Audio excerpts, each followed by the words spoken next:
for Democratic National Convention Permanent Chair Mignon Moore and Convention Co-Chair Representative Veronica Escobar.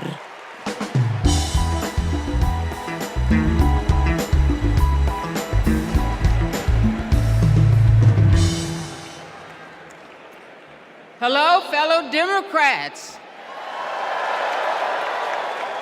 For the final season of the convention, I am more than pleased to pass the gavel to Co-Chair Representative Veronica Escobar.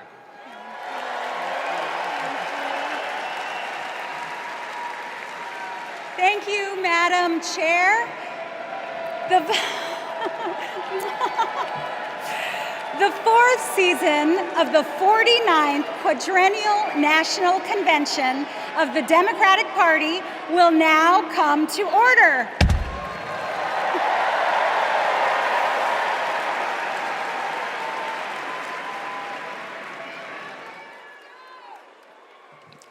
Please stand if you are able for this evening's invocation, offered by American Federation of Government Employees National President, Dr. Everett Kelly, and Imam Muhammad Abdul Alim.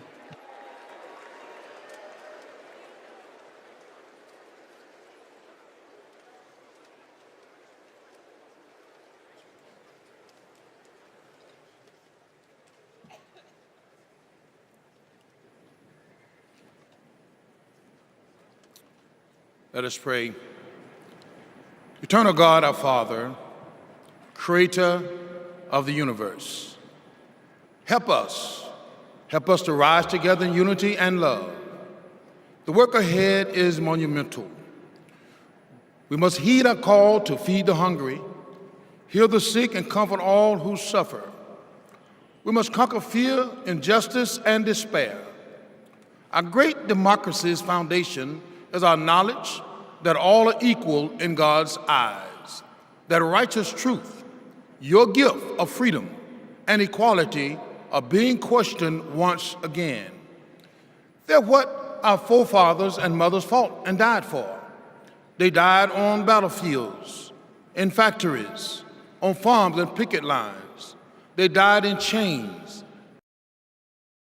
They died on battlefields, in factories, on farms and picket. Beloved Creator, all this tonight, our democracy is now on the line. In the months that remain, guide Vice President Harris and Governor Walz with your wisdom and your thoughts. Eternal One, hear our prayer. Set our hearts afire that we may never weary in doing with your will in the pursuit of justice. In your Son's name, amen.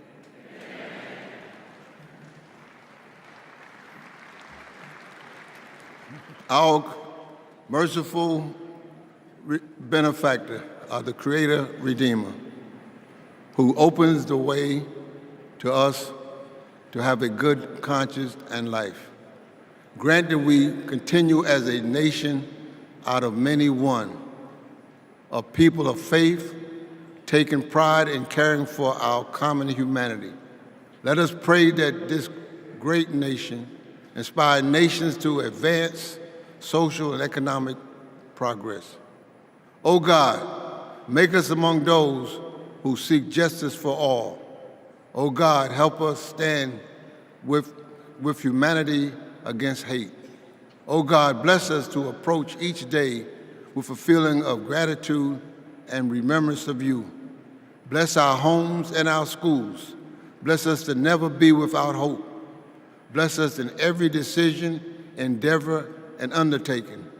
Bless the efforts of the presidency to secure more opportunities for all in our great society. And finally, bless Americans to cherish our freedom and noble essence. Amen. Amen.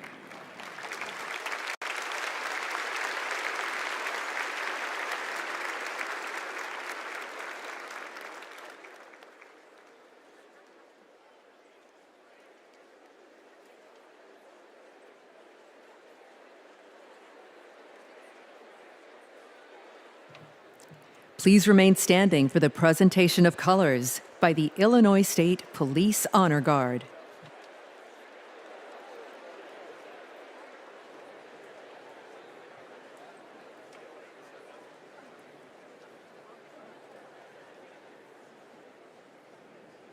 Detail, attention. Carry, colors. Forward, march. Left, left, left, left, left, left. Colors, colors turn.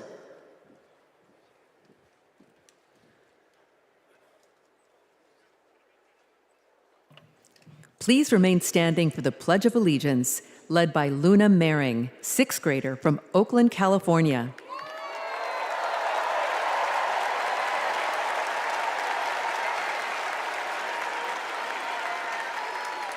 I pledge allegiance to the flag of the United States of America and to the republic for which it stands, one nation, under God, indivisible, with liberty and justice for all.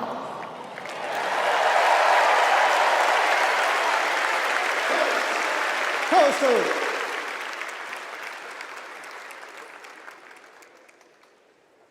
Left, left, left, left, left, left.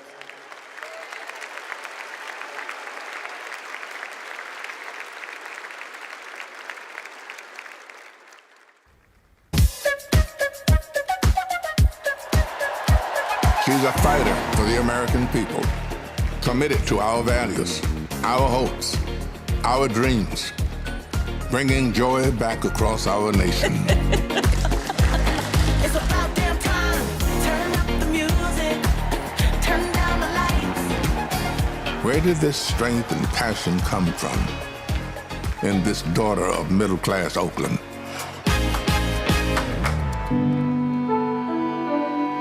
Well, it started with her parents, her mother, a South Asian scientist, and her father, a black economist. They took her to civil rights marches and inspired her to pursue her dreams. After her parents divorced, she and her sister were raised by her mother with the help of friends and neighbors, attending Sunday school at the 23rd Avenue Church. We grew up in this wonderful, loving, supportive environment. My mother was very well aware that she was raising two black girls to be two black women. Her mother saved up for 10 years to buy their first home and shared with Kamala the words and wisdom that remain her North Star to this day. Be a fighter for things that matter, and don't be limited by what has always been.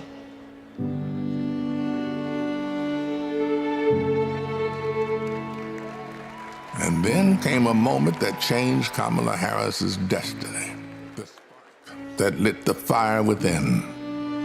When I was in high school, I had a best friend who I learned was being molested by her father.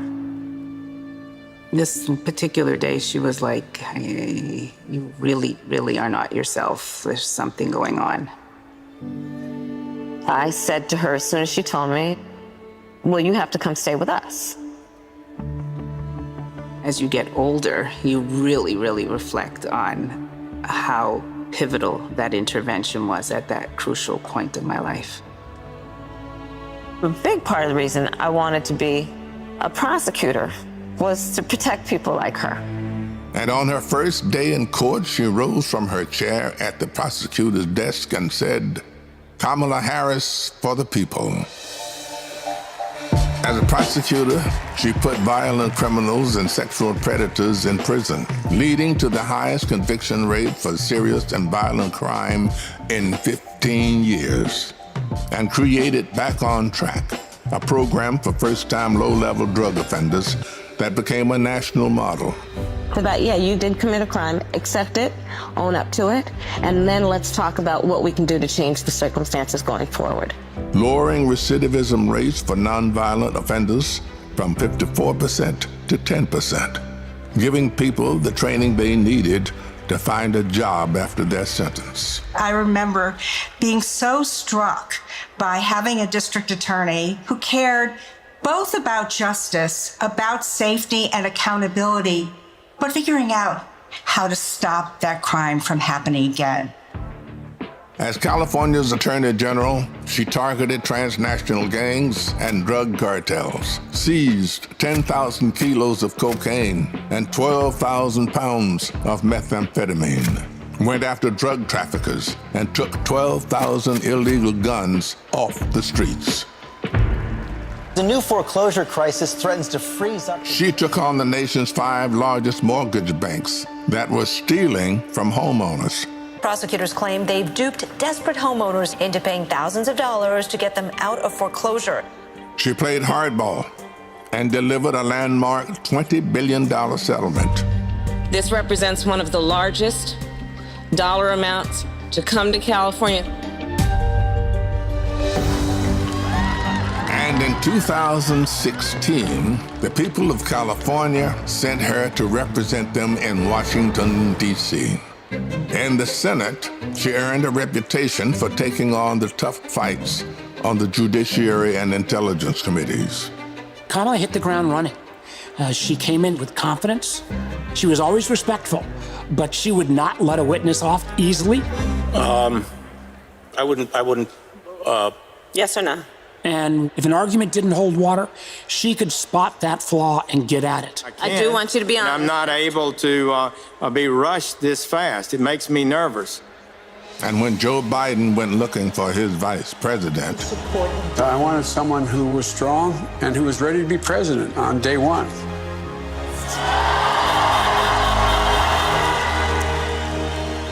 as vice president, she worked to cap insulin costs for seniors at $35, to replace lead pipes and provide clean water for communities, and she helped create 16 million jobs. The Biden-Harris bipartisan infrastructure bill has already created thousands of jobs for our members. That is what the future looks like under a president, Kamala Harris. She fought to reduce the trauma of gun violence that has devastated our nation. How many of you guys, as college students, had to have a drill during high school or middle school or elementary school where you learned about how you need to hide in a closet or crouch in a corner in the event that there is a mass shooter roaming the hallways of your school? Look at that. Look at that. And she did more than talk the talk. She walked the walk, helping pass the first bipartisan legislation in 30 years to curb gun violence. So one thing I learned about working with Vice President Harris is she always stand on business.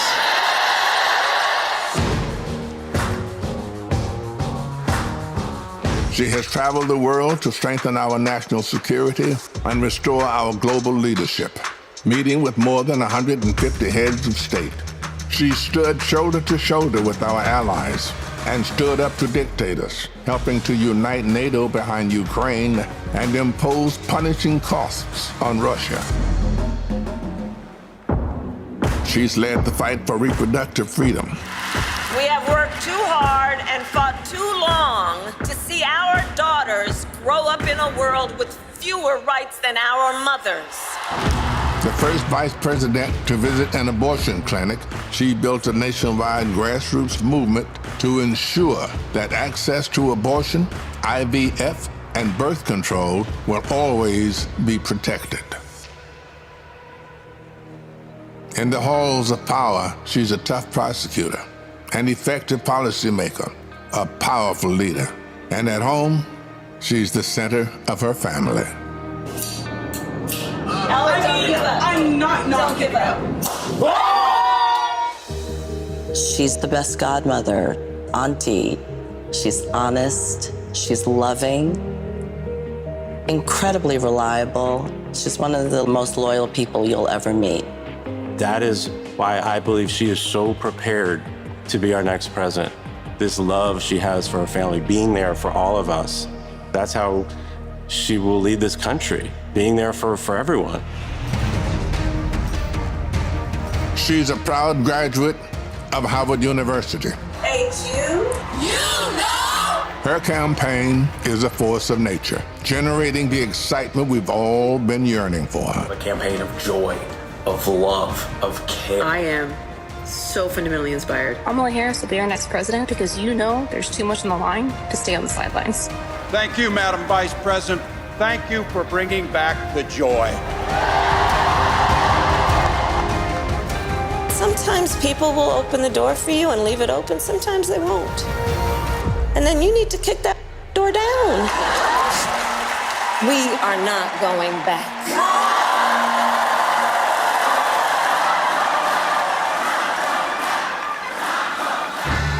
She's a protector, a strong voice for common sense, a leader for tomorrow, committed to healing our country, dedicated to doing the hard work to make us stronger. I now declare you spouses for life. Someone who truly understands the struggles of everyday Americans, forged by the challenges of the past, ready for any challenge that may arise. Now is the time, America. The joy is back, the pride is back, the hope is back. She's doing the work. She's fighting for us. She's the new way forward, our way forward. She is the next president of the United States of America, Kamala Harris.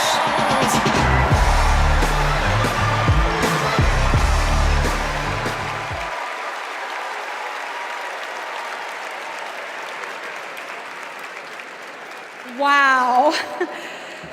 Bienvenidos todos to the final night of the Democratic National Convention. We have so much in store for all of you tonight, including a special rendition of our national anthem by our favorite country music rabble-rousers, the Chicks. And I just want to say, this week, our energy, hope, and joy have inspired the nation. Meanwhile, Donald Trump has been a small man, speaking in small venues, talking about small ideas. Our ideas, our vision for America brings us together. Our vision for America embraces every community and everyone. Kamala Harris and Tim Walz are working hard because they know our country is great. They know that we can build a future for all of us, and they're earning our votes by laying out a plan that puts the American dream not just within reach, but so we can fully grasp it. By making sure going to the grocery store doesn't break the bank, that we have control over our bodies, that our kids like my own kids, Christian and Eloisa, have opportunities to lead healthy and happy lives. We'll get to know Kamala a little more, and I promise you, you will not only be more inspired, but also ready to fight for a new way forward. And to keep us pumped for this journey, Chicago's very own DJ Metro. Over to you. Chicago, how's everybody feeling out there today? Welcome to night 4 of the Democratic National Convention. I know you all are having so much fun out there, is that correct? Well, there's only one thing left to do, and that's to make sure that the fun continues right here, right now, the only way that I know how. The Chicago way, baby. Y'all ready? Let's go. Thank you. You my little boo thing, so I'll give a hoot what you do. Say, girl, I know you a little too tame. I'll be shooting that shot like too girl. No, tell him I'm next. Tell him you find a lot of something fresh. No, tell him I'm next. Tell him you find a little something fresh. I know. Put a little gold in the teeth and the fit good, so I took the doors off the beat. Okay, I see a brother holding you foot, no beef, but I'm trying to get to know you at least. Don't take my talking to your own. I can keep it chill like the Soviet blunt. I'ma keep it real when your man long gone. If you're looking for a friend, everybody hands up, hands up. What's good? What's with ya? If you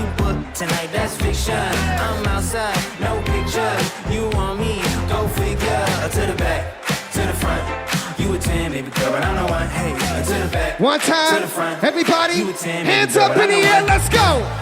You my little boo thing, so I'll give a hoot what you do. Say, girl, I know you a little too tame. I'll be shooting that shot like 2K, girl, I know. Tell 'em I'm next. Tell 'em you find a little something too fresh, I know. Tell 'em I'm next. Tell 'em you find a little Thank you very much, ladies and gentlemen.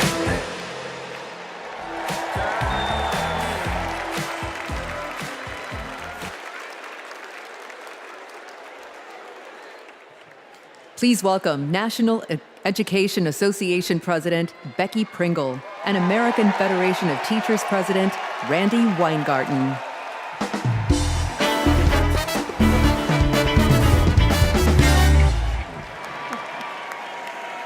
I am Becky Pringle, President of the largest labor union in this country, the National Education Association. As an 8th grade science teacher for over 30 years, I can tell you that Kamala Harris and teacher Tim Walz understand when our public schools are strong, our nation is strong. They know expanding free school meals, investing in healthcare, and keeping our communities and our schools safe creates opportunity for everyone. They will strengthen our schools, support our educators, and help our students live into their brilliance.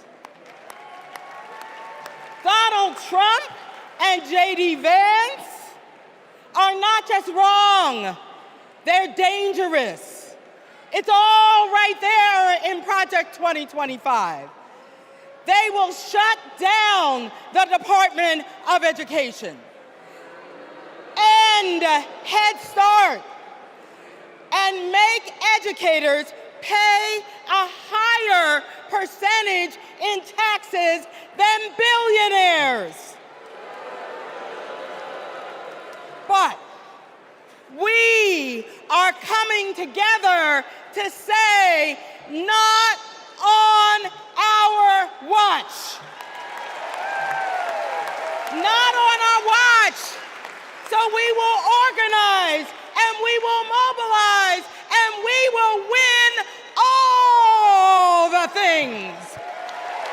So come this January, we will have a president who sees us, who believes in us, and who knows the beauty and the power of this diverse democracy. And her name is Kamala Harris.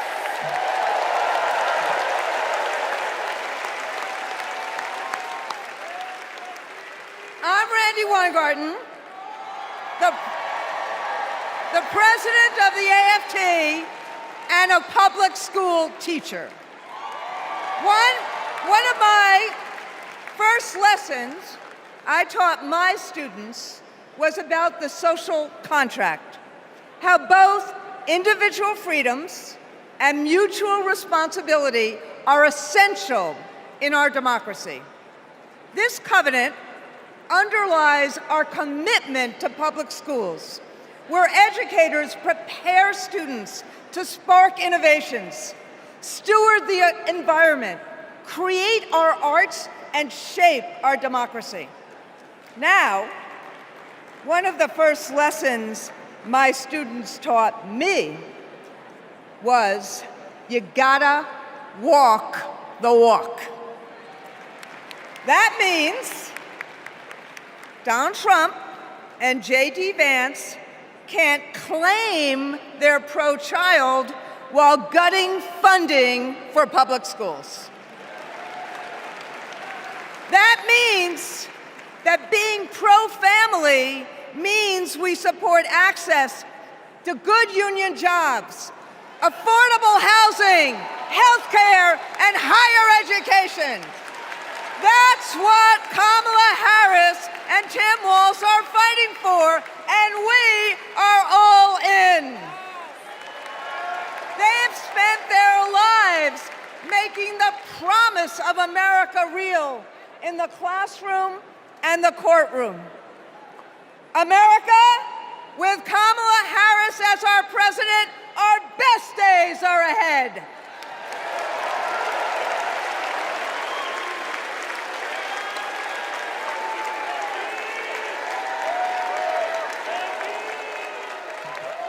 Please welcome California Senator Alex Padilla.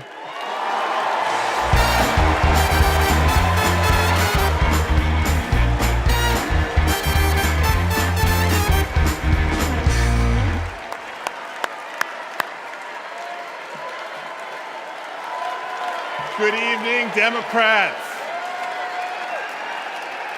Buenas noches, demócratas.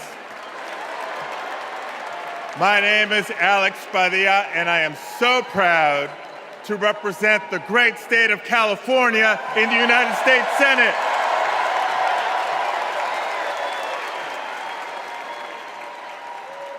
But the titles I'm most proud of are husband to my beautiful wife, Angela, and father to 3 young gentlemen. You know, as a father, when we talk about the future of our country, it's not just hypothetical. For me, it is very real. Every day I go to work in Washington, I think about my kids and the future we're building for their generation. And to show you how Kamala Harris will treat America's kids as president, I'll tell you how she treats mine. Because whenever she sees Roman, Alejandro, and Diego, she greets them with kindness and respect, literally meeting them on their level, to speak to them and to listen. And every fight that Kamala and I have taken on together has been about making life better for this generation and the next. As a state senator, I stood with then Attorney General Harris as she took on the big banks to keep kids and their families in their homes. As California's Secretary of State, I knew her as a fearless United States Senator and my partner in defending our sacred right to vote. That's right. And when Kamala became vice president, I was honored to fill her seat. But I knew that I had some big Chuck Taylors to fill. But I was proud to carry on legislation that she championed to protect workers, to safeguard public lands, to provide kids with more access to quality education. You see, Kamala and I believe that all of our kids deserve a shot at the American dream. It's the American dream, after all, that brought my parents to the United States decades ago. Es cierto. Mis padres, Santos y Guadalupe Padilla, vinieron a los Estados Unidos en busca del sueño americano. But today, we know that the dream is out of reach for far too many families. So my question for all of you tonight is this. This November, who's ready to defend the dream? ¿Quién está listo a defender el sueño americano? Tim Walz is ready to defend the dream. Kamala Harris will defend the dream. And between now and Election Day, each of us must defend the dream too, by working to elect them as Vice President and President of the United States of America.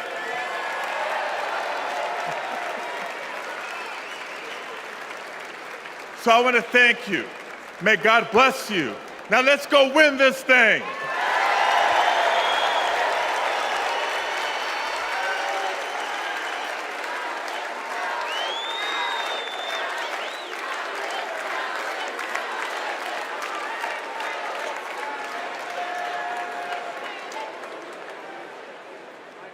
For families across our nation, the American dream starts at the same place, the place we call home.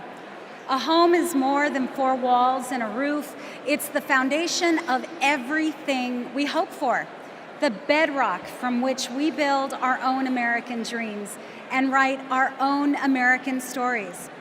To share Kamala's vision to give more Americans a place to call home, please welcome former Secretary of Housing and Urban Development, Marcia Fudge.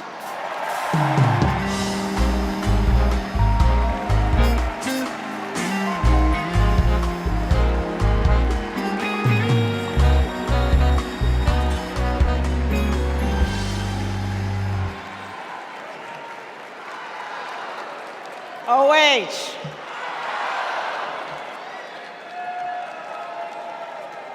Kamala Harris has fought to protect homeowners and renters her entire career. As Attorney General, she held big banks accountable for their role in the foreclosure crisis and won billions of dollars for California homeowners. As Vice President, she and President Biden helped over 400,000 homeowners at the risk of foreclosure during the pandemic. And as President, she will build 3 million new homes and rentals, limit unfair rent increases, and offer down payment support for first-time home buyers. It's personal.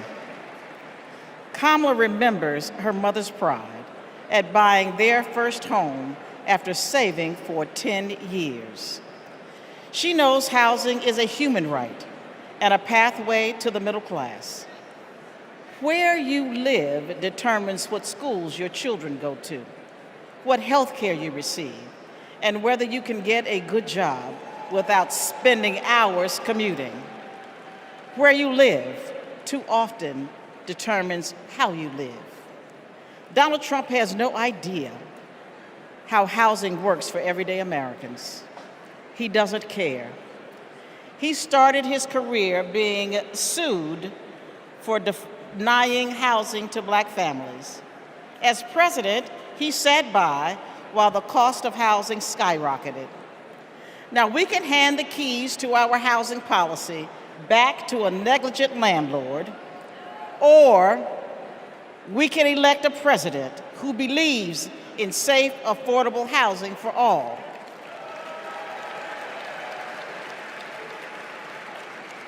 Let's ensure we have an opportunity economy by voting for Kamala Harris. Thank you. Don't know why, but I feel like freedom.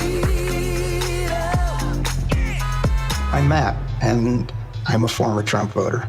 Hi, my name is Dave from Pennsylvania. I'm a two-time Trump voter, 2016 and 2020. I voted for Trump before, but I'm not going to do that again. I think his agenda has really been awful for America. He doesn't care about ordinary people. He's never been one, never known any.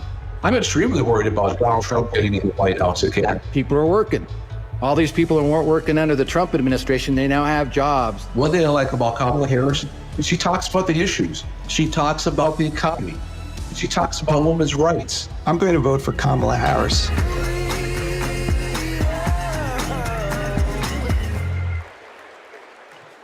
Please welcome California Representative Ted Lieu.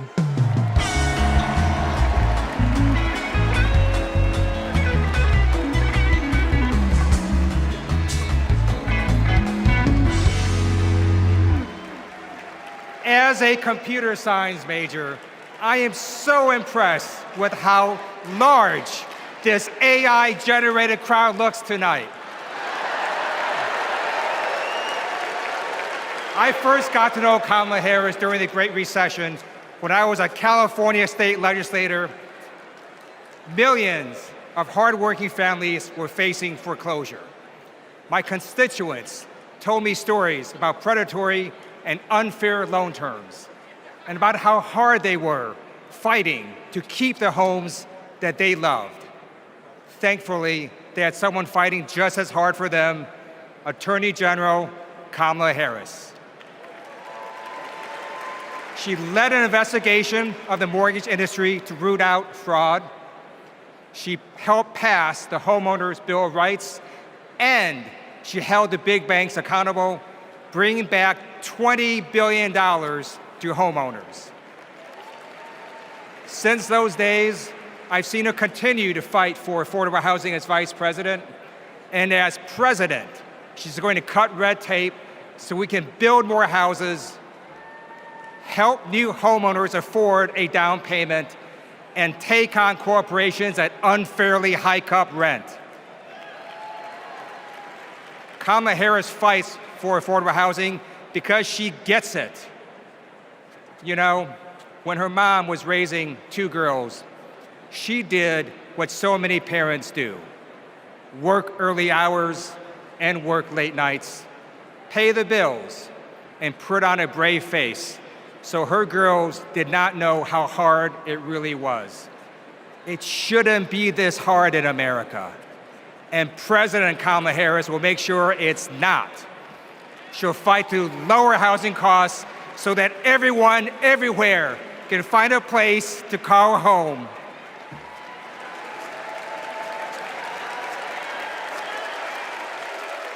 Don't know why, but I feel like I depend on Medicare and Social Security for survival. I'm a recipient of Social Security benefits. I worry about Social Security and Medicare. If we don't protect it through Kamala Harris, that Trump is going to take that money. Project 2025 is going to be disastrous for many of us. What are we supposed to do? Who's going to take care of us? Where are we going to live? I don't know, but I know I'm voting Democrat. I'm supporting Vice President Harris because she will protect my Social Security and that of all others.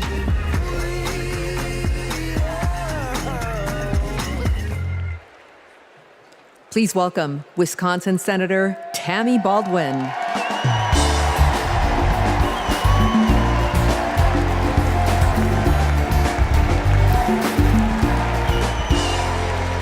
Hello, Democrats. And hey, Wisconsin. Tonight, I want to talk about family. We know that all families don't look alike. My mother was a teenager when I was born, and she struggled with addiction. I never met my father, but I had 2 incredible grandparents who stepped in and raised me, David and Doris Green. Everything I know, I learned from them. In every way a child needs, my grandparents were there for me. And as they grew older, it was my privilege to be there for them. So when I work to protect Medicare and Social Security, I do it with a personal knowledge of what those big programs meant in small but deeply meaningful ways to my grandparents. And I know what they mean for your parents and grandparents. But let's be clear, that is all at risk today. Donald Trump was asked what he would do about Social Security and Medicare, and he said, and I quote, "There's a lot you can do in terms of cutting." Cutting? He's talking about cutting Social Security and Medicare while giving a huge new tax break to billionaires and corporations? Well, Kamala Harris is not going to let that happen. And Tim Walz is not going to let that happen. We are not going to let that happen. You know, they've got it backwards. We Democrats, we honor our elders and ask the wealthiest to pay their fair share. Wisconsin's state motto is forward, And my friends, that's where we're headed.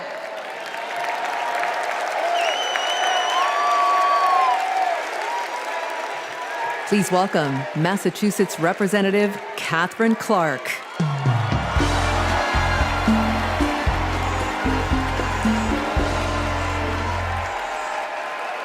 I am a proud mom of 3. And when my kids were young, I sat down with my husband to go over our bills. We realized that my entire income went to paying for childcare.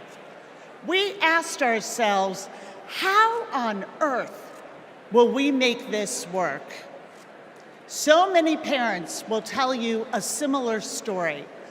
They'll tell you that preschool can cost as much as rent, or that they drive over an hour just to find childcare. They'll tell you that the workers who watch their children have it even worse.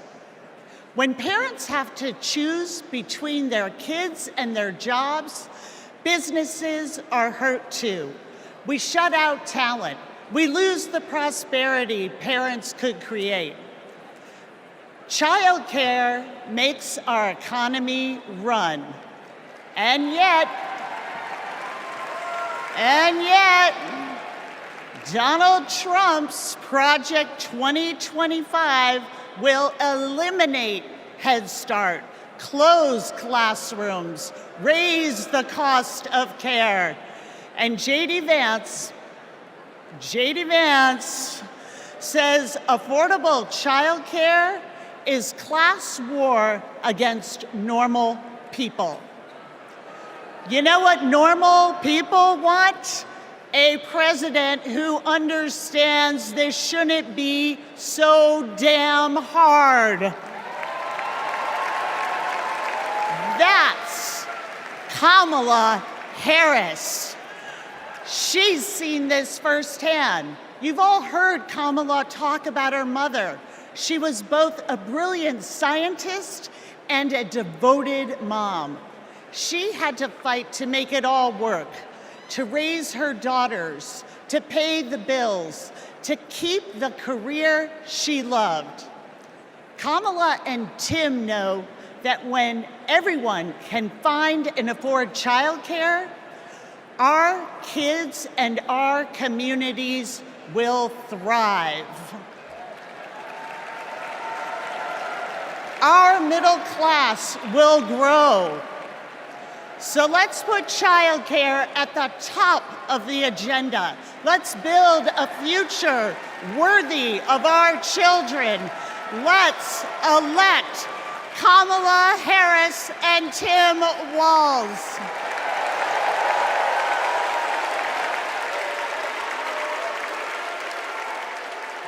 Please welcome Colorado Representative Joe Neguse.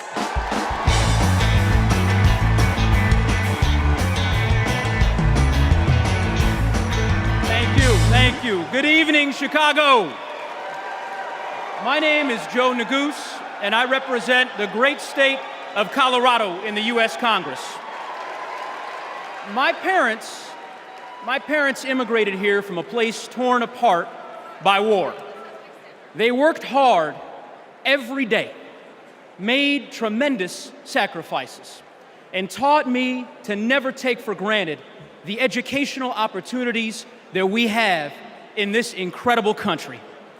It's because of them and because of those opportunities that tonight their son stands before you as Assistant Democratic Leader of the U.S. House of Representatives. My fellow Americans, let me say this clearly. Don't let anyone tell you that the American dream is dead. It is alive and well, and it will grow even stronger with Kamala Harris as the next president of the United States. How do we know that? How do I know that? Well, it's because Kamala Harris believes that college can be a ticket to the middle class, and she has fought to make it more affordable her entire career. As California Attorney General, she took down one of the biggest for-profit colleges, securing $1 billion, $1 billion for students who were defrauded. Alongside President Biden, she expanded Pell Grants and secured record funding for HBCUs. And Kamala Harris made public service loan relief a reality for teachers and first responders and firefighters and nurses and countless others across our land. Vice President Harris delivered before, and she will do it again. As president, she will build a brighter future, a more affordable future, a future where going to college doesn't break the bank, a future where my 5-year-old daughter, Natalie, who's watching us back home in Colorado right now, a future where she can live her dreams. So those are the stakes. Let's make it happen, America. Let's make history, America. Let's elect Kamala Harris, the 47th President of the United States.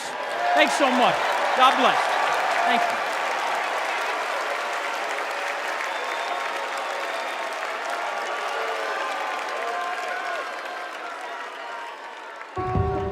I basically worked in public service my entire adulthood, over 27 years. Seeing my mom work in the public service sector, it was actually inspiring me, and I'm like, she gives more to the community than she is for her own self. As a single mother, I knew I wanted my daughters to have a better life than I did. So I said, you know, going to school will help me. I would see her move like the bills to the side, but I know she was mounting. I know she was drowning in student loan debt. Then eventually my loans got to $800 a month. I paid it. I did what I was supposed to do. But I was like, oh my God, I'm gonna be in debt until the day I die. When the Biden-Harris administration first announced the public service loan forgiveness, and I'm rushing to my mom, like, apply for this, apply for this. I'm sitting at my desk, opening up my mail. It says, thank you, Kelly, for public service. Your loans now have been forgiven. Took a deep breath, and I screamed. I had to pinch myself. I had to see if this was really happening. Seeing my mom finish her higher education was life-changing. I don't think anything can ever stop me from my goals, because I saw her do it as a single parent with twin girls, with life pushing her down so many ways, but she continued to rise up. She has been the force, the motivation for me to want to continue to work in the public service agency.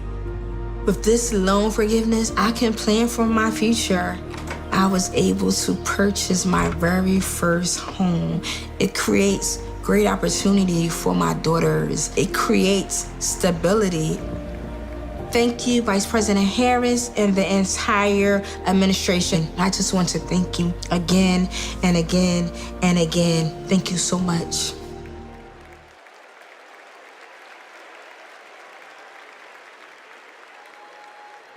Our party's not over, Chicago! Let me see you just rock with me once. This shit, that ice cold Michelle fight for that white gold. This one for them hood girls, them good girls, straight masterpiece. Stylin', wildin', living it up in the city. Got Chuck's on with Saint Laurent. Gotta kiss myself, I'm so pretty. I'm too what? I'm too hot. Call the police and the fireman. I'm too hot. Make a dragon wanna retire, man. I'm too hot. Say my name, you know who I am. I'm too hot. And my band back there. Everybody just clap. Girls hit you, hallelujah. Girls hit you, hallelujah. Girls hit you, hallelujah. Cause Uptown Funk don't give it to you. Cause Uptown Funk don't give it to you.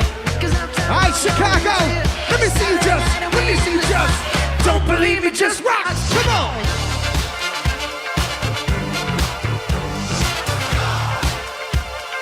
Don't believe me, just watch. Don't believe me, just watch. Don't believe me, just watch. Don't believe me, just watch. Hey, hey,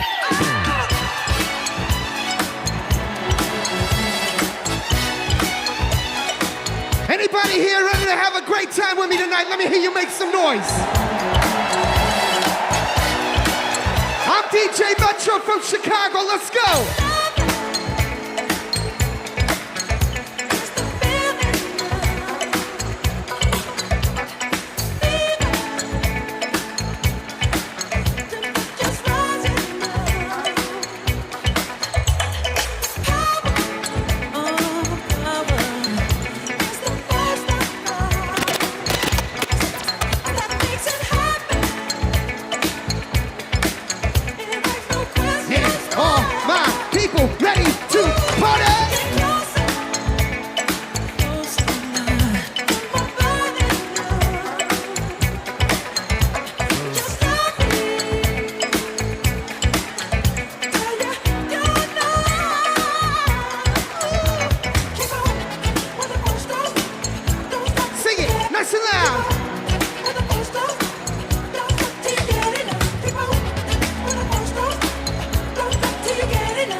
gentlemen, I'm DJ Metro. I'll be back for more later.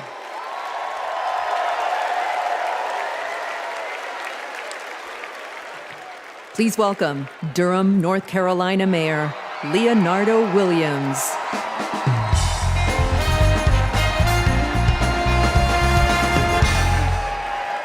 Hailing from the Tar Heel State,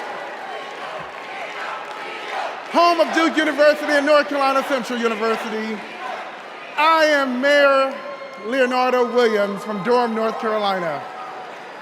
You know, several years ago, my wife Zweli and I started cooking for our community.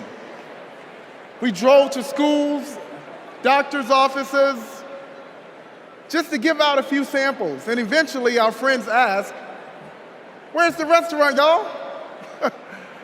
But you know, it takes capital. It takes capital to chase a dream. And during the Trump administration, they did not make it easy. Not for folks like us. So what I thought was, I guess not everybody can have a multi-million-dollar loan from their father. So I'll tell you what we did. We emptied our savings, and in 2008, we launched Zweli's Kitchen, America's first Zimbabwean restaurant. And the Biden-Harris administration helped make that a reality. They helped make that dream come true for entrepreneurs like us. Now, thanks to small business grants and all of the help that we received from them, we now have 3 locations, and we employ nearly 30 employees with a living wage. But we are not alone. Under Joe Biden and Kamala Harris, more than 500,000 business applications have been filed in North Carolina. Kamala Harris is fighting to create an opportunity economy that can break down barriers for entrepreneurs like us. And as president, she will support risk takers and problem solvers who want to just do their part and claim their piece of the American dream. And also, I want to thank Maya from Nevada, who has served her famous dumplings for the past 3 years and opened new locations thanks to the historic support for small businesses. And Robert, I want to thank you from Minnesota. Robert owns a solar business, heated up once by Joe Biden and Kamala Harris. They passed the Inflation Reduction Act. And Paul from Arizona, Paul, who's a commercial cleaning company, landed huge contracts thanks to the Biden-Harris manufacturing boom. So Kamala Harris knows. She knows entrepreneurs like these. She knows that we are the backbone of our community. And when they succeed, we all succeed. Let's win this. Thank you.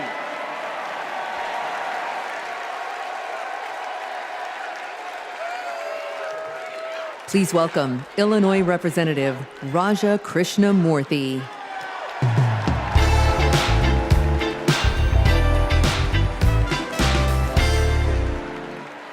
America Against America. It's the title of a book by one of China's highest-ranking leaders, and it's how they think they'll win. They know the only way they'll beat America is if we beat ourselves. In Congress, my job is to study China's economy.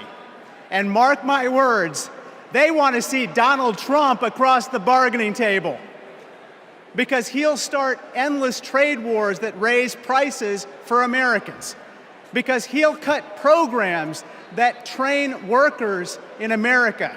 But most of all, Trump will pit American against American.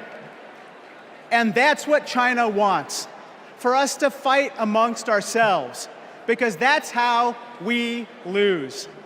But we're not going back. What does Kamala Harris tell us? When we fight, we win. Because Kamala Harris knows we fight best, not American against American. She knows that when we fight as one country, we win. When we fight as one team, we win.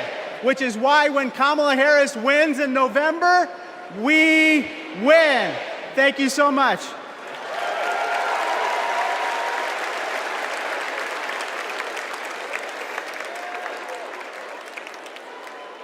We believe in a future where every person has the opportunity to build a business, to own a home, to build intergenerational wealth,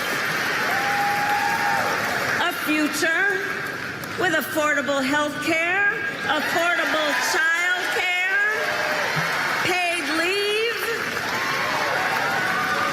And all of this is to say, building up the middle class will be a defining goal of my presidency.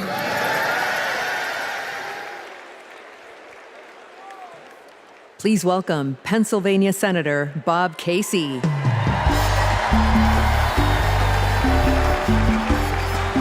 Pennsylvania. Here's a real question. Moms asked me in Pennsylvania, what am I supposed to do if I can't afford diapers? In just 6 months, a box of diapers went up $15. The corporations say your prices are up only because their costs are up. They're selling you a lie. It's in the bag with the diapers. Prices are up because these corporations are scheming to drive them up. Most companies are good companies. It's the food conglomerates that sit behind the supermarkets, the faceless wholesalers. They're the ones who are extorting families at the checkout counter. This is greedflation. I've been fighting it a long time. So has Kamala Harris. And finally, we're starting to win. When Big Pharma jacked up the cost of insulin, we passed a bill to stop them. Now, for millions of Americans, it's capped at $35 a month. So that's one. I've been fighting to ban price gouging on food. And next year, when she's president, Kamala Harris will sign a bill to do just that. So that's another. And when corporations take advantage of a crisis, like toilet paper during the pandemic, we'll hit them with harsher fines when Kamala Harris is president. Now, Americans don't expect stuff to be free, but we do expect it to be fair. The people I'm talking to, from Allentown to Erie, they don't tolerate being ripped off. Americans are hardworking, honest people. And that's what we've been fighting for. We're fighting for honesty.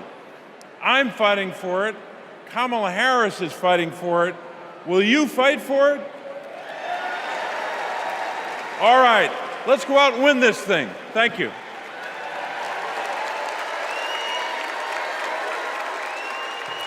Please welcome Massachusetts Senator Elizabeth Warren.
know what I love best about Kamala Harris?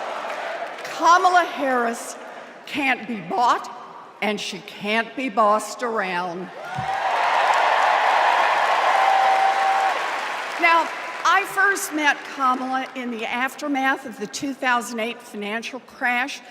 The banks had flat out broken laws, cheated people, and stolen homes.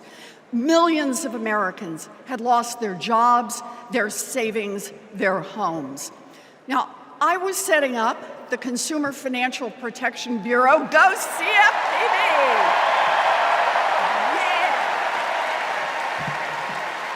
Kamala was protecting families as California's Attorney General.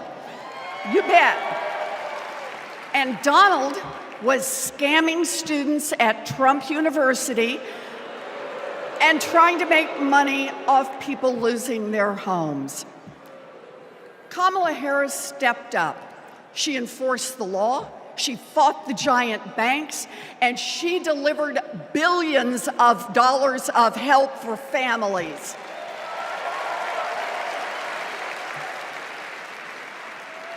And that is the difference between a criminal and a prosecutor.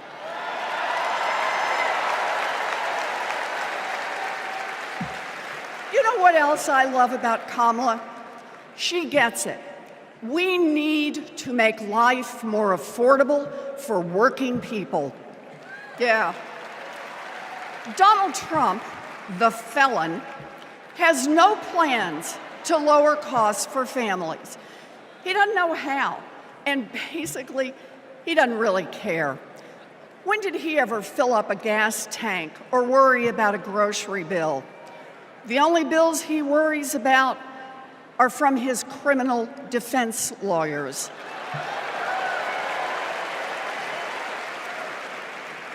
But Kamala, she cares deep down, and she will take on the giant corporations that are squeezing American families. In fact, it's something she's done before. During the California wildfires, she went after the price gougers.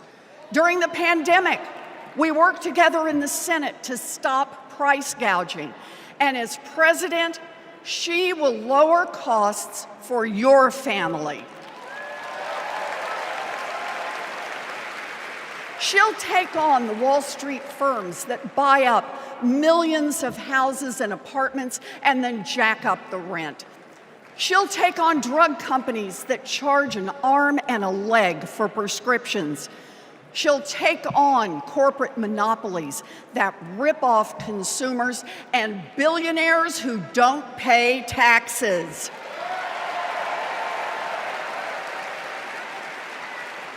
And she'll take on right-wing extremists who think they should decide who has access to abortion or IVF.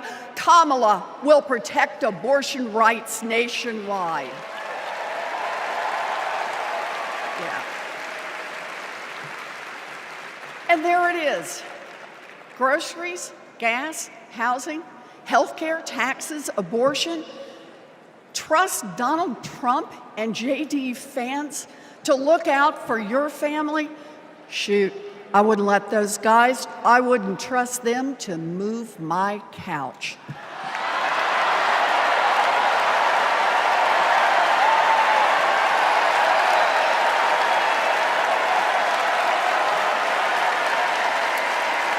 We need Kamala Harris. This election is about your family and your future. I've seen Kamala Harris fight. I've seen her win. And when it comes to our families and our futures, Kamala Harris is someone we can trust. So here it is, with joy in our hearts. Let's elect Kamala Harris, the next president of the United States.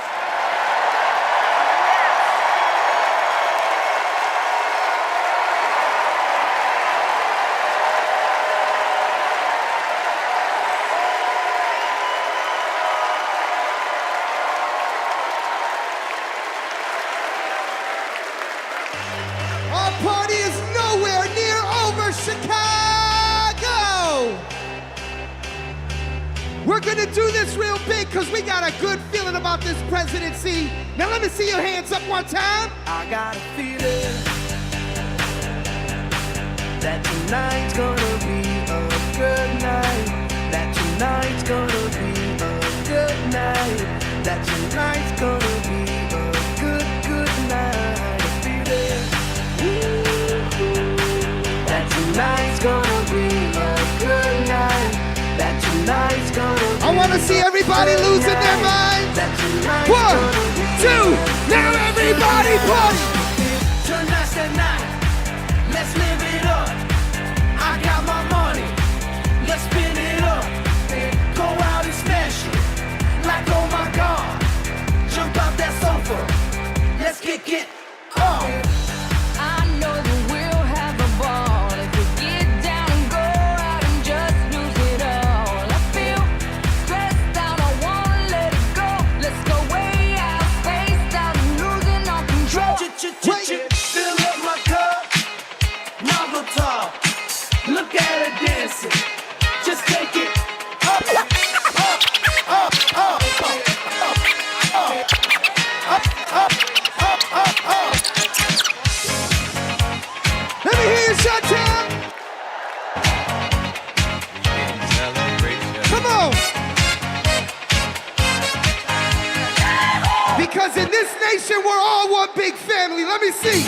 Celebrate good times, come on. Celebrate. Celebrate good times, come on. Let's celebrate. There's a party going on right here. A celebration to last throughout the years. So bring your good times and your laughter too. We gon' celebrate your party with you. Come on now. Celebration. Let's all celebrate and have a good time. Celebration. We gon' celebrate and have a good time. It's time to come together. It's up to you. What's your pleasure? Everyone around the world, come on. Ladies and gentlemen, I'll see you guys in just a little while. Thank you.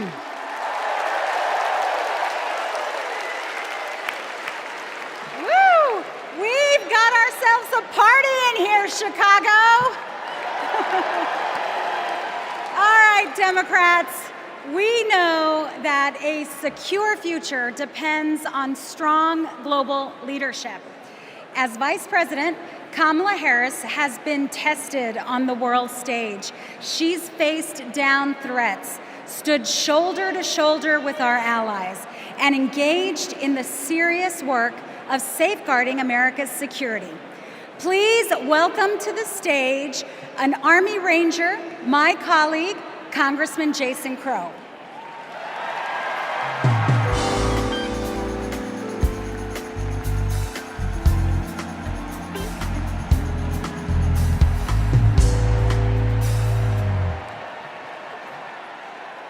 Before serving in Congress, I was a paratrooper and an Army Ranger. Over 100 combat missions in Iraq and Afghanistan taught me what really makes America strong and secure. You see, it's not tough talk, it's not chest thumping, because in war, talk is cheap. And trust me, I know a couch commando when I see one.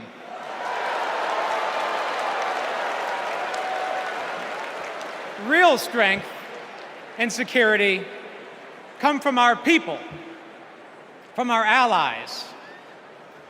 Donald Trump's Project 2025 would abandon our troops, abandon our veterans, our allies, and our principles.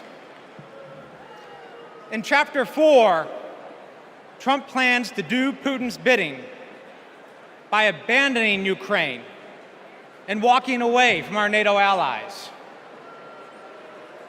In Chapters 2 and 3, he plans to fire our national security and military professionals, and then replace them with MAGA loyalists.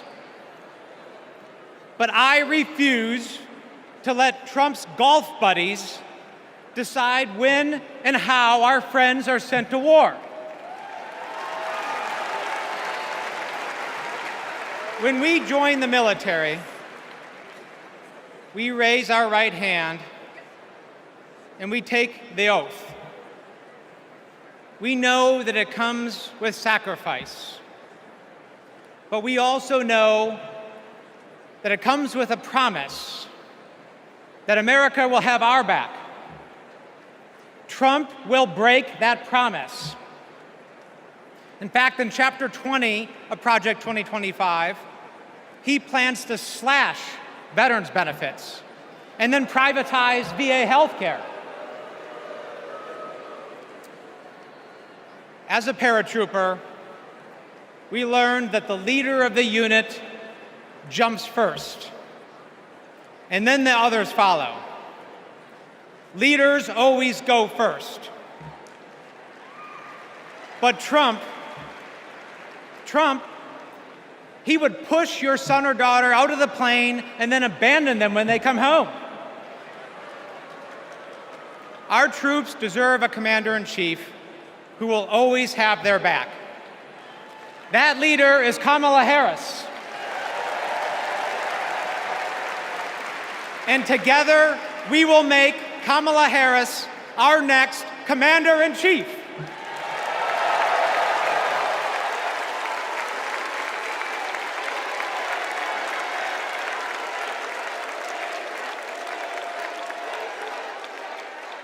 President Joe Biden and I, along with our entire country, are grateful, deeply grateful to each and every one of you for your service and for your excellence. The United States military, without any question, is the strongest and best fighting force the world has ever seen. And that is because of you. Each one of you. Please welcome Michigan Representative Alyssa Slotkin.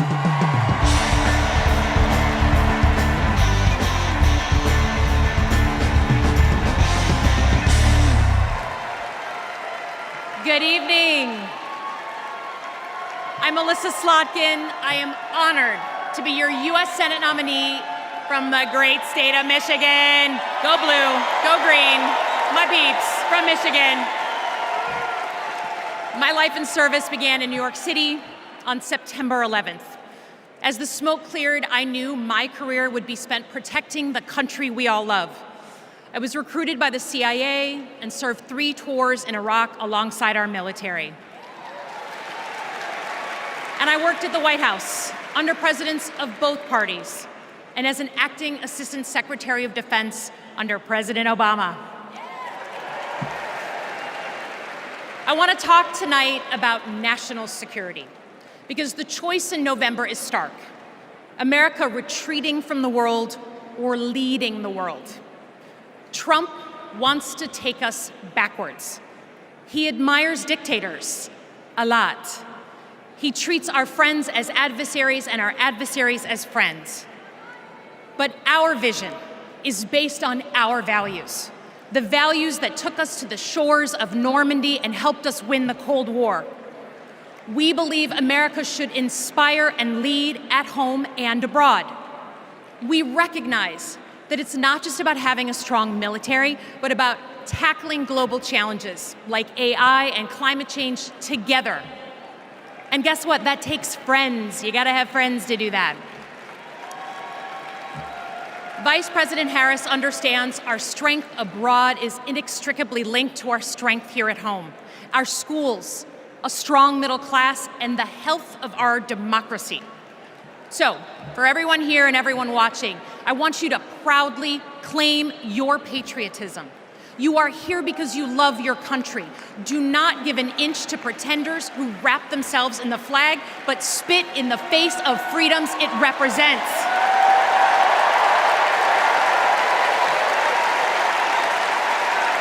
this November, let's elect a president who will lean forward to embrace the future. Because America doesn't follow. We do not retreat. We are the damn United States of America. We lead.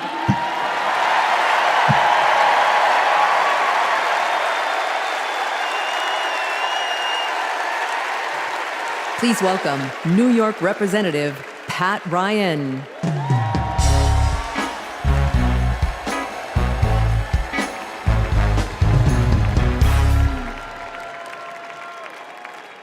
Among the Americans I proudly represent in Congress are the 4,400 cadets at West Point, my alma mater. Last year, I welcomed Vice President Harris when she delivered the commencement address. I watched as she shook the hand of every single cadet.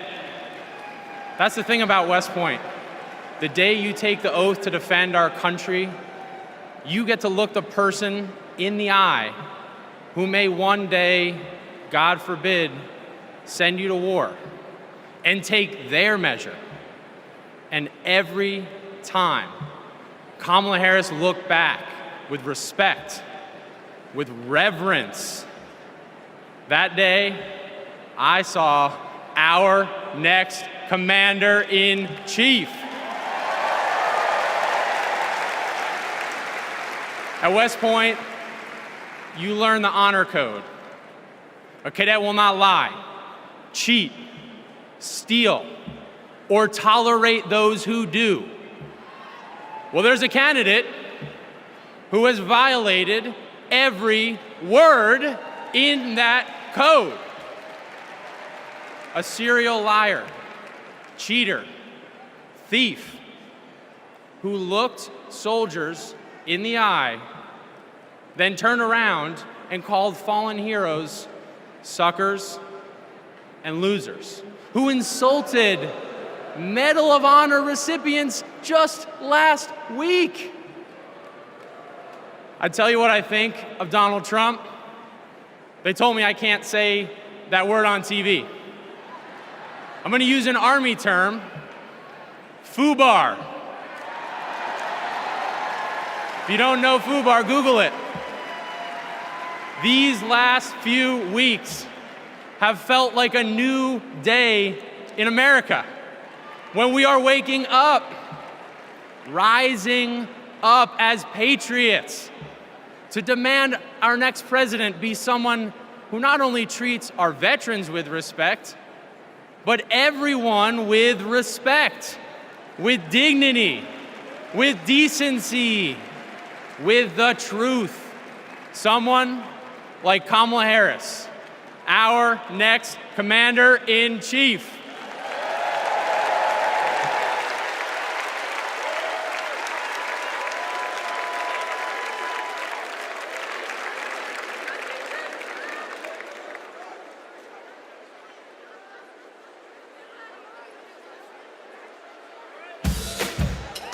We are not done.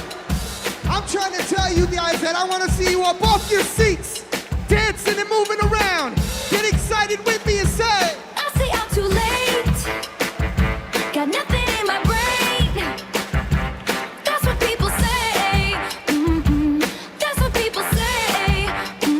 I go on too many dates, but I can't make them stay. At least that's what people say. That's what people say. But I keep cruising.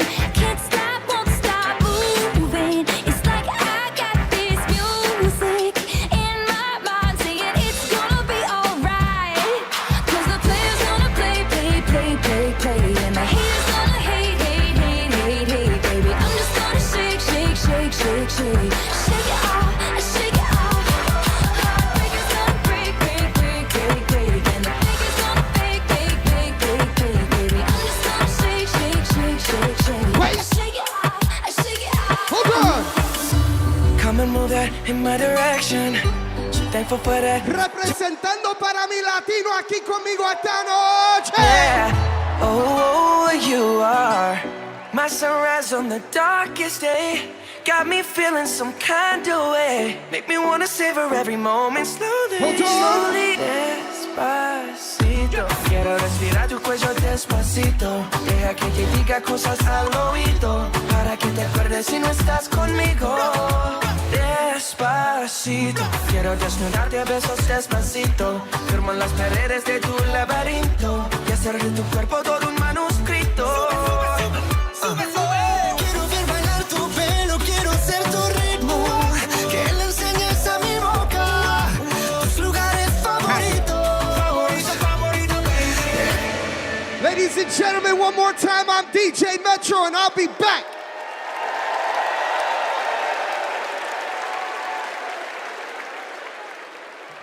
Please welcome the president of the National Action Network, Reverend Al Sharpton.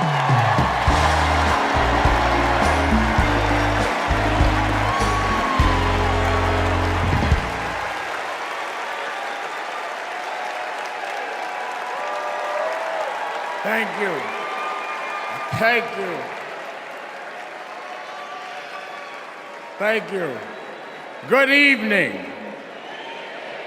I stand before you as the president of National Action Network. We do not endorse candidates, but we report where candidates stand on criminal justice, economic empowerment, health equity, and other issues. On one side of this race is Donald Trump, a fellow New Yorker I've known for 40 years. Only once in that time, did he take a position on racial issues. He spent a small fortune on full-page ads calling for the execution of 5 innocent young teenagers. Well, I'm gonna bring them out in a minute, and you'll hear from them tonight. Because they were not executed, they're here to continue to fight.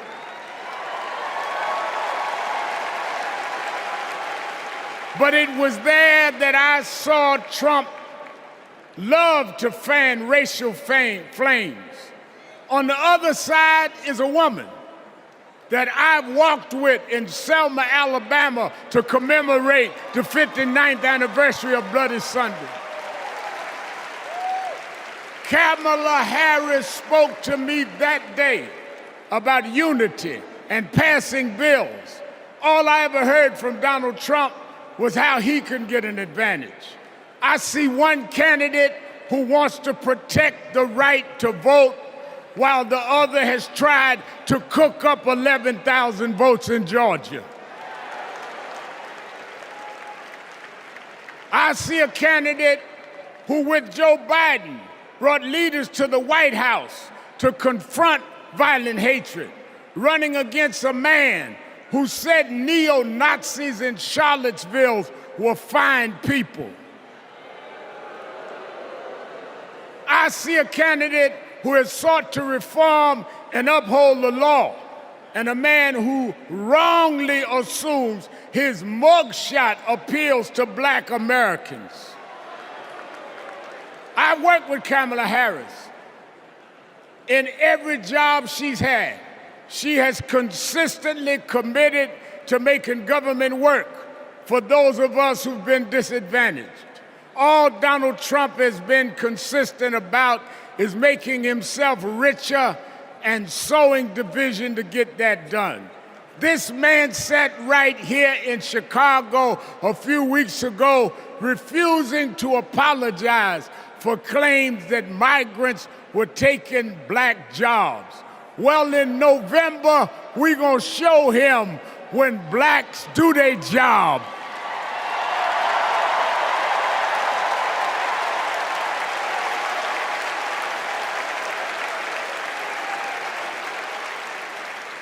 And we are going to join with whites and browns and Asians, and we're going to do a job on those that have done a job on us.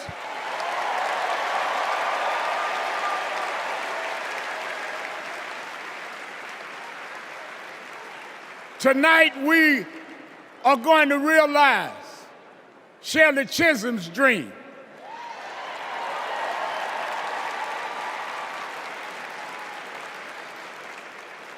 52 years ago, I was one of the youth directors in her campaign for president.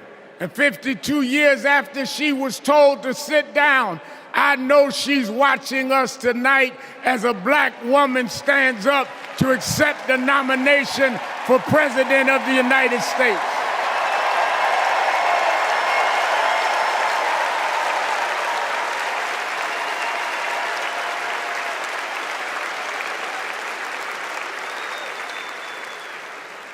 We have fought too hard for women to be told to get out of the kitchen. We are now on our way to the Oval Office. We won't go back.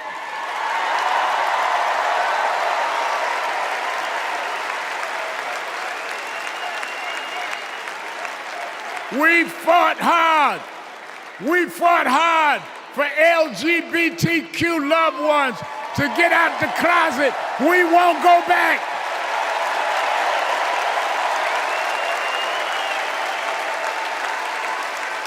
We fought hard for the right to choose, the right to education. We suffered and died and bled, went to jail to get the right to vote. We won't go back.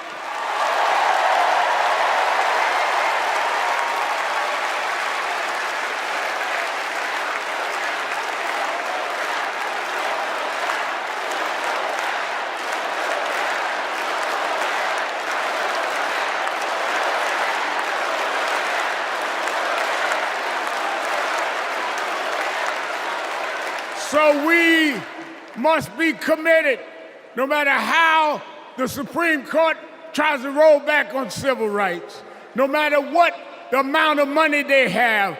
We are here because others fought and suffered for us, and we vowed tonight we won't go back.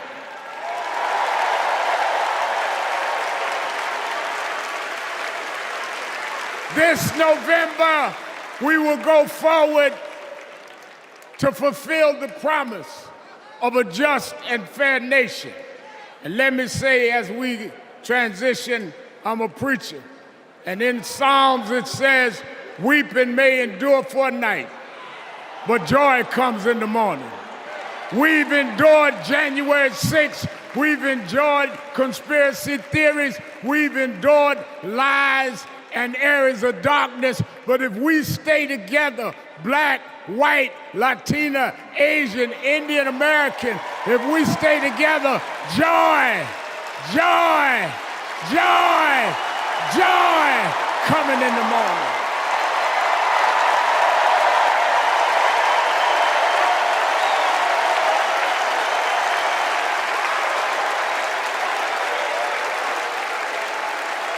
I want to now, since I was a teenager, I was mentored by Reverend Jesse Jackson.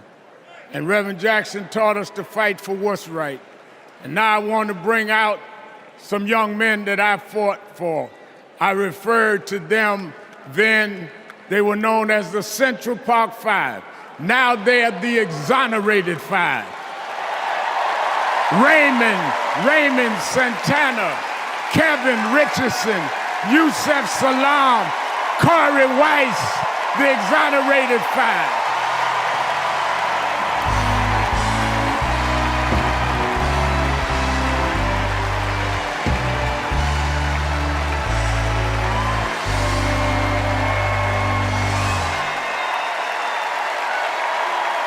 We won't go back.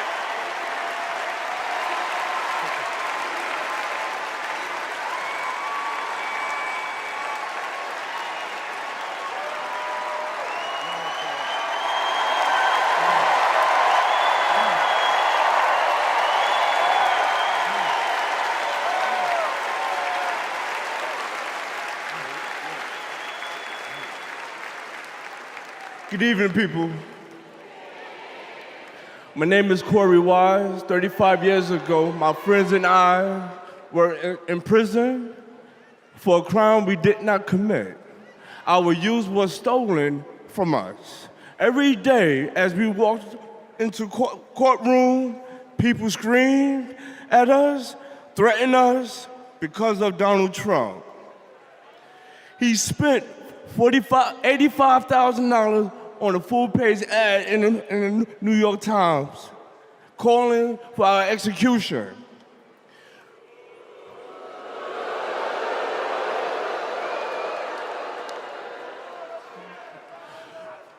We were innocent kids, but we served a total of 41 years in prison. Reverend Al Sharpton stood with us.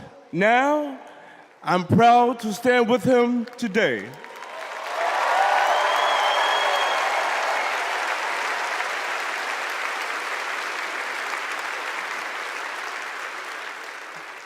Vice President Kamala Harris has also worked to make things fairer. I know she will do the same as president. Now, approve that message.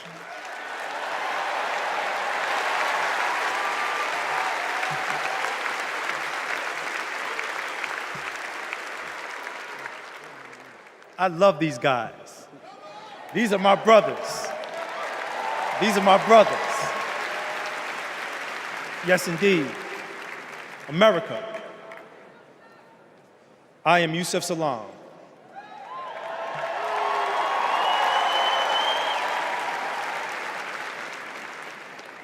A New York City councilman representing my hometown of Harlem.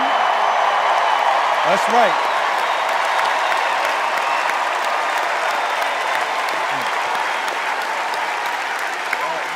Man. Representing my hometown of Harlem, USA. And listen, as my friend Corey Wise just said, 45 wanted us unalive. He wanted us dead. Today, we are exonerated because the actual perpetrator confessed, and DNA proved it. That guy says he still stands by the original guilty verdict. He dismisses the scientific evidence rather than admit he was wrong. He has never changed, and he never will.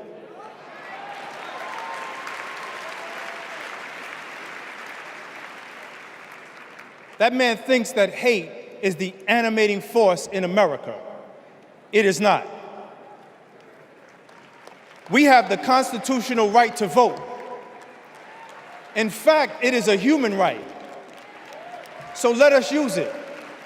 I want you to walk with us. I want you to march with us. I want you to vote with us.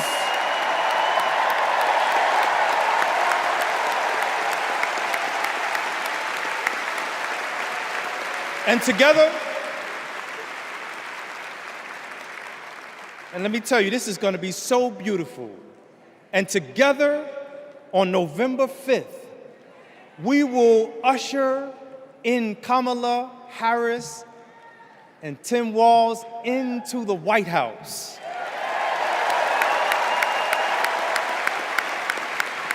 So I want to do this. When I say when they, I want you to say, see us. When they, see us. When they, see us. When they see us, America will finally say goodbye to that hateful man.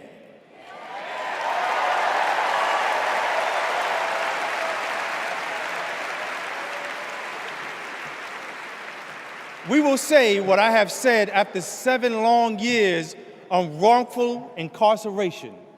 Free at last. Free at last. Free at last. Thank God Almighty, we are free at last. God bless you, and God bless the United States of America.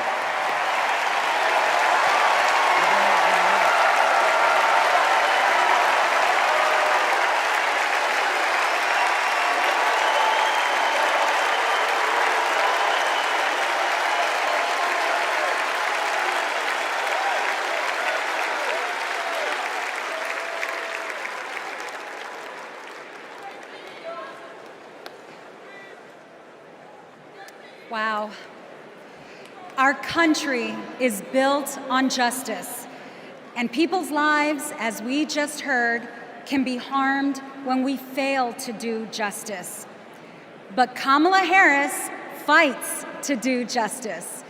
No one knows that better than the prosecutors who fought alongside her. These are their stories.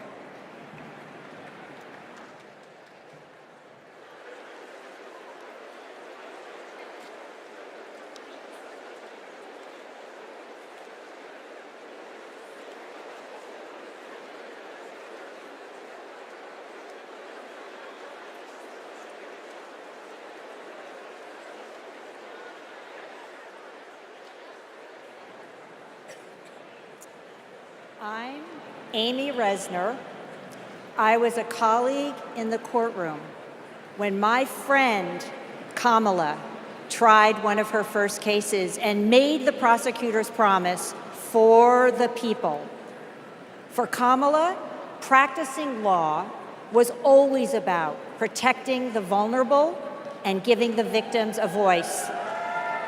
Women who were sexually assaulted, children who were mistreated and sexually abused. She helped them navigate their nightmares and demand justice for their injuries. And she did it all with grit and grace, intelligence and heart. She was a remarkable prosecutor, and she will be a remarkable president.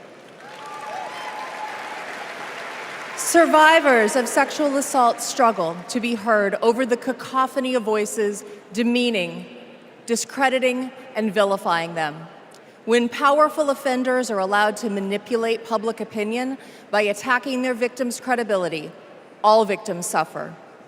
Those words are from the 2021 amicus brief filed by RAINN, the nation's largest anti-sexual violence organization, in the case of E. Jean Carroll versus Donald J. Trump. As a legislator and lifelong advocate against sexual violence, I urge all of us to stand together to support survivors, believe them, and hold perpetrators accountable.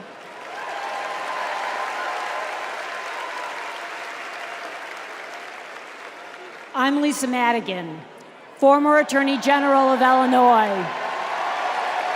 I worked with Kamala Harris during the Great Recession to protect homeowners from foreclosure. As Attorney General of California, Kamala met thousands of people on the verge of losing their homes and their faith in the American dream. She demanded big banks provide mortgage relief to allow families to stay in their homes. She stood her ground, and together, we prevailed. For as long as I have known her, Kamala Harris has always taken principled positions and never wavered. Thanks to Kamala's determination, countless Americans have a home they can call their own.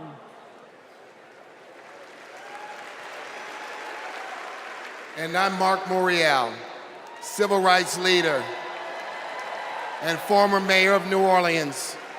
In the 1970s, Donald Trump was sued for refusing to rent his apartments to African Americans.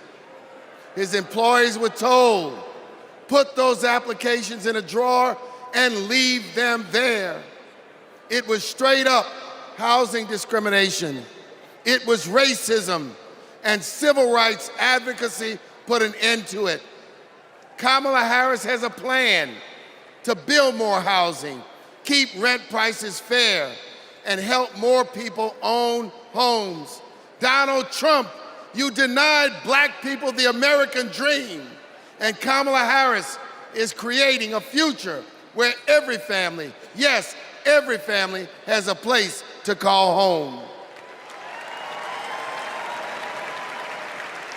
I'm Nathan Horns. In 2010, I went to college in California to pursue my dreams, but ended up with a nightmare. Corinthian Colleges was a predatory for-profit chain. They defrauded more than 500,000 students and burdened us with loans we could never repay. Then Kamala Harris stepped in. As Attorney General of California, she stuck up for students. She prosecuted Corinthian, and as Vice President, she stuck with us.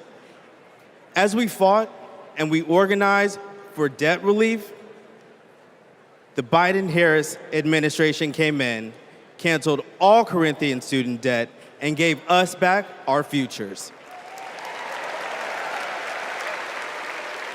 My name is Tristan Snell, and I prosecuted Trump University.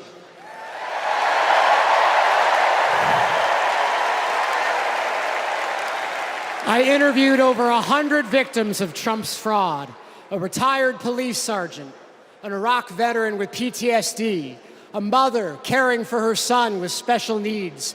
They trusted Trump. They believed that he would teach them his secrets and make their American dreams come true. But all they got was credit card debt and a fake diploma. Some lost their life savings, some lost their homes. Donald Trump ripped off his biggest fans and made $5 million in profit.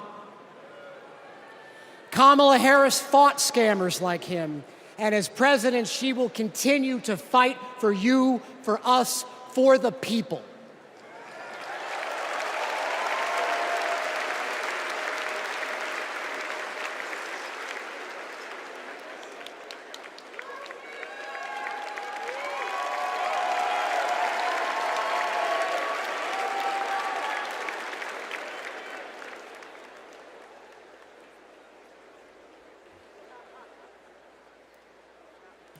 Please welcome Massachusetts Governor Maura Healey.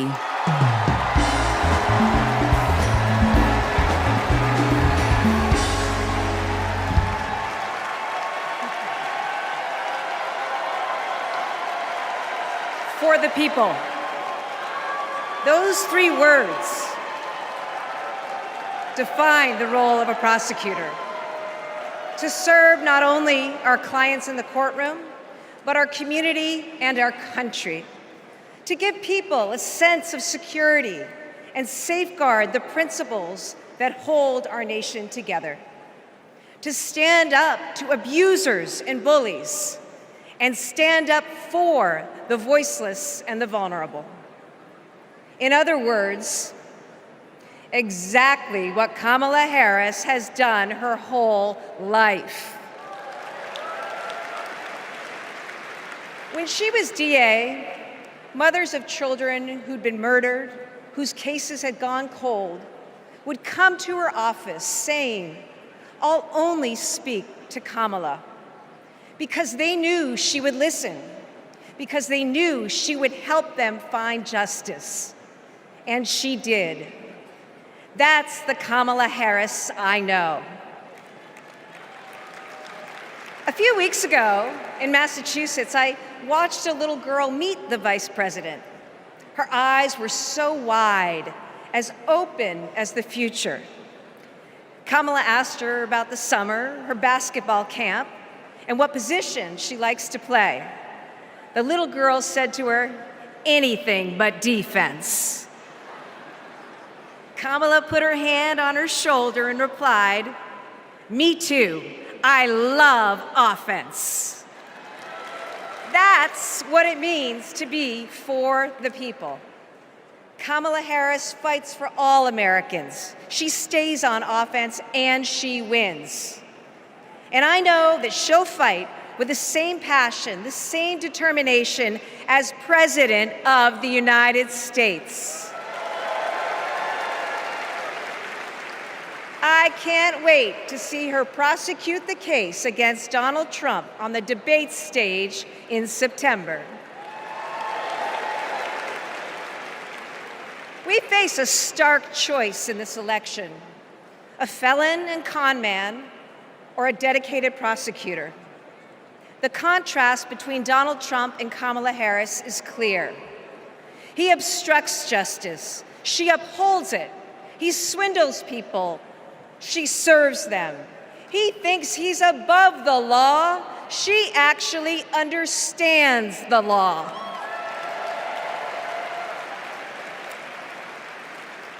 That's what this election comes down to.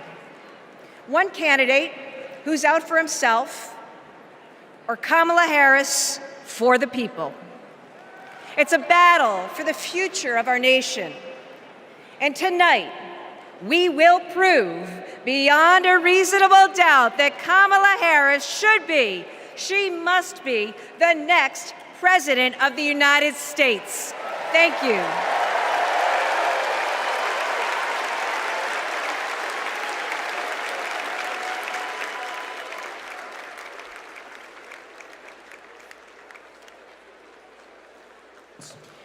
Please welcome survivor and advocate Courtney Baldwin.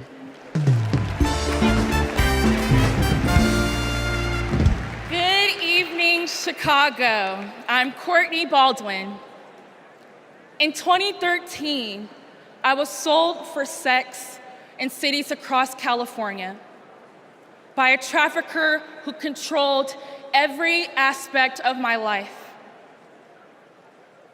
During those dark moments, I held on to hope that one day I'd be seen as more than a victim, that I could pursue my dreams, and that my trafficker will be held justice. I didn't know it yet, but waiting for me on the other side were people who were fighting for survivors. One of them was Kamala Harris. As California's Attorney General, she fought Backpage.com, the website that let me and thousands of others be bought and sold. She filed criminal charges against its owner that shut down the website for good. No one has ever done that. Vice President Harris is fearless, compassionate, and she still gives me hope. She's protected people like me her whole life, and I know she'll fight for us all as president. Thank you.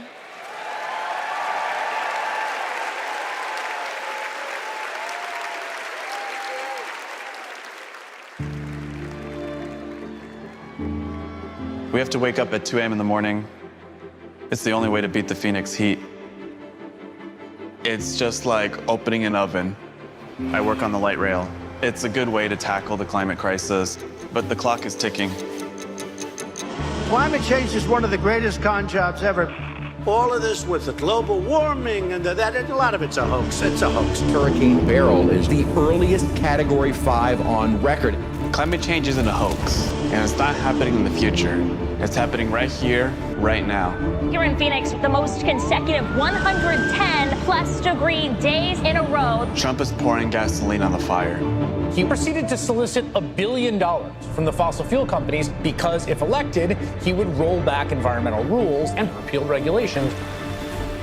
Trump's Project 2025 agenda gives tax breaks to big oil and completely tramples the middle class. Trump would gut clean energy jobs like mine. This work gives us security and economic freedom. Trump would rip that away. Kamala Harris sees the future differently. She's a clean energy champion. She took on big oil that gouged Americans. Harris was the deciding vote that passed Democrats' epic clean energy investments. Kamala will fight for climate and clean energy policies that protect our health and hold big polluters accountable. The clock is not just ticking, it is banging. And that is why President Biden and I made the largest climate investment in America's history. We are not going back. I was raised to care for my community. That means jobs for my guys and a clean energy future.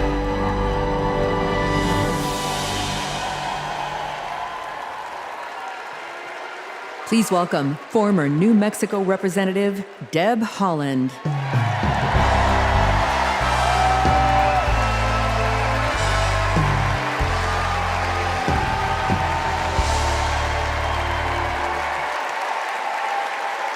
Thank you. Thank you. Thank you. Thank you. Thank you. Thank you.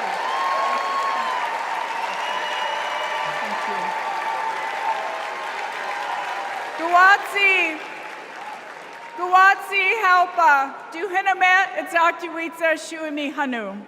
In my Keres language, greetings, friends and family.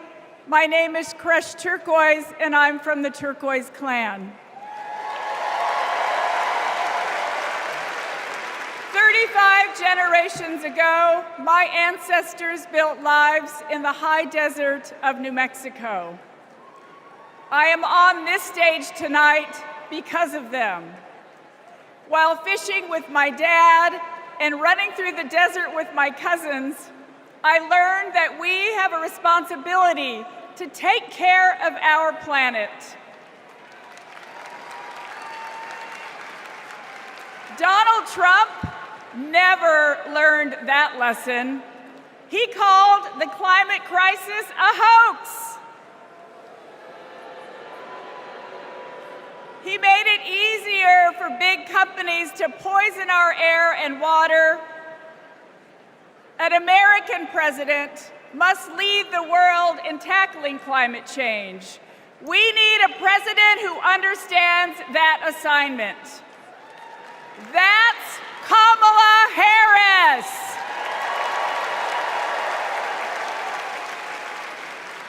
I know her record. She held polluters accountable for spilling oil into the San Francisco Bay. She defended President Obama's Clean Power Plan in court.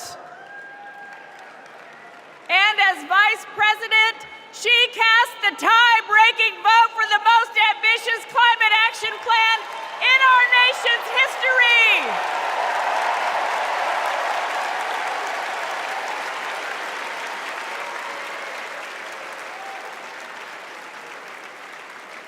Kamala Harris and Tim Walz will fight for a future where we all have clean air, clean water, and healthy communities. Let me go back to the lesson I learned in the desert Southwest. We all have a role in protecting our Earth for future generations. So let's all be fierce, and let's make Kamala Harris the next President of the United States. Thank you all so much. Thank you. Thank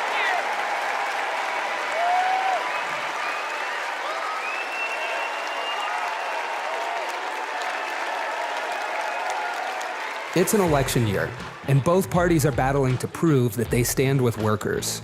But sometimes, workers don't get the invite. Do you know where the auto workers are? I haven't seen anybody from the UAW. Nobody from the UAW? After we struggled to find any auto workers at Trump's Rally for Auto Workers, we hit the road to find out what Democrats have been up to. The Inflation Reduction Act is helping to fuel a boom in clean energy, creating 9 million new clean energy jobs over the next 10 years, once in a generation investment. I thought that American manufacturing was supposed to be dead. Here I am looking at one of the biggest auto mega plants being built. We talked to workers in rural Tennessee who joined a union for the first time to build one of the largest battery plants in the country. We have 20-year-old people thinking about their future. We never did that. I got things now that I never thought I could have. Generational wealth, I'm working on that. Medical, dental, vision, pension, something to fall back on when it's all over with. We went to Vegas, where union workers are building America's first high-speed rail. To Lordstown, Ohio, where auto workers who lost their jobs under Trump returned to work at a new battery plant. This could be the future. This could bring industry back to Lordstown. We saw it in its heyday, and here we are. We have the opportunity to make the battery. And Milwaukee, where workers are replacing every lead pipe in the city. It helps with the struggle. You don't have to struggle with 2, 3 jobs. You know, you can maintain with one job. This is my own neighborhood. This is your old neighborhood? Yes. Makes me feel good because I'm giving back something. It's easy for stories like these to get drowned out by fake worker rallies at non-union plants. Does anybody know that there's a Donald Trump event just an hour away from here? Yes, no? No. Was anybody invited to it? But over the last 4 years, only one party has invested trillions in clean energy, bringing back manufacturing and rebuilding infrastructure, putting workers at the center of it all. And this is just the start. Please welcome John Russell.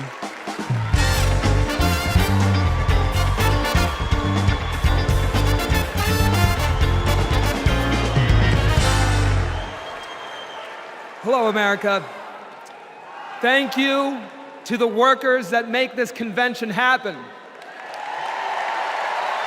Let's never forget how essential all of our labor is.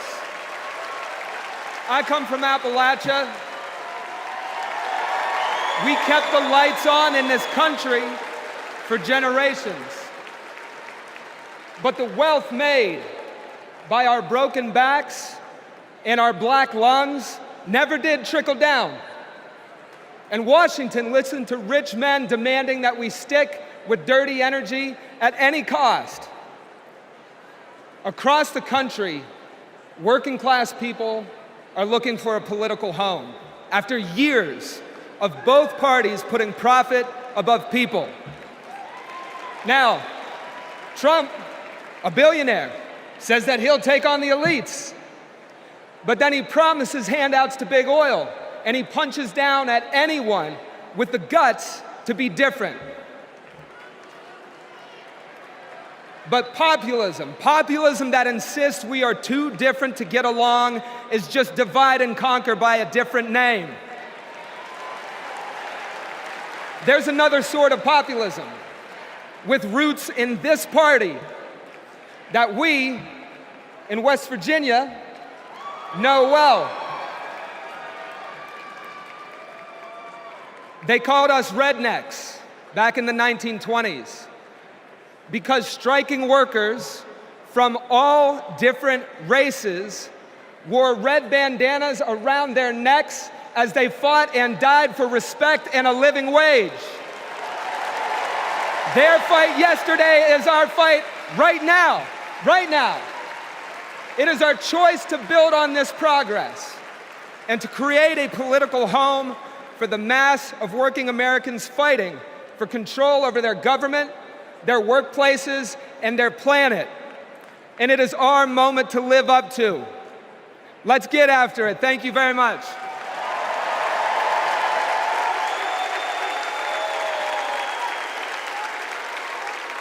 Don't know why, but I feel like When our team of students passed one of the first climate justice policies in our nation, Vice President Kamala Harris showed up. She came to highlight our initiative because she believes in us. Last year, my dad retired after spending more than 30 years working at one of our country's most polluting power plants. Donald Trump doesn't care about people like my dad. I know Vice President Harris will put working families ahead of big oil billionaires. Kamala Harris approaches climate policy through the eyes of future generations, like mine. As new voters and as new leaders, I'm excited to join Harris in the fight for our future.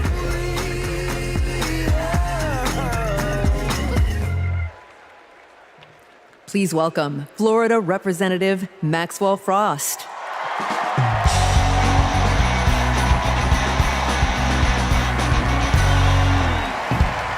I'm Maxwell Alejandro Frost, and I'm proud to be the first member of my generation in Congress. I'm also proud to represent Central Florida. You might expect me to talk about how climate change will impact our future. But as a Floridian, as a Florida man, I'm here to tell you that the climate crisis isn't some far-off threat. It is here. Donald Trump and J.D. Vance think they can divide us by saying this crisis is some type of hoax. But I've walked the streets of communities that have been forced to rebuild after hurricane flooding destroyed their homes. I've heard the stories of immigrant farm workers made to work in horrid conditions exacerbated by this crisis. And I felt the scorching record heat and know that climate change can sometimes feel like an unstoppable force. But with our movement and with organizing and an administration that cares, we are making progress. Kamala Harris and Joe Biden have proven that tackling this crisis creates jobs, that investing in clean energy protects our health, and that investing in mass public transit builds strong communities. And we must always remember that peace is essential to our climate and war destroys our environment. This election is about every drop of water that we consume and every breath we breathe. Fighting the climate crisis is patriotic. And unlike Donald Trump, our patriotism is more than some damn slogan on a hat. It's about actually giving a damn about the people who live in this country. Because when you love somebody, you want them to have clean air. When you love somebody, you want them to have safe drinking water. And when you love somebody, you want them to have a dignified job. And so, America, it's simple. Let's get to work and elect Kamala Harris and Tim Walz for our planet, for our future, for our present, and for our people. God bless.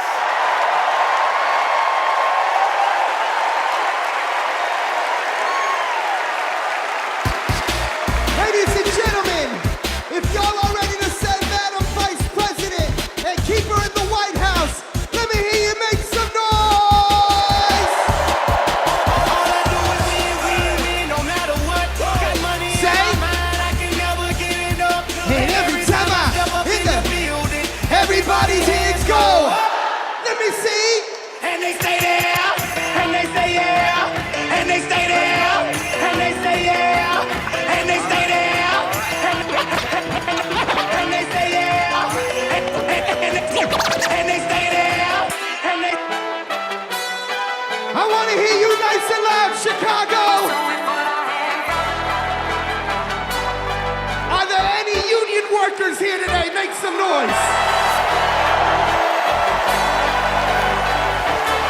Are there any teachers in this building? Make some noise. Now everybody hands up.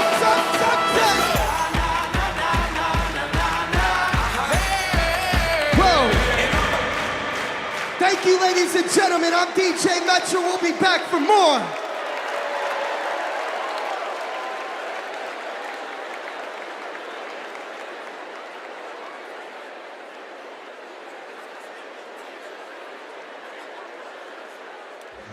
What's up, everybody? Stephen Curry here. I know you all know I played for the Golden State Warriors, but man, what a great honor it was to represent Team USA and go out there and win that gold medal at the Olympics this summer. And that unity on and off the court reminded us all that together we can do all things and continue to inspire the world. That's why I believe that Kamala, as president, could bring that unity back and continue to move our country forward. This is about preserving hope and belief in our country, making sure families can be taken care of during their most precious times. I got to visit Kamala with my team in the White House last year, and I can tell you one thing I knew then and I definitely know now. The Oval Office suits her well. So in the words of Michelle Obama, do something. Go vote, be active. Let's show out in November like never before. It's been an honor for me to represent our country. It's an honor to support Kamala. So let's all do our part. God bless. Please welcome Democratic nominee for U.S. Congress in Alabama, Shamari Figures.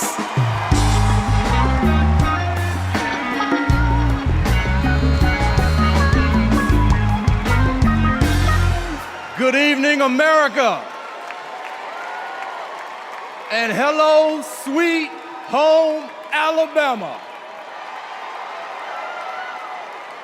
I am running for Alabama's 2nd Congressional District. This is the district that gave America the Tuskegee Airmen, Rosa Parks, Fred Gray, and it is the birthplace of the civil rights movement in Montgomery, Alabama. And of course, this district is home to Mr. Good Trouble himself, Congressman John Lewis. Look, my pathway to this stage was paved by a legacy of fighters. Fighters that include my mother, Alabama State Senator Vivian Davis Figures, who is here at her 11th DNC. And it also includes my father, my late father, Michael Figures, who was also a state senator and civil rights lawyer who sued the Klan into bankruptcy. Listen, all of America, all of us owe a debt to courageous freedom fighters, both known and unknown, a debt that can never be repaid. But what we can do is ensure that the work of those fighters who came before us continues, and that our sacred right to vote is always protected. Kamala Harris gets this. She's working to protect our freedoms every single day. And that's why she will sign into law the John Robert Lewis Voting Rights Act once it is introduced again by Congresswoman Terry Sewell.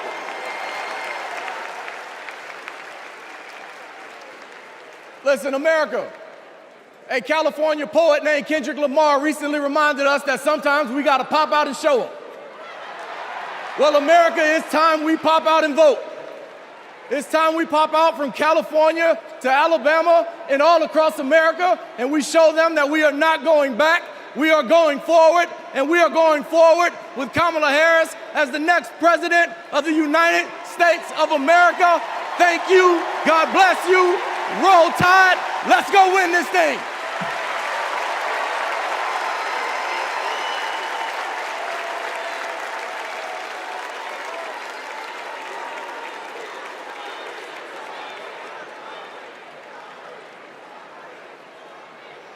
As I close out my segment tonight, I gotta send a quick message.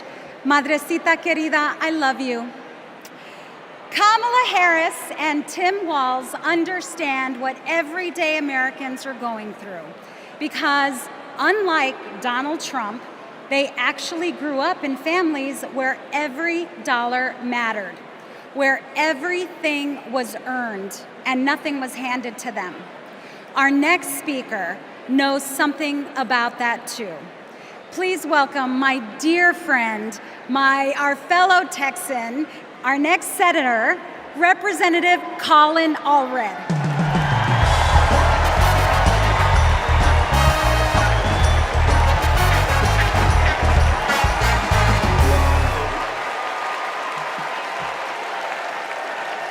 All right.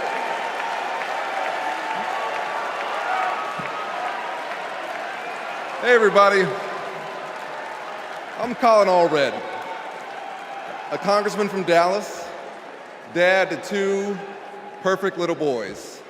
And this November, I'm gonna beat Ted Cruz.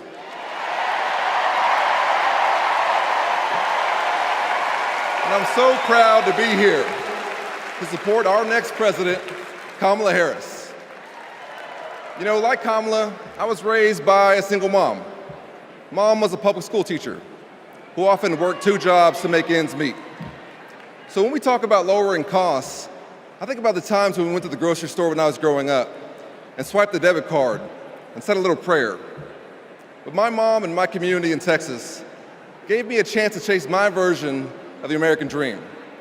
I played football at Baylor and in the NFL before becoming a civil rights lawyer and representing my hometown in Congress. Now I'm the guy who's going to turn Texas's Senate seat blue.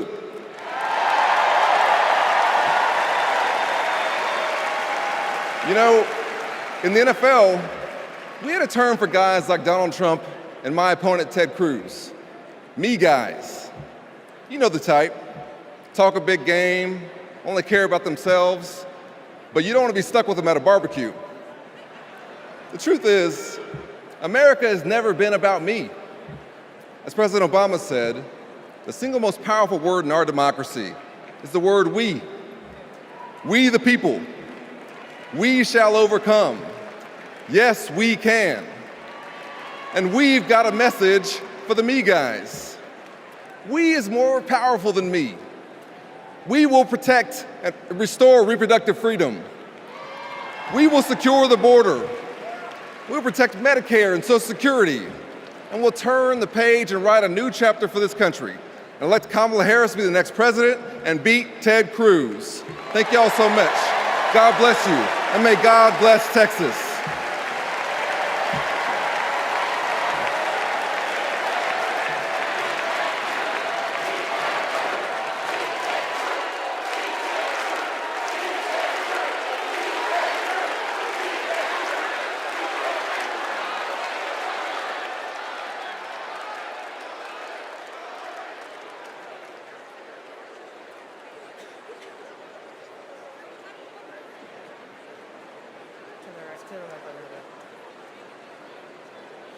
I'm Anya Cook. This is my husband, Derek, and our daughter, Anaya. 2 years ago, a miscarriage nearly killed me. At 16 weeks, my doctors told me to prepare for a stillbirth. I needed care, but my state's abortion restrictions kept it from me. I miscarried in a bathroom. I'll never forget my husband's face as he tried to stop the bleeding, trying to do what doctors should have been doing. When I reached the hospital, I'd lost nearly half the blood in my body. I can't change the past, but we can choose a different future.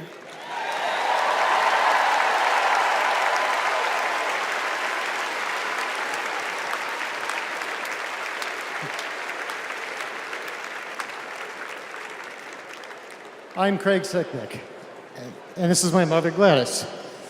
My brother was a U.S. Capitol Police officer, Brian Sicknick, a hero who died after defending our country on January 6th.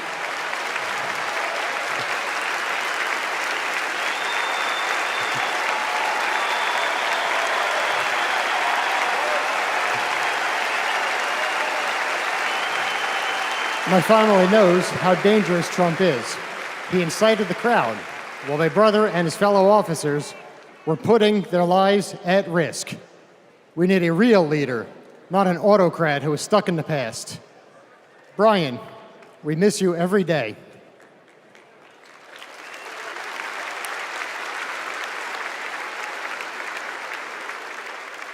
I'm Gail DeBoer. I've had type 1 diabetes since I was 11. Stressing about insulin cost has been a constant in my life. President Biden and Vice President Harris have moved mountains to help. Medicare can finally negotiate prescription drug prices.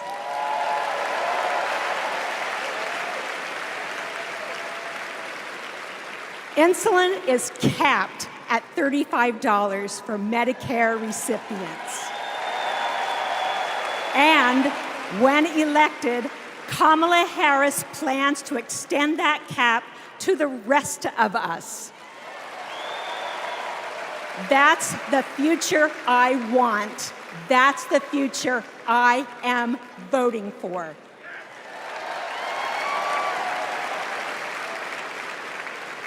I'm Wani Romero, owner and CEO of Mothership Coffee in Las Vegas. I put in work to build my business. When COVID hit, this administration's support kept us moving. I hired staff and we grew. We've more than doubled in size since the pandemic, and it's just not us. Over the last 4 years, 19 million new business applications have been filed. Like Trump, I grew up in Queens, but unlike him, I built my business with grit. That's my story. That's the American story. Let's turn the page on Trump.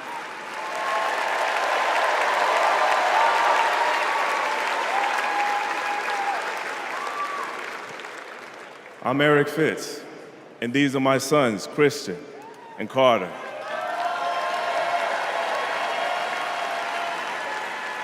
I always try to set an example for my boys, to teach them compassion, accountability, and resilience.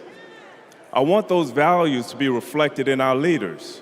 I don't want to have to turn off the TV because our president is lobbing insults or telling lies. I'm tired of all of the hate. It's time to move forward together and build a country our kids can be proud of.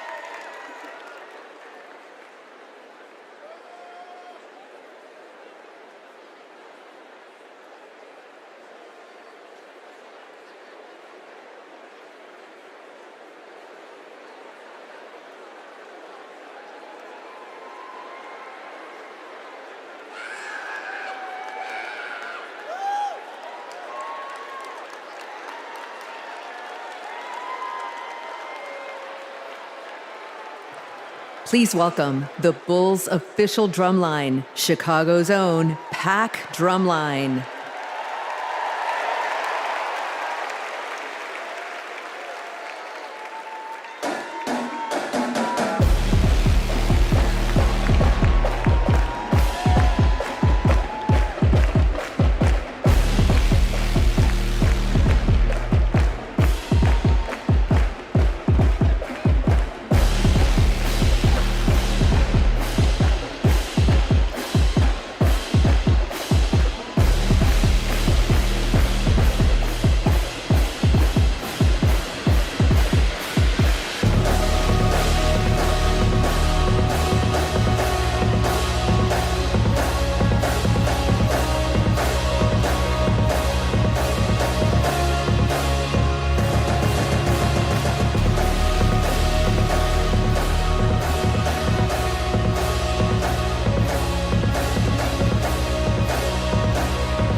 Party's not over, Chicago!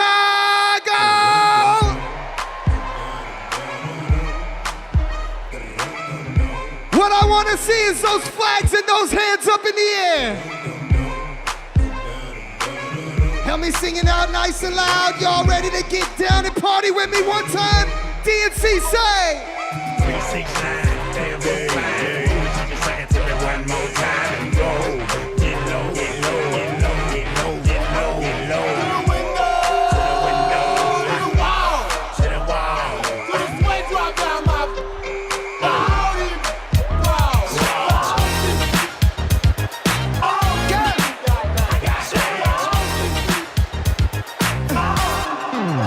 Pop, pop, it's showtime, showtime, showtime. Guess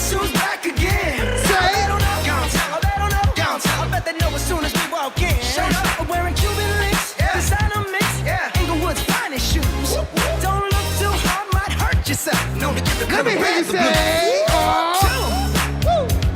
I'm a dangerous man with some money in my pocket. Keep up. So many pretty girls around me and they're waking up the rocket. Keep up. Why you mad? Fix your face. Ain't my fault they all be jacking. Keep up. Players only. Come on, put your pinky rings up to the moon. Girls, what y'all trying to do? 24 karat magic in the air. Head to toe, so where? Look out, look out, look out. This ain't Texas. No hold 'em. So lay your cards down, down, down, down. Say! Pocket Lexus. And throw your keys up. Stick around, round, round, round, round. Nice and loud. And I'll be damned if I can't slow dance with you. Come pour some sugar on me, honey, too. It's a real live boogie and a real live hold down. Don't be a come take it to the floor now. Woo! There's a tornado. In my city. In the basement. That ain't pretty. Rugged whiskey. We're surviving. Of red cup kisses, sweet redemption, passing time, yeah. Ooh, one step to the right. We headed to the dive bar we always thought was nice. Ooh, run me to the left and spin me in the middle, boy. I can't read your mind. This ain't Texas. Ain't no hold 'em. Lay your cards down, down, down, down. So pocket Lexus and throw your keys up. Stick around, round, round, round, round. One more time, nice and loud. And I'll be damned if I can't slow dance with you. Come pour some sugar on me, honey, too. It's a real live boogie and a real live hold down. Don't be a come take it to the Wait.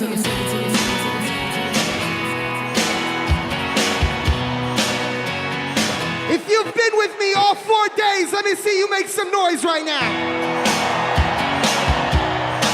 And if this is your first convention, let me hear you make some noise. I was born in a small town, and I live in a small town. I would die in a small town, oh, small communities. All my friends are from small town. My parents live in the same small town. My job is a small town. Provides little opportunity. Hey!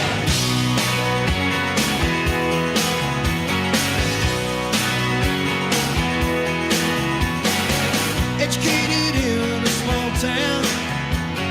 Taught to feel Jesus in a small town. Used to daydream in that small town. Another boring romantic, that's me. But I've seen it all in a small town. Had myself a ball in a small town. Met an LA dollar, brought him to this small town. That small town, just like me. Hold on and say. No, I cannot forget from where it is that I come from. I cannot forget the people who love me.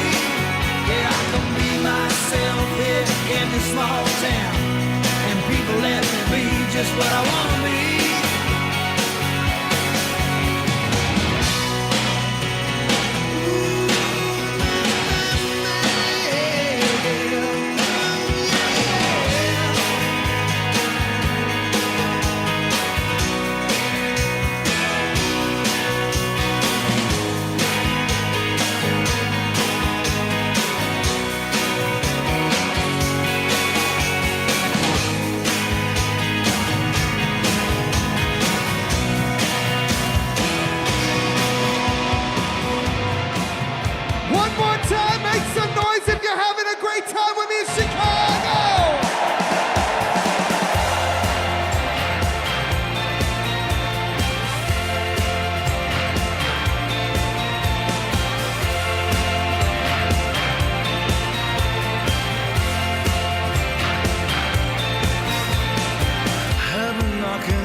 I've been stumbling on good hearts turning to stone. The road of good intentions is gone dry as a bone. We take care of our own. And we say, we take care of our own. One more, wait.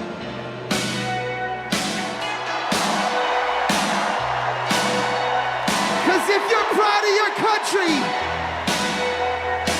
and you're ready to send Madam VP and keep her in the White House, make some noise.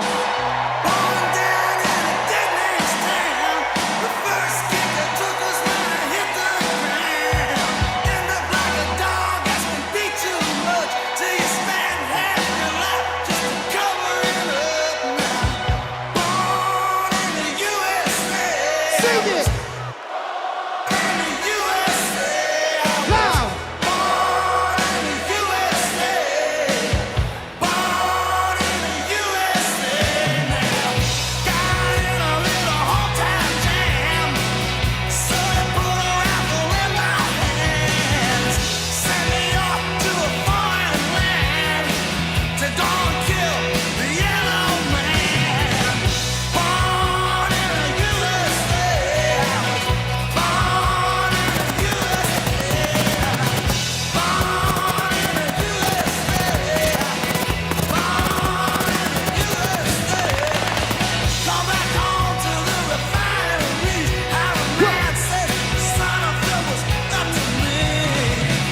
Went down to see my VA man. He said, son, don't you understand now?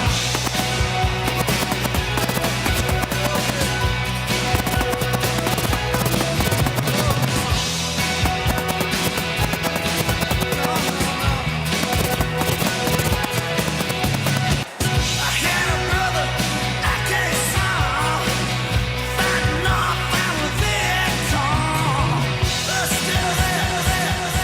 Ladies and gentlemen, I hope you enjoyed yourself with me. My name is DJ Metro from Chicago. Thank you for having me.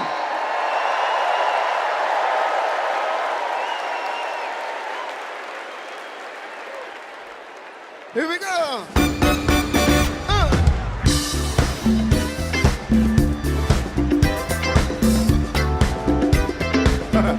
Knock me out.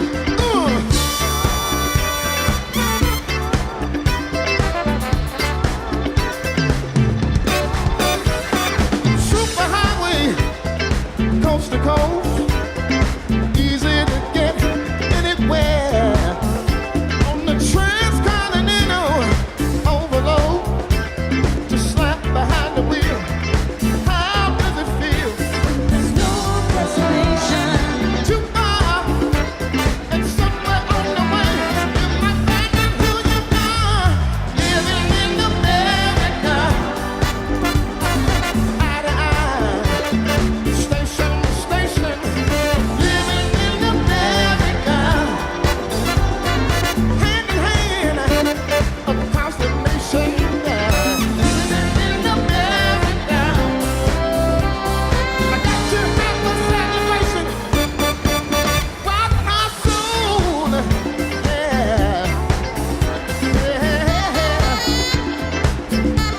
Come on, Snoop Dogg, Fatback, many miles of railroad track. All night, radio, keep on running through your rock and roll soul. All night diners keep you awake on black coffee and a hard roll. I like to rock but everybody's working overtime, living in America. Eye to eye, station to station.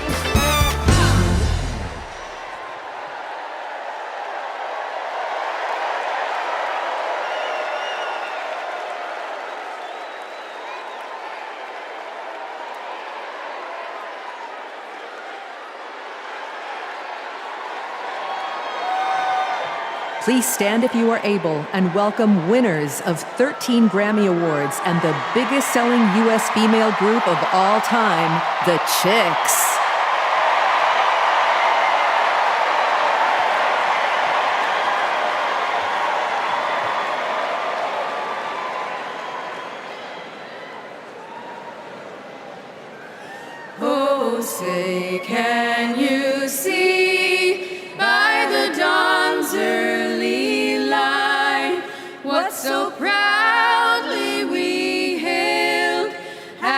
twilight's last gleaming, who's brought stripes and bright stars through the perilous fight, o'er the ramparts we watched were so gallantly streaming, and the rockets' red glare, the bombs bursting in air, gave proof through the night that our flag was still there.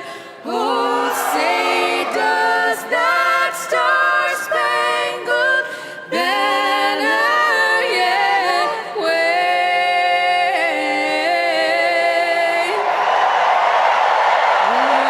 Land of the free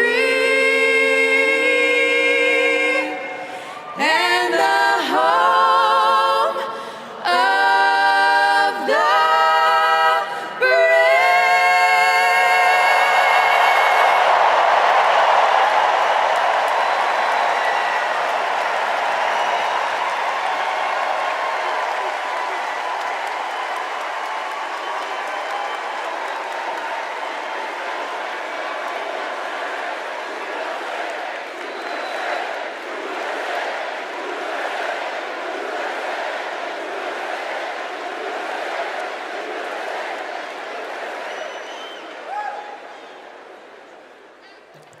Please welcome Kerry Washington. Welcome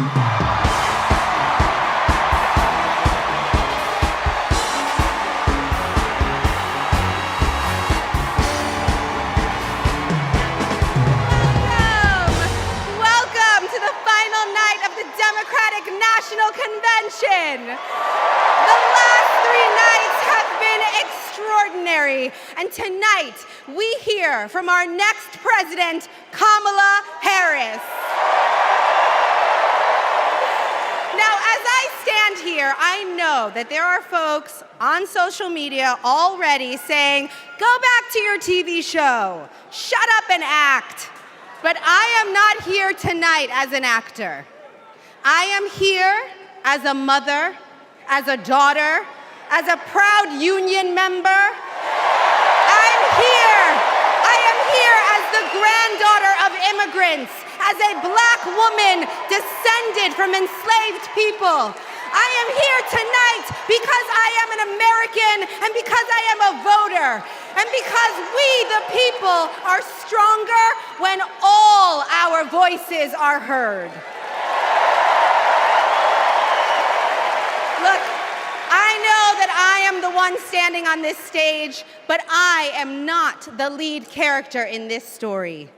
You are. All of you. You are the messengers. You are the fixers. Dare I say it, you are the Olivia Popes. You are the superheroes saving this democracy. It is you, not me, who have the greatest power to convince your loved ones to vote. So, just like Michelle Obama told us, let's do something. Let's make a video. Everybody take out your phones. Everybody take out your phones. We're gonna make a moment. Can somebody bring me my phone? I wanna capture this historic moment and share it with the people that we love. Oh, hi! What'd you do? Come on over here.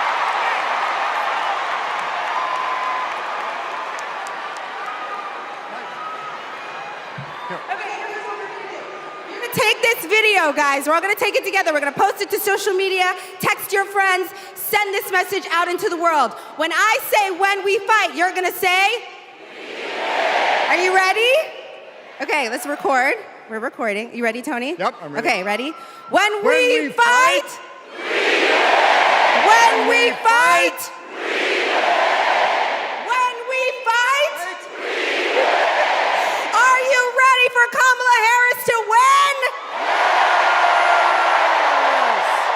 Good, because when Kamala wins, America wins.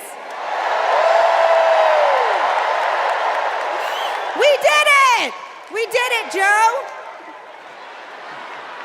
Thank you, Tony. I don't get to stay? No, you gotta go. Bye, everybody. Tony Goldwyn, ladies and gentlemen. Okay, so listen. It's come to my attention that there are some folks who struggle or pretend to struggle with the proper pronunciation of our future president's name. So, hear me out. Confusion is understandable. Disrespect is not. So tonight, we are going to help everyone get it right. Here to help me are some very special guests.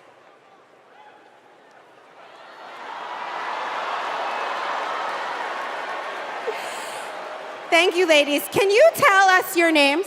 Hello, everybody. My name's Amara. And my name is Leela, her little sister. And what are you here to do? To teach you how to say your auntie's name. Okay, so how do you pronounce it? First you say comma like a comma in a sentence. Then you say la like la la la la la. Put it together and it's 1, 2, 3, Kamala. All right, so let's practice. Everybody over here say comma. Everybody over here say la. Together.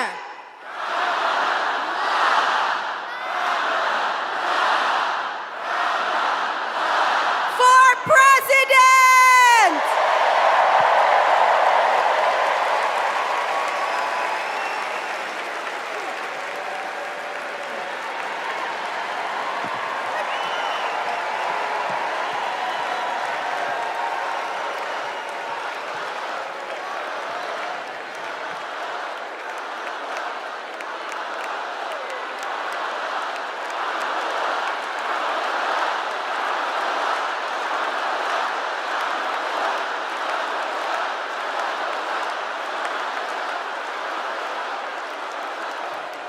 Please welcome Mina Harris, Ella Emhoff, and Helen Hudlin.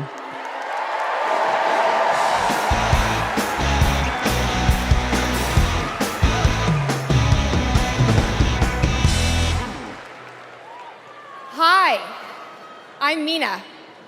I'm Ella. And I'm Helena.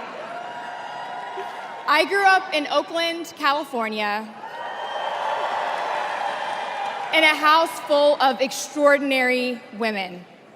My mom, my grandma, and my auntie, who showed me the meaning of service, helping her sister, a 17-year-old single mom, fighting for justice for the American people, and still cooking Sunday family dinner. She guided me, now she's guiding my own children, and I know she'll guide our country forward. Kamala came into my life when I was 14.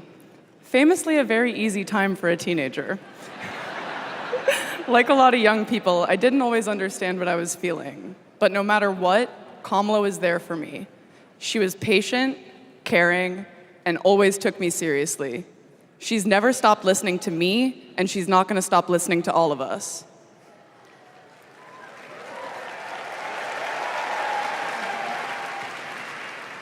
Kamala Harris is my godmother. To me, her advice means everything. Whether it's pursuing my passions, making an impact, or finding hope when the world doesn't feel so hopeful.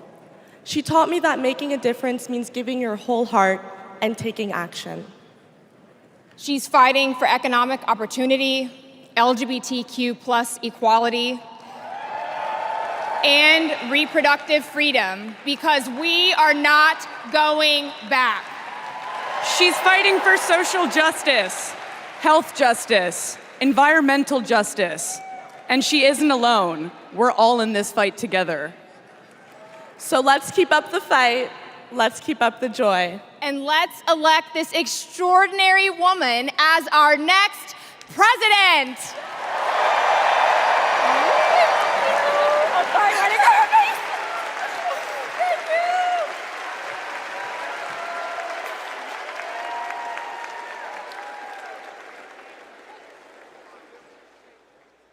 Please welcome actor and comedian D.L. Hughley.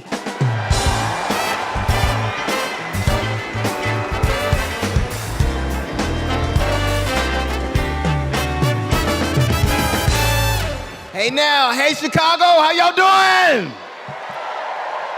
What's happening, California? Now, wait, where those AKAs at? Where they at? You know what? In 3 months, ain't gonna be no living with y'all. I can tell you this, I don't blame Donald Trump for not wanting to debate Kamala. I've been married to a black woman for 40 years and I ain't won one debate. I'm owing $93,000. Now, of course, Trump is saying that Kamala isn't black. I guarantee you this, Kamala's been black a lot longer than Trump's been a Republican.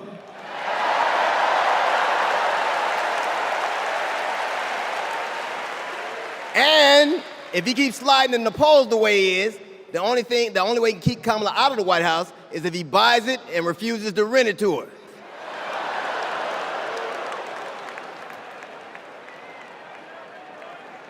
Of course, Kamala's getting broad support. They got black men for Kamala, white men for Kamala, Latinos and Asians for Kamala. They even have Republicans for Kamala. Republicans for Kamala. I guess Donald Trump will finally know what it's like when you get left for a younger woman.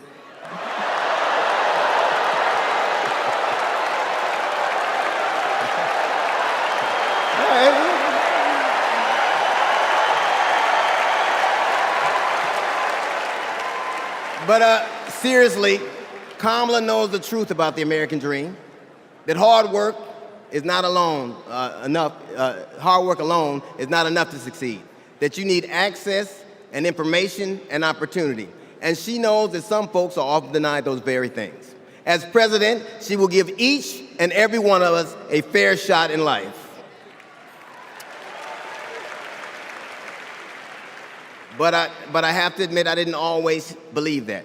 I mean, if you told me the 15-year-old me would be on stage supporting a prosecutor and a teacher,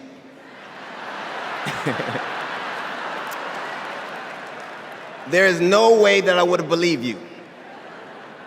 But because of that, I made assumptions about Kamala's record. And I often repeated them to a lot of people. Then one day, Kamala invited me to her house. She put her hand on my shoulder and she asked me to do some research. Something I had never done. Something a lot of people I know had never done before. Imagine attacking someone's character without a single Google search. So I did what I should have done in the first place. I learned that she had done for us exactly what she promised to. I believe that your apology should be as loud as your accusation, and I'm here apologizing in front of the whole damn world. I was wrong. I was wrong, and I'm so very glad I was wrong because, Kamala, you give me hope for the future, a future where my grandchildren, Nola and Stevie, had the freedom to control their own bodies, where they have the opportunity to go as far as their wits and their talents would take them. That future, ladies and gentlemen, is possible, but only if we elect Kamala Harris as the 47th President of the United States of America.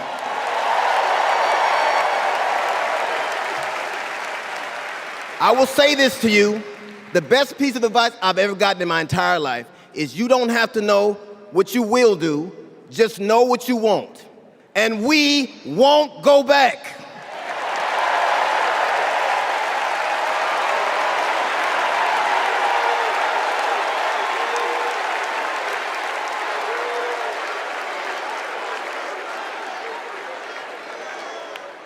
The energy in this room is electric.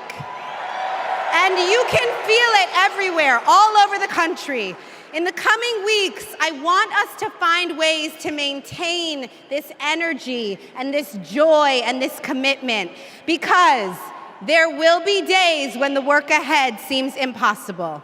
And when that happens, I know what I do. I get involved, I get engaged, I ask myself, how can I be of service to my community? Because community is why we do this, am I right? Yes, we do this for our children, for our parents, for our teachers and care workers who treat our loved ones like their own. We do this for working families who make this country thrive. We do this for the planet and for each other. We do this for justice and for peace and for democracy. And as we are about to hear, we do this for the safety of our communities.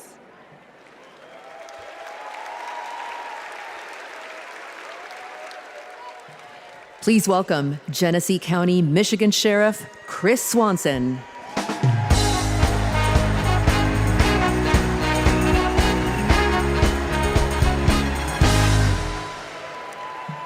My job is to protect people, all people.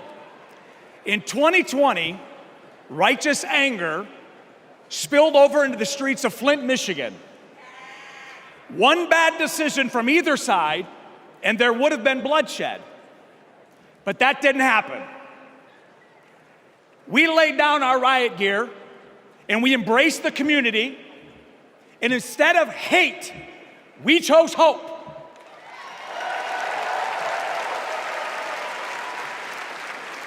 On January 6th, the opposite occurred. That day was paved with division, deceit, and denigration.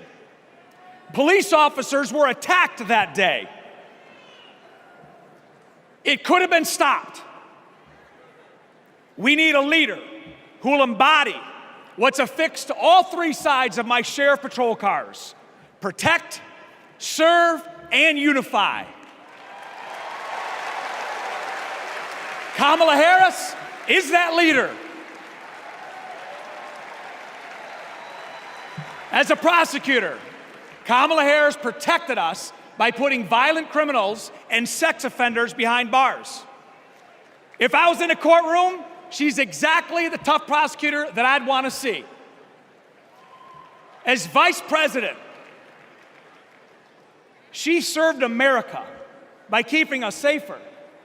And I can testify firsthand, where I come from, crime is down and police funding is up. As president, Kamala Harris will unify our country. She will bring us together because our country needs a leader who will go toe-to-toe with drug cartels and bullies. One who has already taken the oath, raised her right hand to advocate for the people. I can tell you in 2020, we were able to turn a protest into a peaceful movement by walking together. One city, one community, and one country. America, let's walk. Let's walk. Let's walk together and let's elect Kamala Harris and turn hate into hope yet again. Thank you.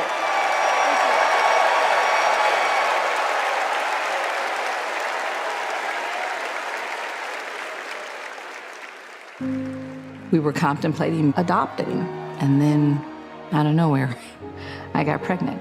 Jordan was so much fun as a child. When all of a sudden, 3 of those rounds he aimed at Jordan. Jordan didn't deserve to die that way. Reports of an active shooter at a high school. These students have now lived through so many of these shootings since they were born almost. We were praying and crying. I don't know how we're alive. An active shooter at an elementary school in Uvalde, Texas. Multiple children have been killed. Most of the body so mutilated that only DNA test or green Converse could identify. Trump did nothing on guns and was proud of it. There was great pressure on me. We did nothing. After a mass shooting in Iowa, Trump said, I have to get over it. "You never get over it." Kamala Harris and Joe Biden refused to get over it. As district attorney, she got illegal guns off the street. As Attorney General, she took on transnational crime rings and stopped gun trafficking. As Vice President, she helped pass the most sweeping gun violence legislation in 3 decades, keeping guns out of the hands of criminals, expanding background checks, closing loopholes. We'll finally pass red flag laws, universal background checks, and an assault weapons ban. Kamala understands the fight we're in. The power is with the people. And gives people like me, survivors like me, hope.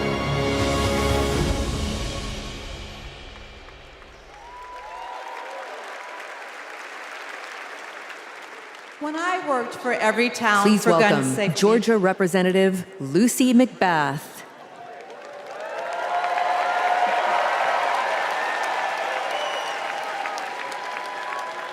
When I worked for Every Town for Gun Safety and Moms Demand Action for Gun Sense in America, I saw firsthand the power of telling our stories. You've just heard mine, but there are many more to tell.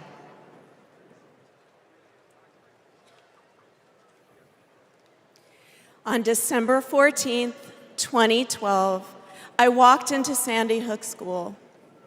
I stopped at the office, chatted with my principal, then started my day with my second graders. Suddenly, a loud crash, like metal folding chairs falling.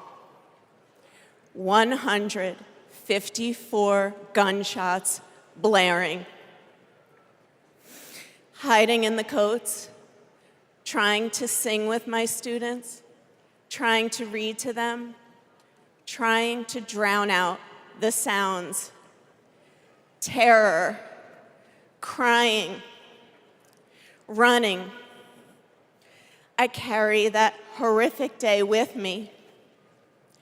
20 beautiful first grade children and 6 of my beautiful colleagues were killed. They should still be here.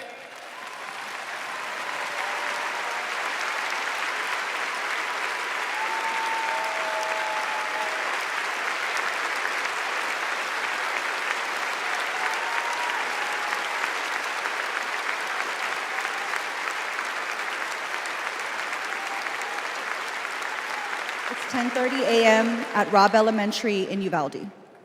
The school is recognizing my 10-year-old daughter, Lexi, for receiving all A's. She receives a Good Citizen Award, and we pose for photos. She wears a St. Mary's sweatshirt and a smile that lights up the room.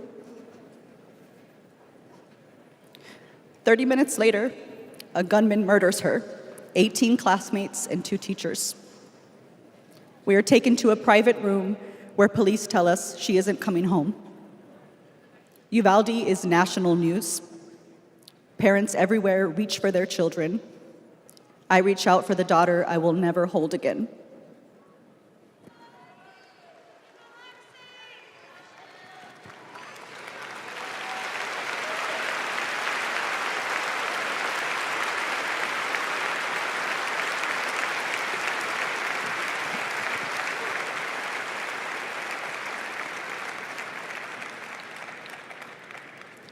My niece, Sandy Patrice, was 22. She drove to Myrtle Beach for sun and fun and motorcycle parades. Hours later, my phone rang. Shooting on the beach. No one can find Sandy. I stayed calm. You see, my mother, Patricia Ann, had been shot and killed by an abusive partner. I was calm then too. I got to handling business. I called relatives, the police, hospitals, and I kept calling, voice steady, heartbeat pulsing. Then I was connected to the coroner. 10 years of waiting, and Sandy's murder is still unsolved. I'll keep calling, and I'll keep fighting.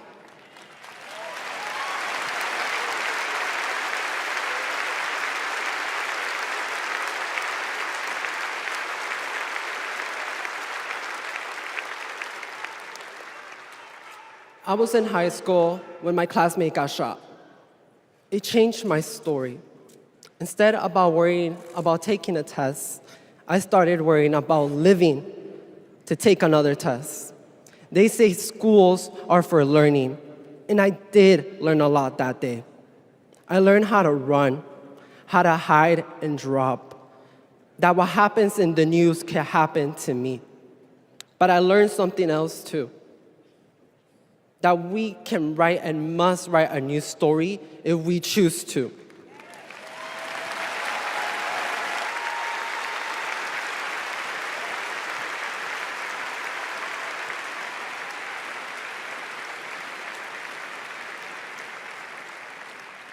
Our are stories of loss.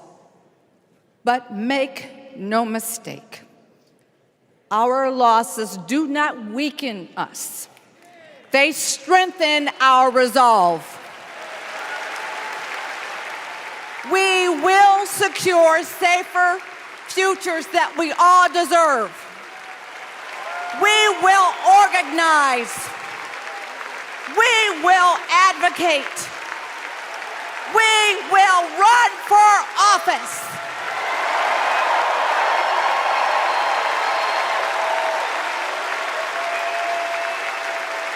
And we will join with Americans from small towns and big cities to keep our communities safe.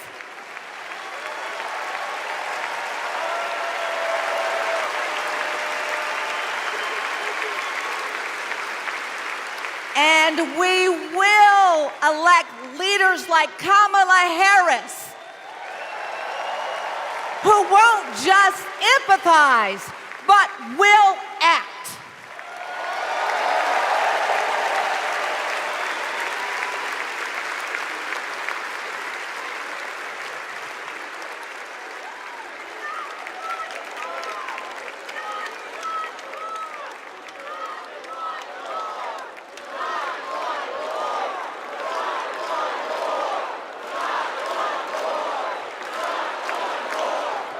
Please welcome former Arizona Representative Gabby Giffords.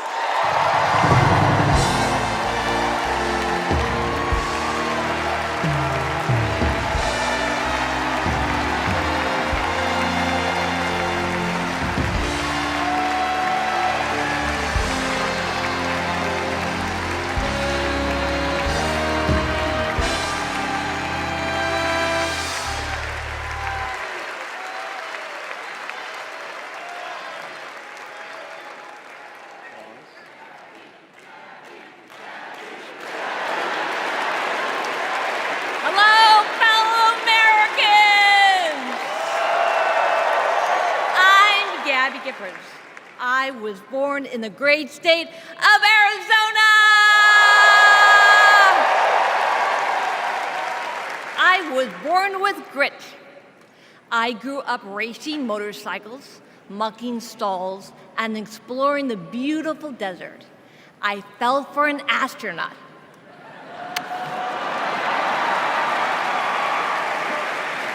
For 5 years, I served in Congress from a swing district. Everybody called me a rising star. Then on January 8th, 2011, a man tried to assassinate me. He shot 19 people. He killed 6. Terrible, terrible day. I almost died, but I fought for my life and I survived.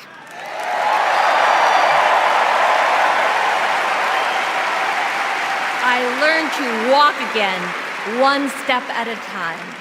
I learned to talk again, one word at a time.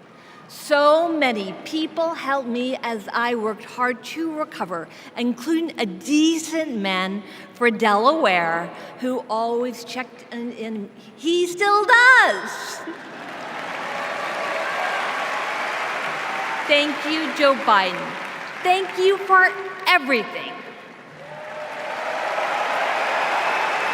Joe is a great president. My friend Kamala will be a great president. She is tough. She has grit. Kamala can beat the gun lobby. She can fight gun trafficking. Kamala stood up to Wall Street and the drug company. She will protect abortion access.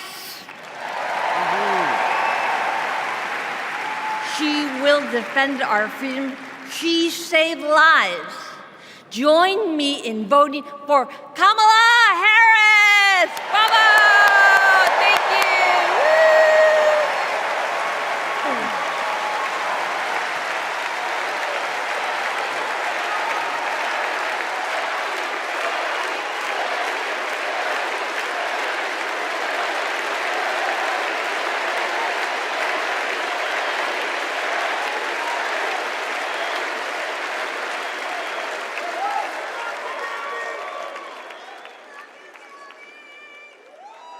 Don't know why, but I feel like I had the honor of meeting Vice President Harris when I got to introduce her when she spoke at my high school about gun violence. Parkland happened, and all I could think about is that I wanted to keep my kids safe. On July 4th, 2022, I was next in line to walk in the Highland Park Independence Day Parade when gunshots erupted. 7 people were shot and killed, and 48 more were injured. Vice President Harris has been a gun sense champion since she was our California AG. We have 2 options in November. We have Kamala Harris, who has already proven her leadership in the Biden-Harris administration. They passed the first ever comprehensive gun reform in 30 years. Meanwhile, Donald Trump has cozied up to the NRA and the gun lobby. I have full confidence in Vice President Harris that she's dedicated to and committed to finding a solution to end gun violence.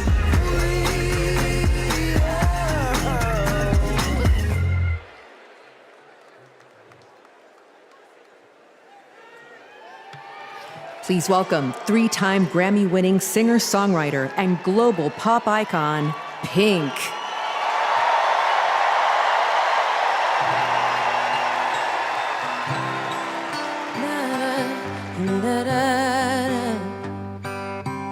We're searchlights we can see in the dark.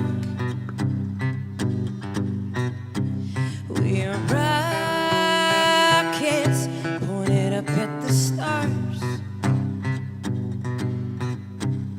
We are billions of beautiful hearts. You sold us down the river too far. What about us? What about all the times you said you had the answer? What about us?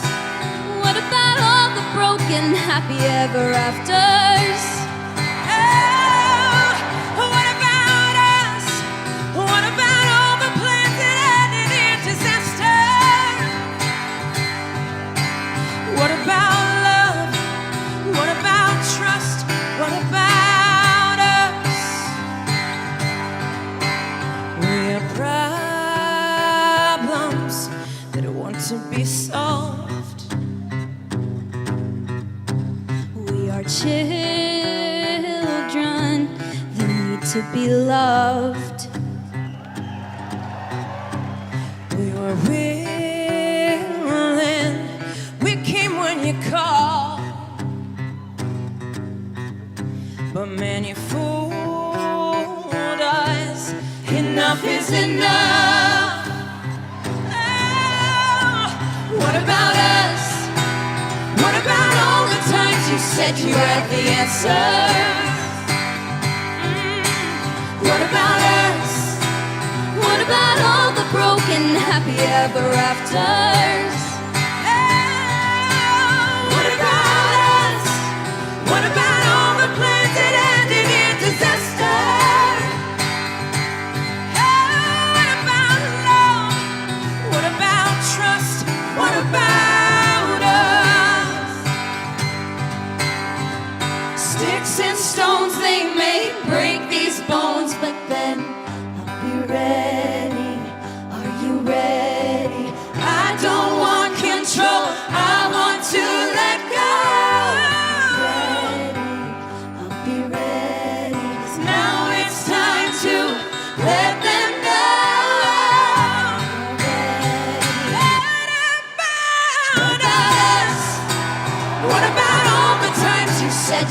the answers. So what about us? What about all the broken happy ever afters? What about us?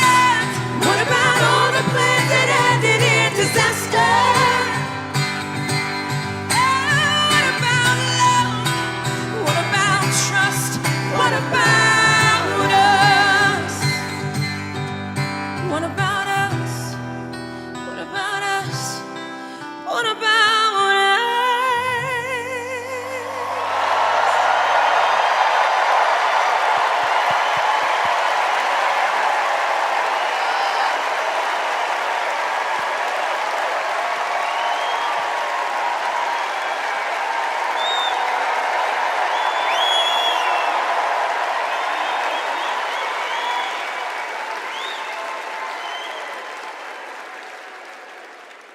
Global security and global prosperity depend on the leadership of the United States of America.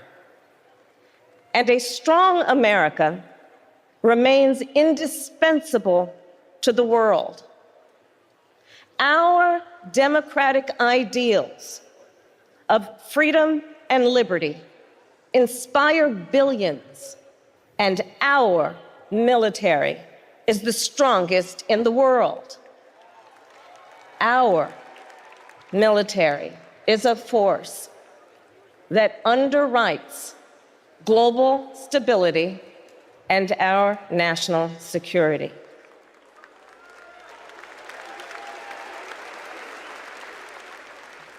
Please welcome Arizona Senator Mark Kelly.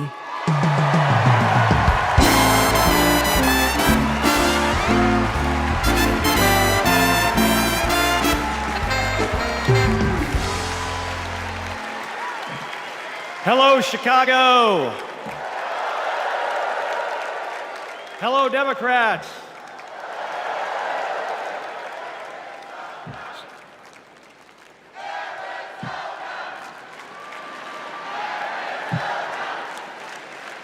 So, President Obama had to follow Michelle.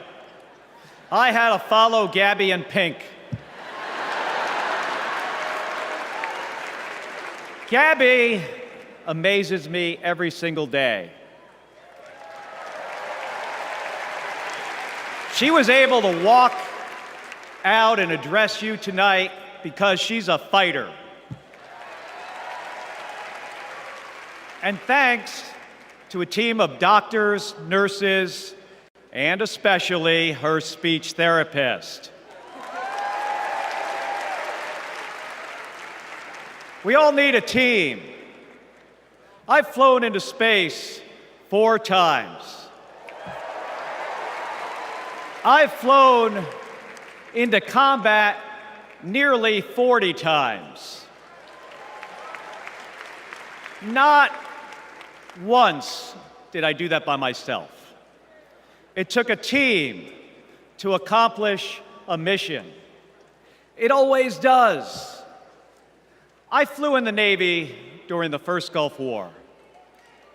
America rallied our allies to kick out a tyrant who invaded a neighbor. Today, Vladimir Putin is testing whether we're still that strong. Iran, North Korea, and especially China watch closely. What's Trump's answer? He invited Russia to do, and these are his words, not mine, whatever the hell they want.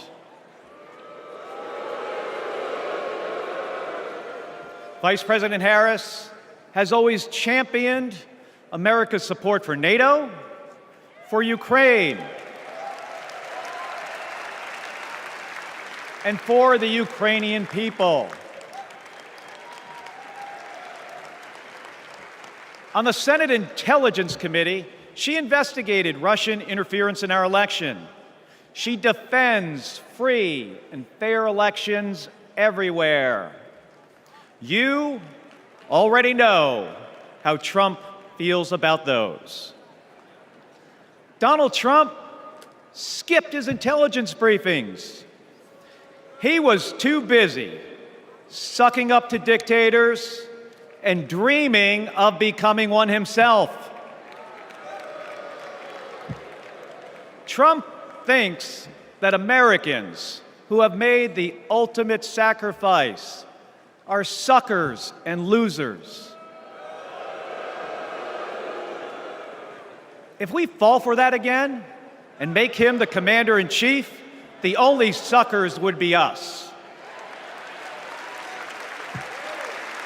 Kamala Harris knows that standing with our allies means standing up for Americans. She'll keep modernizing our military to support our troops and to support our veterans like our next Vice President, Tim Walz.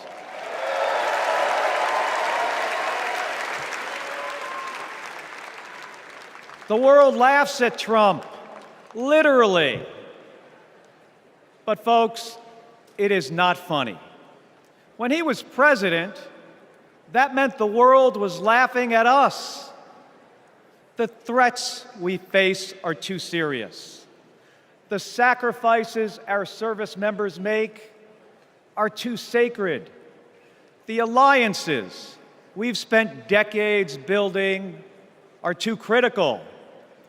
That's what's at stake now. And the choice isn't even close. But in Arizona and nationwide, this election will be.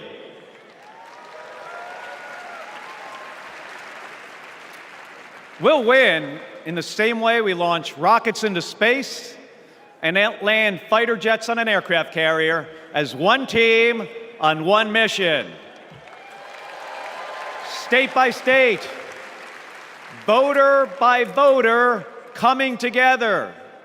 No country is better than ours at solving big problems. So, on November 5th, let's prove that America is still the leader the world needs today by electing the leader we need right now, Kamala Harris. Thank you, everybody. Thank you.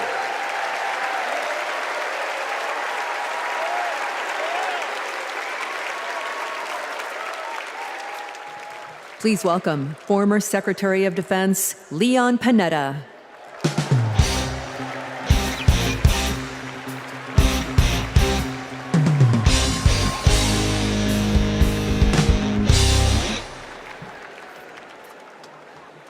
My fellow Americans, I'm proud to have served in the Army, the Congress, the White House, Chief of Staff, CIA Director, and Secretary of Defense.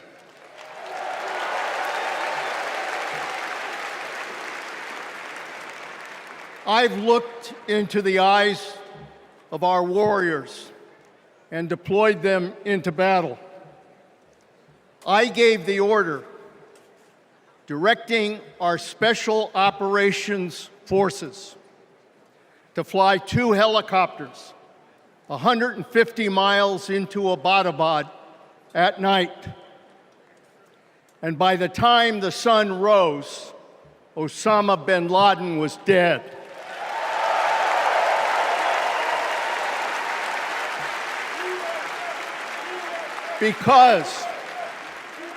Because nobody attacks our country and gets away with it. Nobody.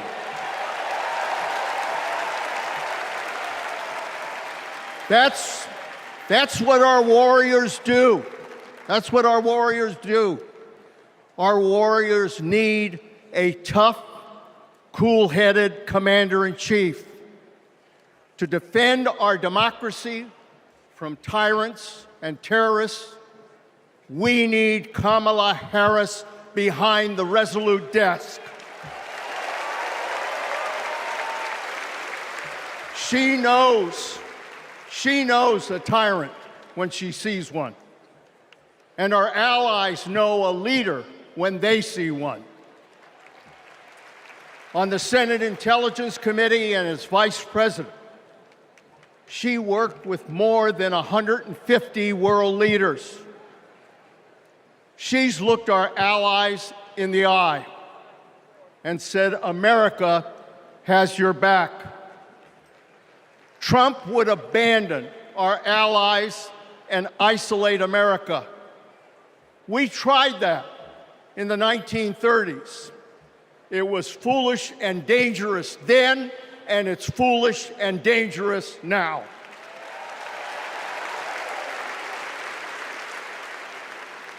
Listen to President Reagan. President Reagan.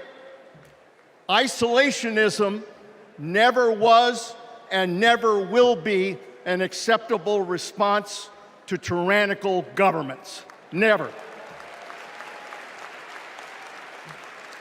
Trump tells tyrants like Putin they can do whatever the hell they want. Kamala Harris tells tyrants, the hell you can, not on my watch. She's worked with President Zelensky to fight back against Russia. She knows that protecting their democracy protects our democracy as well. Look, Donald Trump does not understand the world, and he does not understand the service and sacrifice of our military. Our fallen veterans are not suckers, they are not losers, they are our heroes.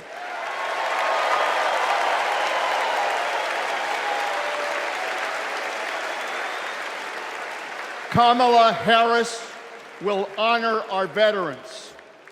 And in Tim Walz, we will have a vice president who has served in uniform honorably for 24 years.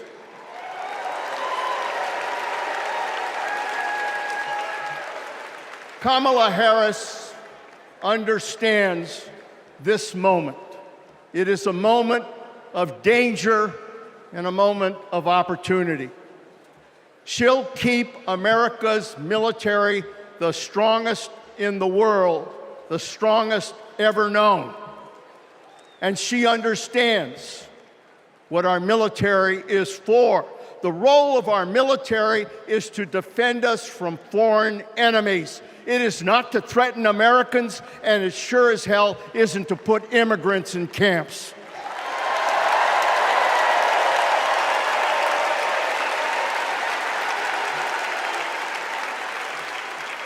Every president since World War II, Republican and Democrat, has shared the belief that America must protect democracy in the world. Every president has honored our veterans and their sacrifices. Every president, but one. So we face a critical choice: to vote for someone who stands with our military and stands up for democracy, or someone who will disrespect our heroes and undermine our democracy. My fellow Americans, there is only one choice. One choice. And let me tell you something. When she takes her oath of office, as she will this January,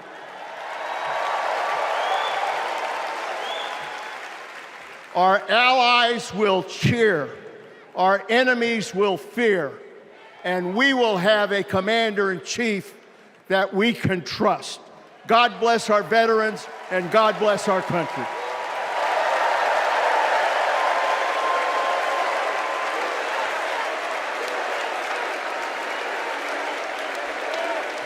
Please welcome Arizona Representative Ruben Gallego.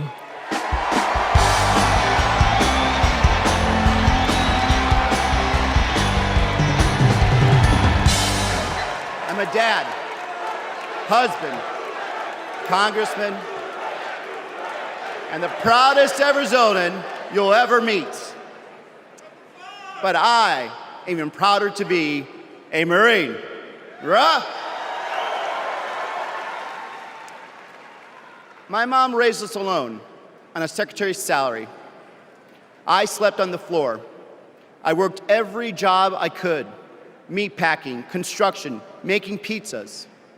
I made it to Harvard with no money or connections. Other kids were happy because they were at Harvard. I was happy because I finally had a mattress. Then I enlisted, fought alongside my brothers with Lima 325 in Iraq. They called us Lucky Lima, but our luck ran out.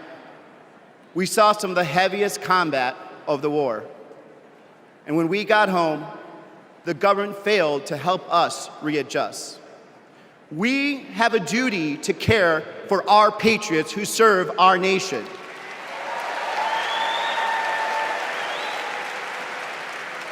For the Vietnam veteran in Buckeye who relies on the VA for his medication.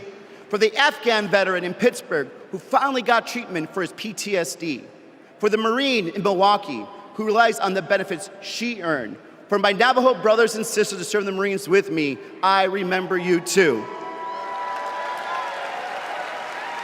Kamala Harris and Tim Walz are fighting for them.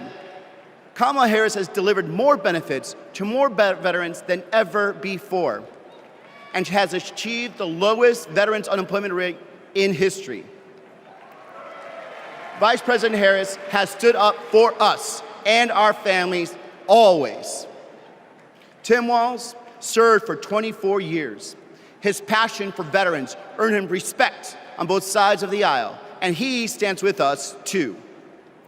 In fact, let me introduce you to some of the many Democrats who understand what service means, because we put country over politics. We were proud to wear the uniform. And we're proud serving our countries in city halls, state capitals, the U.S. House, and the Senate.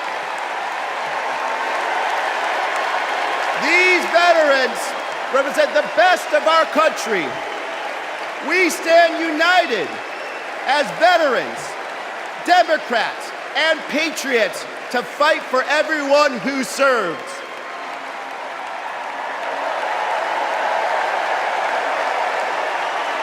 But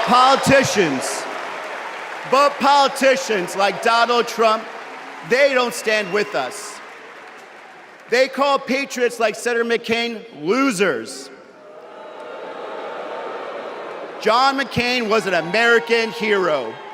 Show some respect.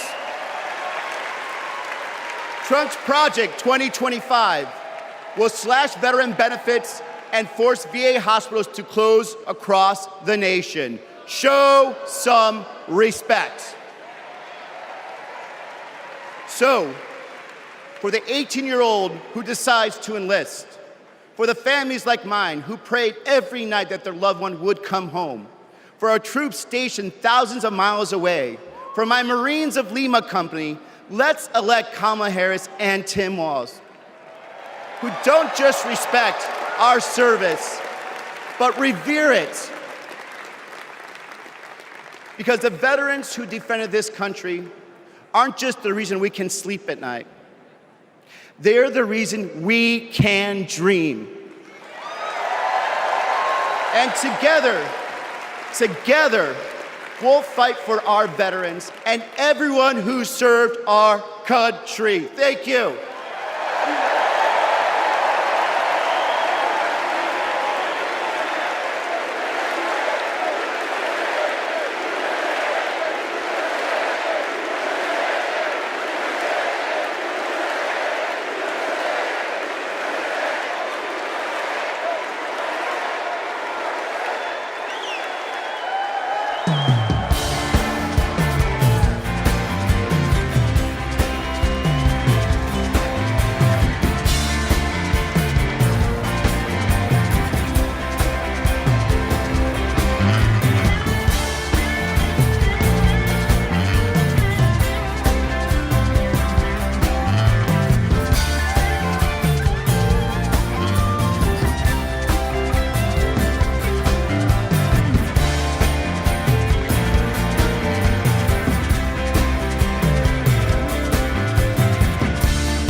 Please welcome Michigan Governor Gretchen Whitmer.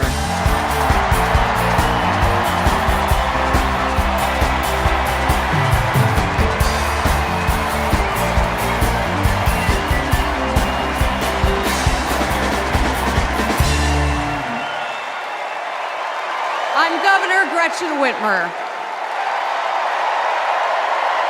In Lansing, they call me Governor. But in Detroit, they call me Big Gretch.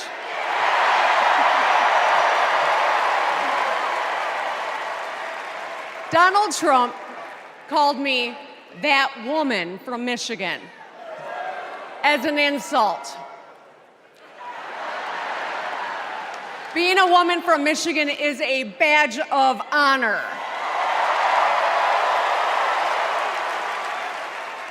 Like women across America, we just GSD. Get stuff done. At 29, I joined the sandwich generation.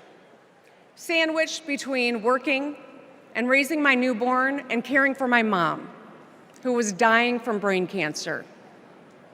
It was hard, but not extraordinary. It's life. Those nights reminded me who I was fighting for. People just trying to make it. Kamala Harris knows who she's fighting for, too. She took care of her mom, who also battled cancer. As president, she'll fight to lower the cost of health care and elder care for every family.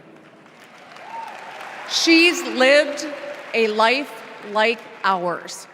She knows us. Donald Trump doesn't know you at all. You think he understands that when your car breaks down, you can't get to work? No. His first word was probably chauffeur. You think he's ever had to take items out of the cart before checking out? Hell, you think he's ever been to a grocery store? That's what the chauffeur is for. But Kamala Harris, she gets us. She sees us. She is us.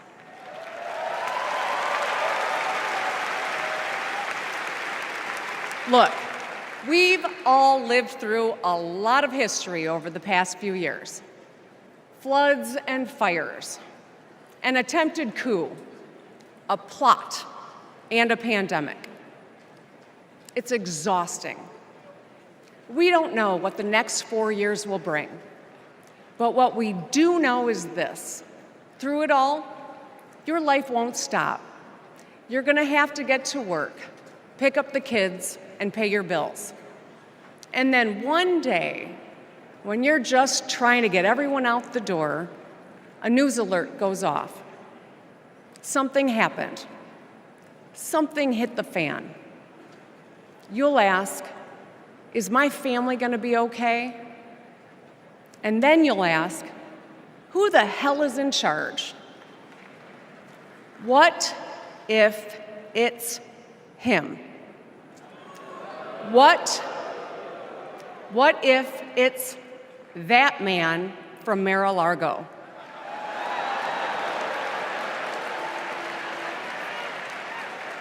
I know, in a crisis, we need someone strong enough to come up with a plan, to tell the truth, and to bring people together. Right now, before the crisis, is when we get to choose.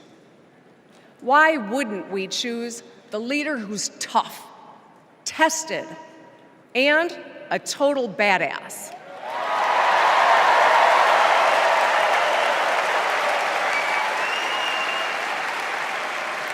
I know who I want as our commander-in-chief. America, let's choose Kamala Harris.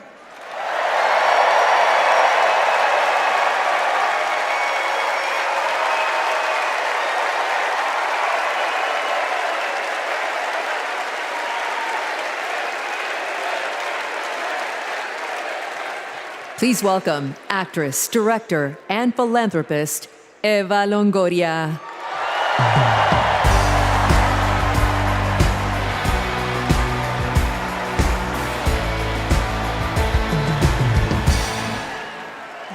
Hello, Chicago!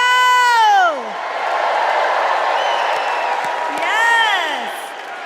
I am so excited to be here tonight. What an honor to be part of this historic moment, and y'all are part of it. Look, I have known Kamala Harris for more than a decade, and she comes from a family a lot like mine, and I'm sure a lot like yours. We were both raised knowing that no one was going to hand us anything, especially as women. That we were going to have to touch every rung of the ladder to get ahead. We were going to have to work really hard. Now, she worked at McDonald's, but I worked at Wendy's. And look at us now.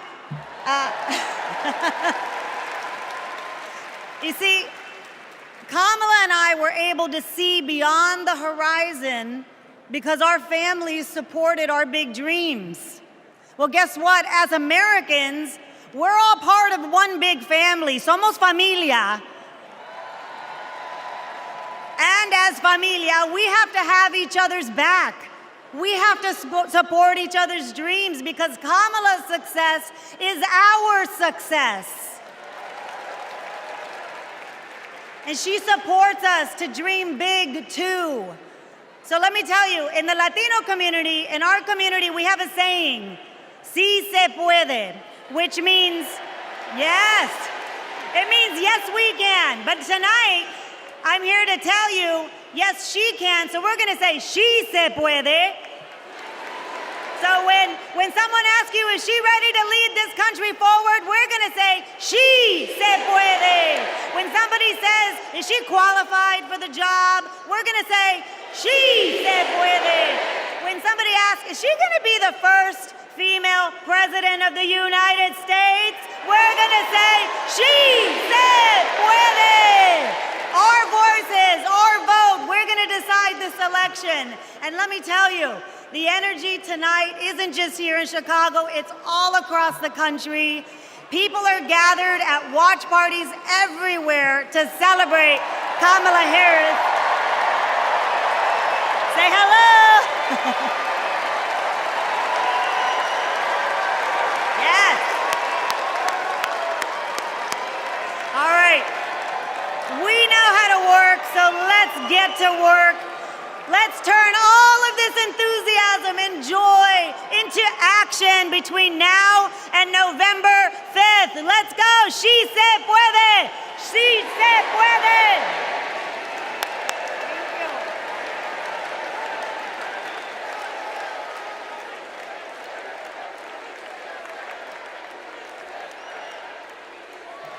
Please welcome former Illinois Republican Representative Adam Kinzinger.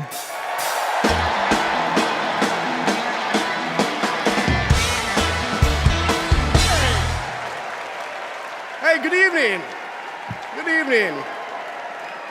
Thank you, thank you, thank you. I'm Adam Kinzinger, and I am proud to be in the trenches with you as part of this sometimes awkward alliance that we have to defend truth, defend democracy, and decency. I was just a kid when I was drawn to the party of Ronald Reagan, to his vision of a strong America, the shining city on a hill. I was a Republican for 12 years in Congress, and I still hold on to the label. I never thought I'd be here, but listen, you never thought you'd see me here, did you? But I've learned something about the Democratic Party, and I want to let my fellow Republicans in on the secret. The Democrats are as patriotic as us.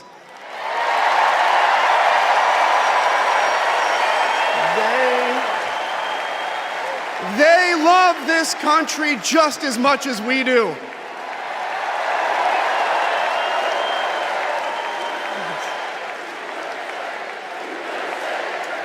And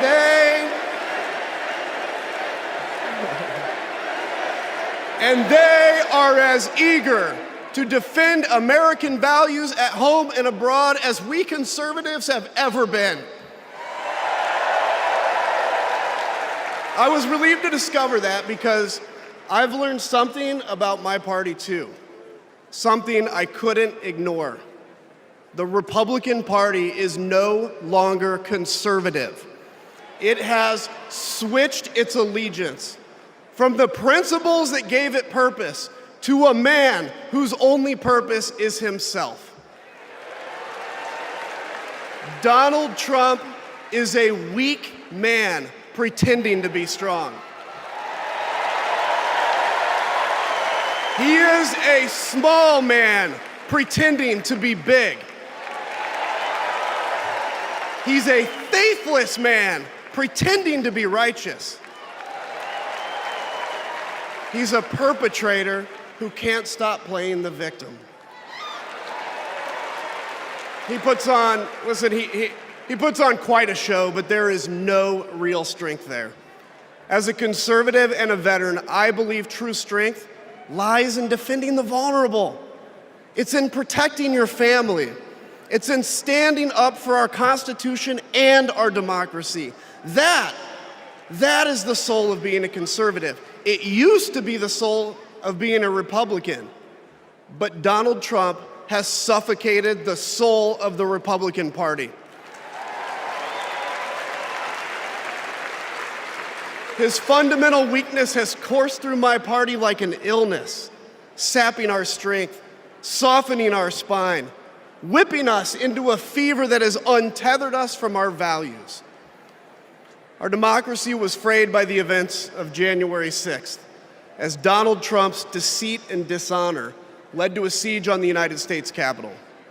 That day, I stood witness to a profound sorrow, the desecration of our sacred tradition of peaceful transition of power, tarnished by a man too fragile, too vain, and too weak to accept defeat.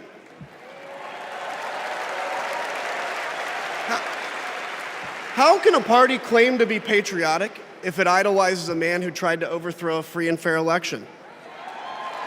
How can a party claim to stand for liberty if it sees a fight for freedom in Ukraine, an attack pitting tyranny against democracy, a challenge to everything our nation claims to be, and it retreats, it equivocates, it nominates a man who is weirdly obsessed with Putin?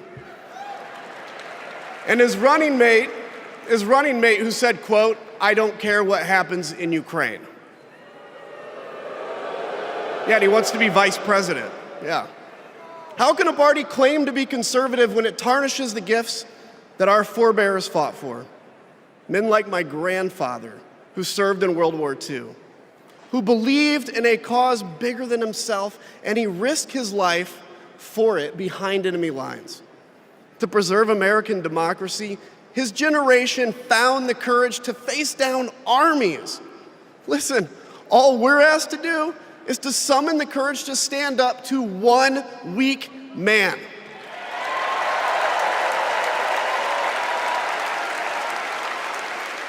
Some have questioned why I've taken the stand I have. The answer is really simple, ladies and gentlemen. We must put country first. And tonight, as a Republican speaking before you, I'm putting our country first.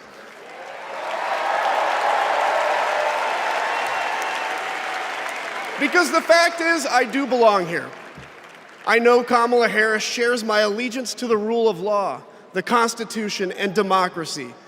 And she is dedicated to upholding all three in service to our country. Whatever policies we disagree on pale in comparison with those fundamental matters of principle, of decency, and of fidelity to this nation.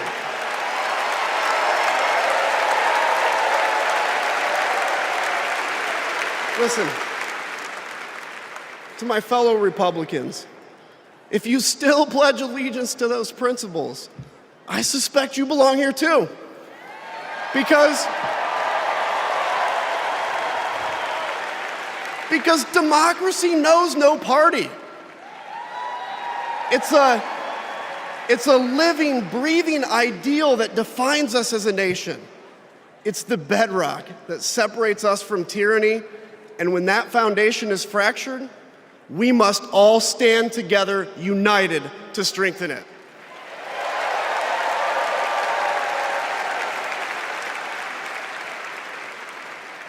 If you think those principles are worth defending, then I urge you, make the right choice.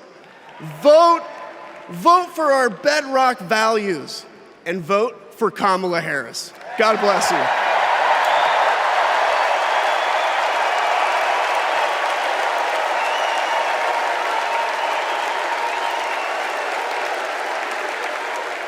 Please welcome lawyer, policy advocate, and sister of the Vice President, Maya Harris.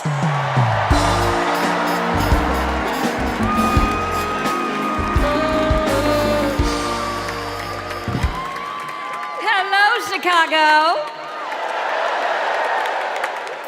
In 1958, a 19-year-old from India left the only country she'd ever known to chart her own path in America. She came here to pursue an education, but she stayed here to build a life. Her name was Dr. Shamala Gopalan Harris.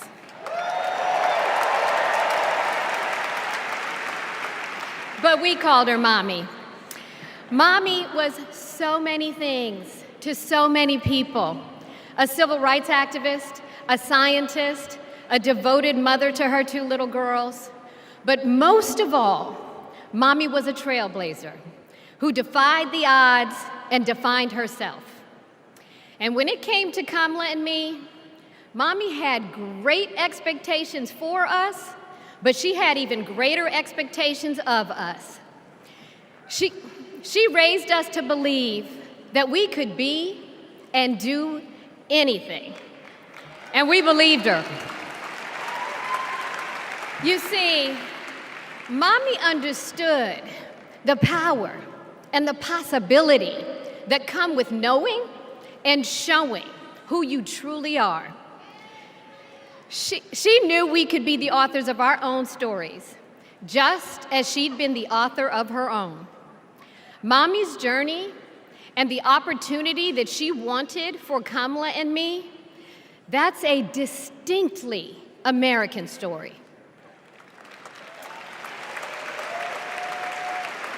We may all have different histories, different struggles, or different perspectives, but what binds us together is the fervent desire to be free, to fulfill our God-given potential. Kamala's entire life has been about fighting for each of us to have that freedom. And like so many Americans, Kamala knows what it's like to be underestimated and be counted out. She knows what it's like to be the underdog and yet still beat the odds. And now, she has created so much electricity, so much optimism, so much joy throughout the nation, and it is why we need her leadership in this historic moment.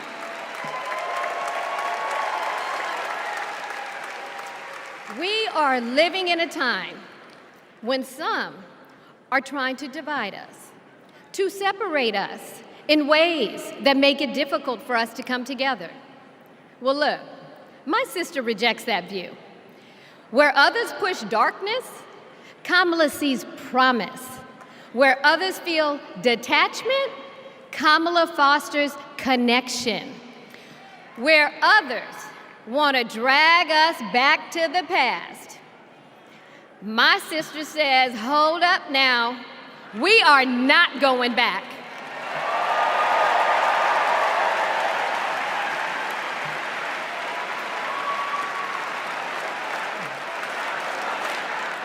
Because Kamala understands we have so much more in common than what separates us. She knows the measure of our success isn't just winning an election. It's about who we bring along and lift up in the process.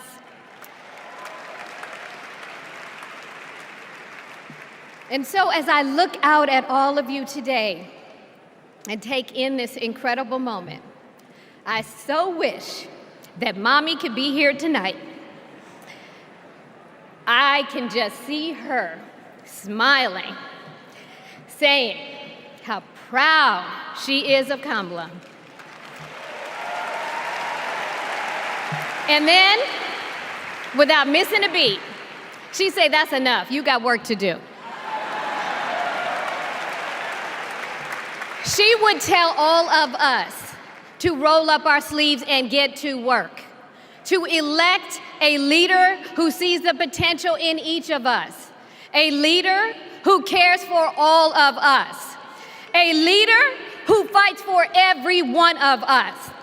Our Democratic nominee, my big sister, the next President of the United States, Kamala Harris.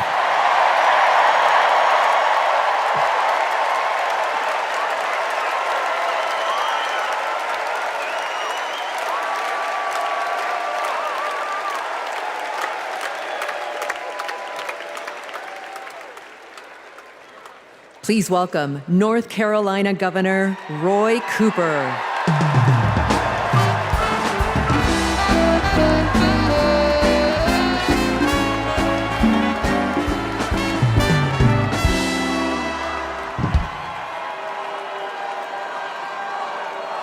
Hello, America. I'm Roy Cooper, the last guy standing between you and the moment we're all waiting for. So I'm going to get right to it. All week, you've heard stories about my friend Kamala. I want to take you behind the scenes of one of them. 2011 was a rough time for American homeowners. Hundreds of thousands were losing their homes to illegal foreclosure. I was Attorney General in North Carolina, while Kamala had just become California's. All the AGs were close to a settlement with the big banks, and it was a pretty good deal. Would have meant $4 billion for California families who'd been ripped off. I know that sounds like a lot, but Kamala said, hang on a minute. I've met these families. I know what they've been through, and they deserve more. She went toe-to-toe with some of the world's most powerful executives, and she refused to give in. Let me tell you, this was a huge risk, but she knew it was a risk worth taking. That's Kamala. And we all know what happened. The banks caved. That $4 billion for California families became $20 billion. That was the first time I witnessed Kamala in action. And what I saw was a leader who does exactly what she says she's going to do, who never will settle for less. America, we got a lot of big fights ahead of us, and we've got one hell of a fighter ready to take them on. I know that because I know her. And tonight, I want the American people to know, even if you don't agree with her on everything, Kamala Harris will fight for you to the very end. For families who need better health care or a safer place to live, Kamala will fight for you. For parents who want better schools for their kids, for workers worried about a secure retirement for themselves, Kamala will fight for you. For any one of our allies, anywhere in the world, wondering if America still has your back, remember this: Kamala will fight for you. And when she fights, we win. Kamala's ready. Kamala's ready. The question is, are we? Are we going to stand up and fight for Kamala like she'll stand up and fight for us? All right.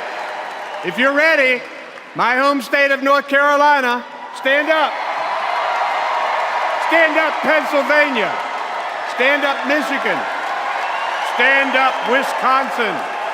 Stand up, Georgia. Stand up, Nevada. Stand up, Arizona. Stand up, America. Are we going to stand up? Are we going to fight? Are we going to vote? Are we going to win? You bet we are. Let's go get them.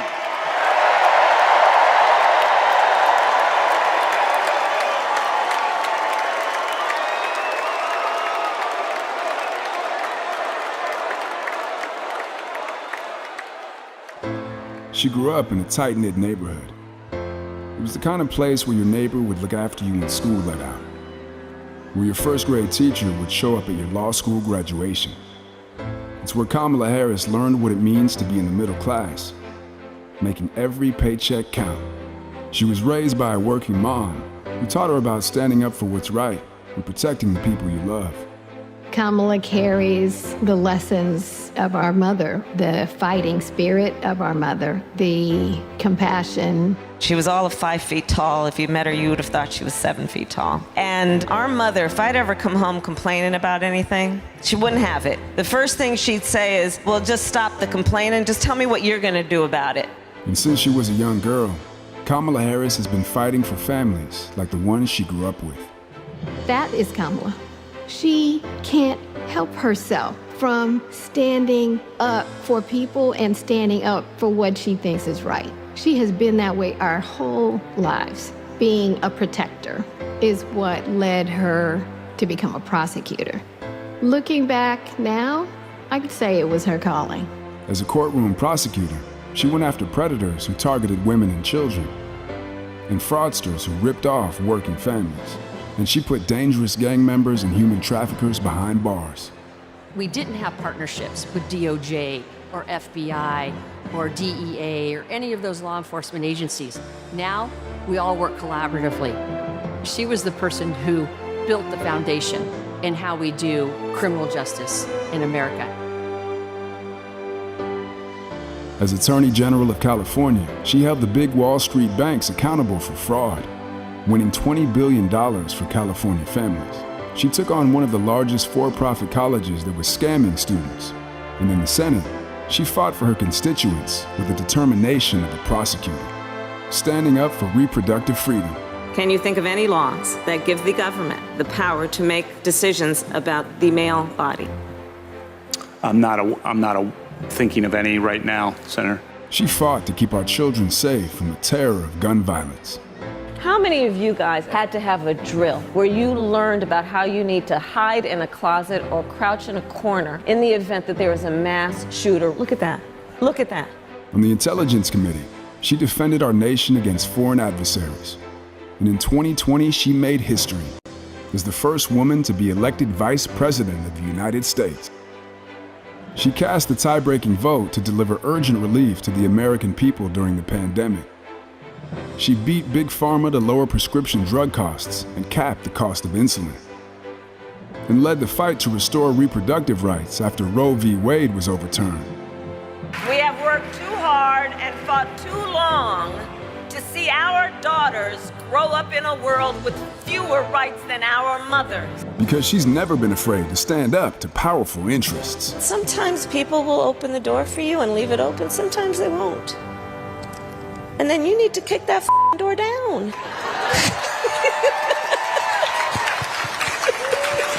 Excuse my language. Now, she's running for president, still fighting for families like the one she grew up with. Our campaign is about saying we trust the people. We're saying we just want fairness. We want dignity for all people. And we are a work in progress. We haven't yet quite reached all of those ideals, but we will die trying because we love our country. We believe in our country. We're not falling for these folks who are trying to divide us, trying to pull us apart. We know what we stand for, and we stand for the people, and we stand for the dignity of work, and we stand for freedom. We stand for justice. We stand for equality. And so we will fight for all of it. That's who Kamala Harris is. That's what she believes, and that's what she'll fight for every day.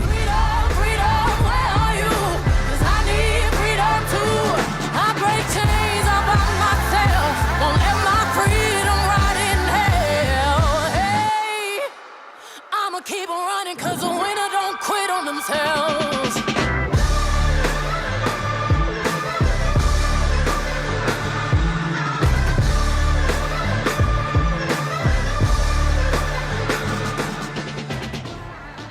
Please welcome the Democratic nominee for president, Vice President of the United States of America, Kamala Harris.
Thank you so very much. Thank you, everyone. Thank you, everyone. Thank you. Okay, let's get to business. Let's get to business. All right. So let me start by thanking my most incredible husband, Doug, for being an incredible partner to me, an incredible father to Cole and Ella. And happy anniversary, Dougie. I love you so very much. To our President, Joe Biden. When I think about the path that we have traveled together, Joe, I am filled with gratitude. Your record is extraordinary, as history will show, and your character is inspiring, And Doug and I love you and Jill and are forever thankful to you both.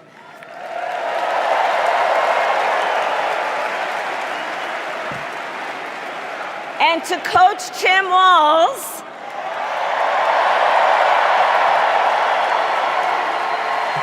you are going to be an incredible vice president. And to the delegates and everyone who has put your faith in our campaign, your support is humbling. So, America, the path that led me here in recent weeks was no doubt unexpected. But I'm no stranger to unlikely journeys. So, my mother, our mother, Shamala Harris, had one of her own. And I miss her every day, and especially right now. And I know she's looking down smiling. I know that. So my mother was 19 when she crossed the world alone, traveling from India to California with an unshakable dream to be the scientist who would cure breast cancer. When she finished school, she was supposed to return home to a traditional arranged marriage. But as fate would have it, she met my father, Donald Harris, a student from Jamaica. They fell in love and got married, and that act of self-determination made my sister Maya and me. Growing up, we moved a lot. I will always remember that big Mayflower truck packed with all our belongings, ready to go to Illinois, to Wisconsin, and wherever our parents' jobs took us. My early memories of our parents together are very joyful ones. A home filled with laughter and music, Aretha, Coltrane, and Miles. At the park, my mother would say, "Stay close." But my father would say, as he smiled, "Run, Kamala, run. Don't be afraid. Don't let anything stop you."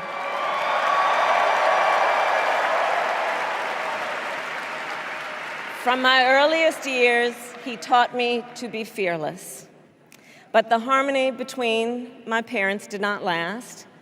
When I was in elementary school, they split up. And it was mostly my mother who raised us.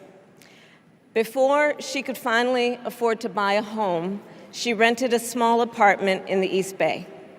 In the Bay, you either live in the hills or the flatlands. We lived in the flats. A beautiful working-class neighborhood of firefighters, nurses, and construction workers, all who tended their lawns with pride. My mother, she worked long hours, and like many working parents, she leaned on a trusted circle to help raise us. Mrs. Shelton, who ran the daycare below us and became a second mother. Uncle Sherman, Aunt Mary, Uncle Freddie, Auntie Chris. None of them family by blood, and all of them family by love.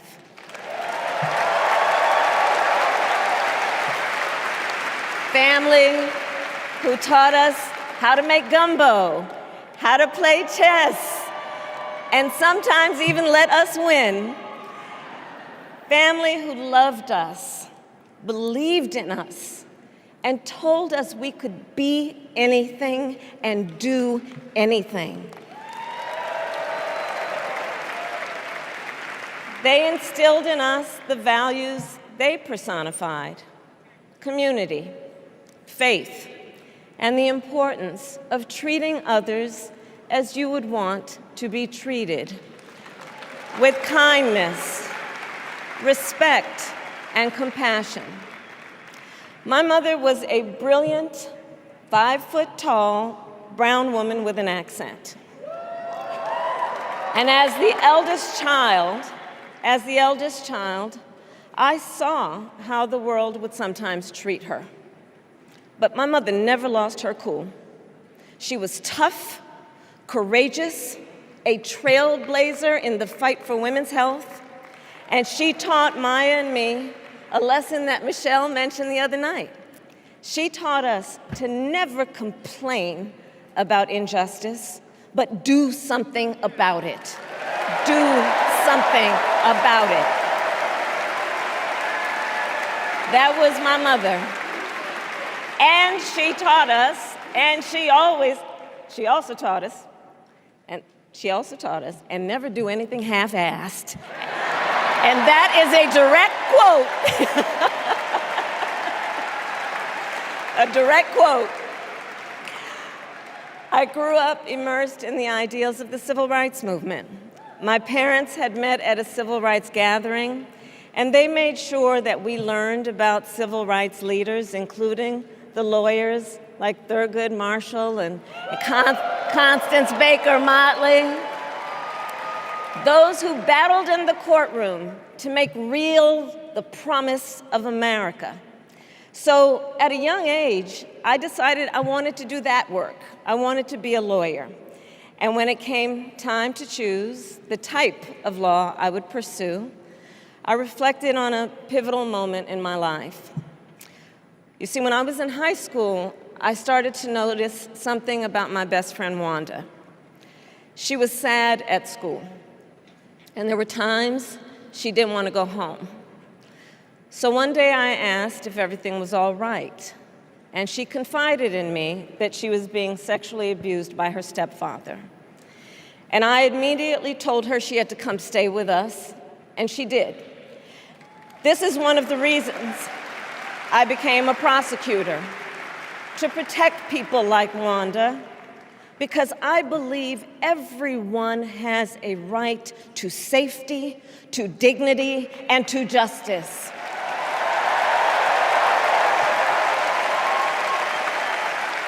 As a prosecutor, when I had a case, I charged it not in the name of the victim, but in the name of the people. For a simple reason. In our system of justice, a harm against any one of us is a harm against all of us.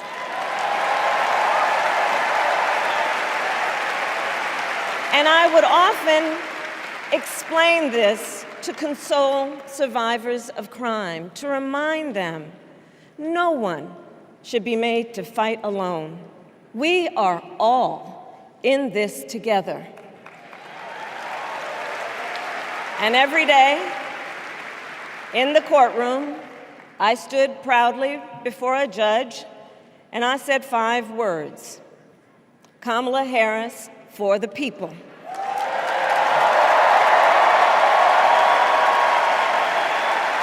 And to be clear, my entire career, I've only had one client, the people. And so, on behalf of the people, on behalf of every American, regardless of party, race, gender, or the language your grandmother speaks, on behalf of my mother and everyone who has ever set out on their own unlikely journey, on behalf of Americans like the people I grew up with, people who work hard, chase their dreams, and look out for one another, on behalf of everyone whose story could only be written in the greatest nation on earth, I accept your nomination to be President of the United States of America.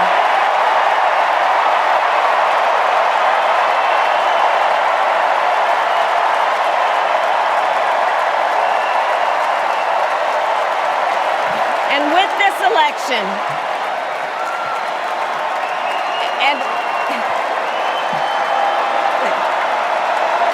and with this election, Our nation with this election has a precious, fleeting opportunity to move past the bitterness, cynicism, and divisive battles of the past, a chance to chart a new way forward. Not as members of any one party or faction, but as Americans. And let me say, I know there are people of various political views watching tonight, and I want you to know, I promise to be a president for all Americans. You can always trust me to put country above party and self, to hold sacred America's fundamental principles, from the rule of law to free and fair elections to the peaceful transfer of power.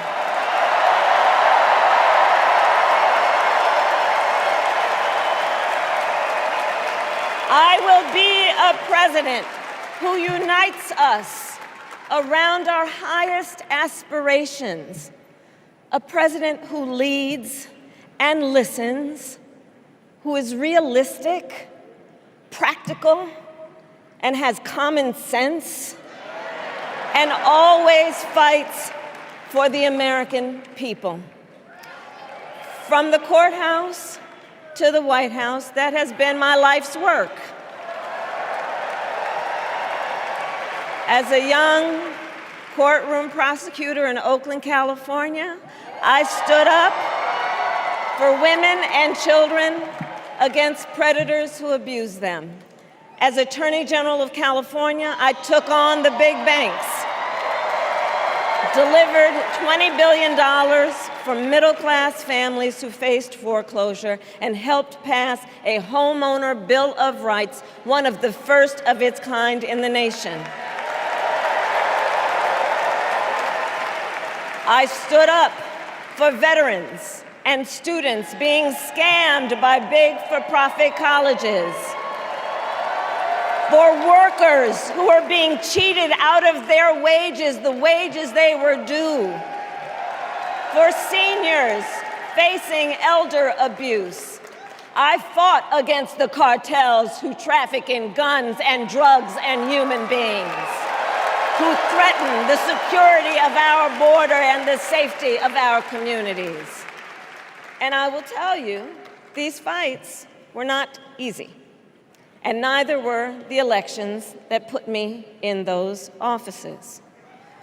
We were underestimated at practically every turn. But we never gave up, because the future is always worth fighting for. And that's the fight we are in right now, a fight for America's future.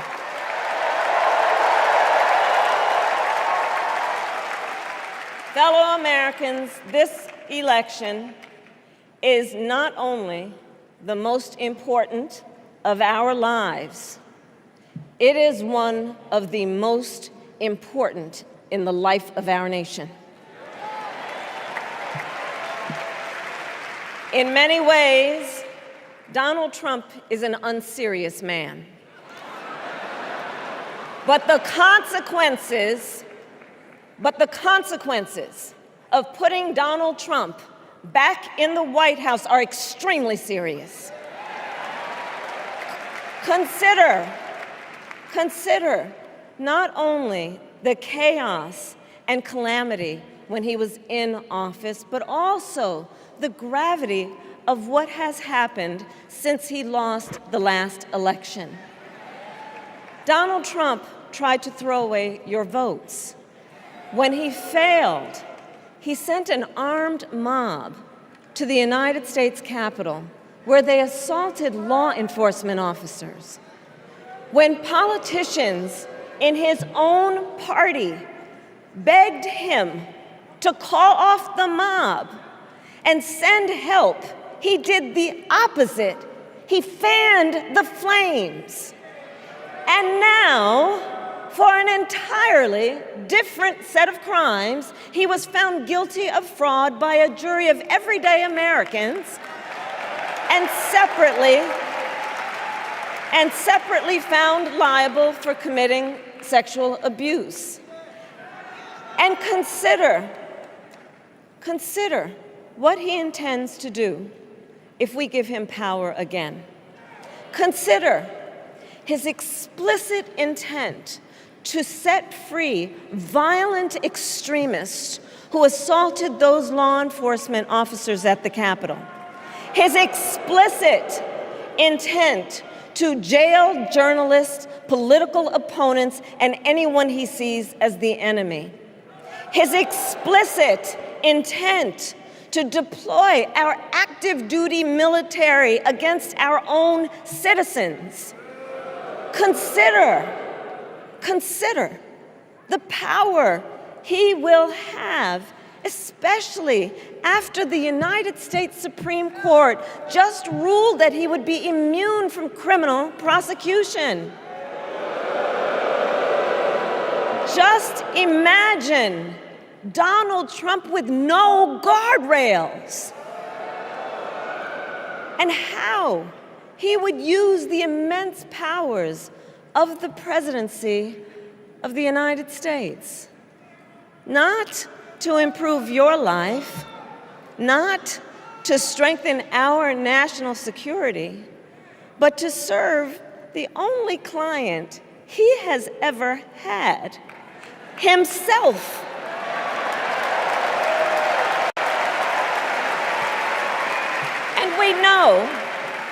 And we know what a second Trump term would look like. It's all laid out in Project 2025, written by his closest advisors, and its sum total is to pull our country back to the past.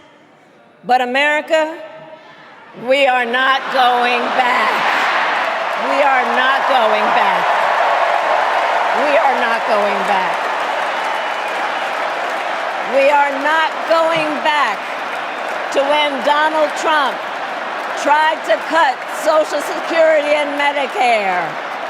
We are not going back to when he tried to get rid of the Affordable Care Act, when insurance companies could deny people with pre-existing conditions. We are not going to let him eliminate the Department of Education that funds our public schools. We are not going to let him end programs like Head Start that provide preschool and childcare for our children. America, we are not going back.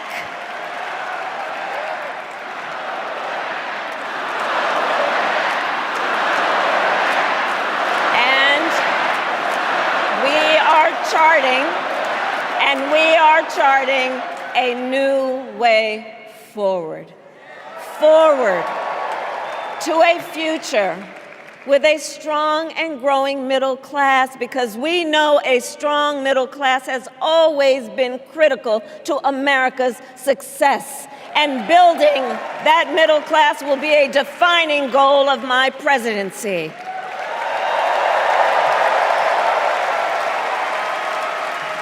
And I'll tell you, this is personal for me. The middle class is where I come from. My mother kept a strict budget. We lived within our means, yet we wanted for little. And she expected us to make the most of the opportunities that were available to us and to be grateful for them. Because, as she taught us, opportunity is not available to everyone. That's why we will create what I call an opportunity economy where everyone has the chance to compete and a chance to succeed. Whether you live in a rural area, small town, or big city. And as president, I will bring together labor and workers and small business owners and entrepreneurs and American companies to create jobs, to grow our economy, and to lower the cost of everyday needs like health care and housing and groceries. We will provide access to capital for small business owners and entrepreneurs and founders. And we will end America's housing shortage and protect Social Security and Medicare. Now compare that to Donald Trump, because I think everyone here knows he doesn't actually fight for the middle class. He doesn't actually fight for the middle class. Instead, he fights for himself and his billionaire friends. And he will give them another round of tax breaks that will add up to $5 trillion to the national debt. And all the while, he intends to enact what in effect is a national sales tax, call it a Trump tax, that would raise prices on middle-class families by almost $4,000 a year. Well, instead of a Trump tax hike, we will pass a middle-class tax cut that will benefit more than 100 million Americans.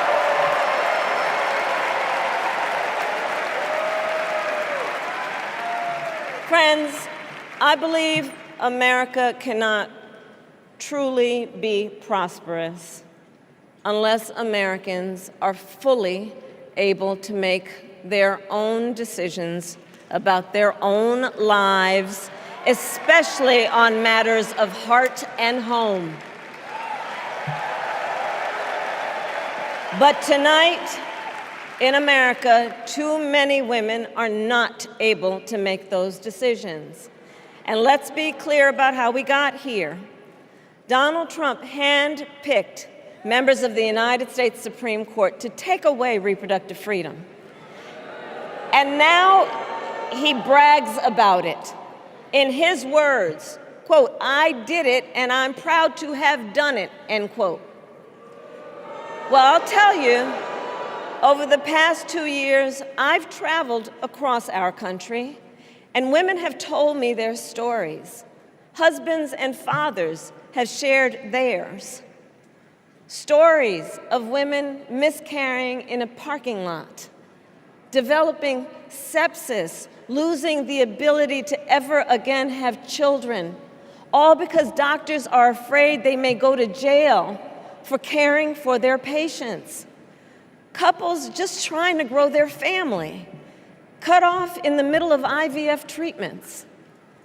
Children who have survived sexual assault, potentially being forced to carry a pregnancy to term. This is what's happening in our country because of Donald Trump.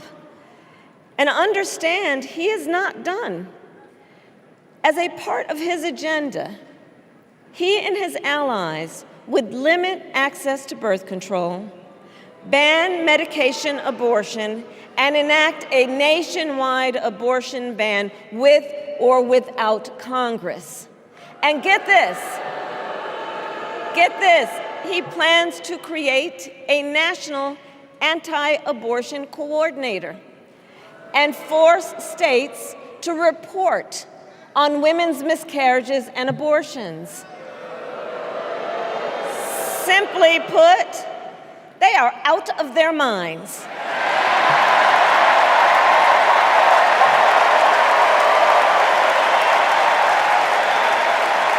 And one must ask, why exactly is it that they don't trust women? Well, we trust women. We trust women. And when Congress passes a bill to restore reproductive freedom, as President of the United States, I will proudly sign it into law.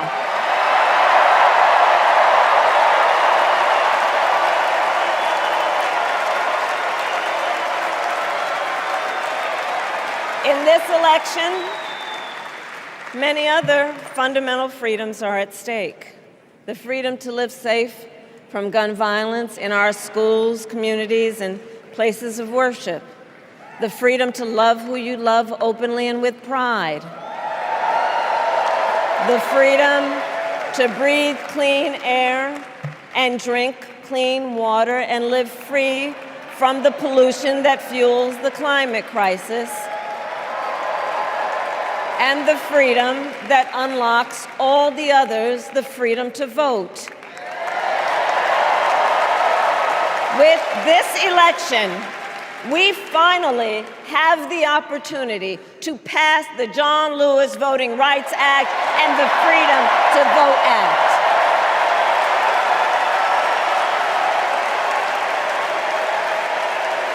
And let me be clear, after decades in law enforcement, I know the importance of safety and security, especially at our border. Last year, Joe and I brought together Democrats and conservative Republicans to write the strongest border bill in decades. The Border Patrol endorsed it. But Donald Trump believes a border deal would hurt his campaign. So he ordered his allies in Congress to kill the deal. Well, I refuse to play politics with our security. And here is my pledge to you. As president, I will bring back the bipartisan border security bill that he killed, and I will sign it into law. I know we can live up to our proud heritage as a nation of immigrants and reform our broken immigration system. We can create an earned pathway to citizenship and secure our border.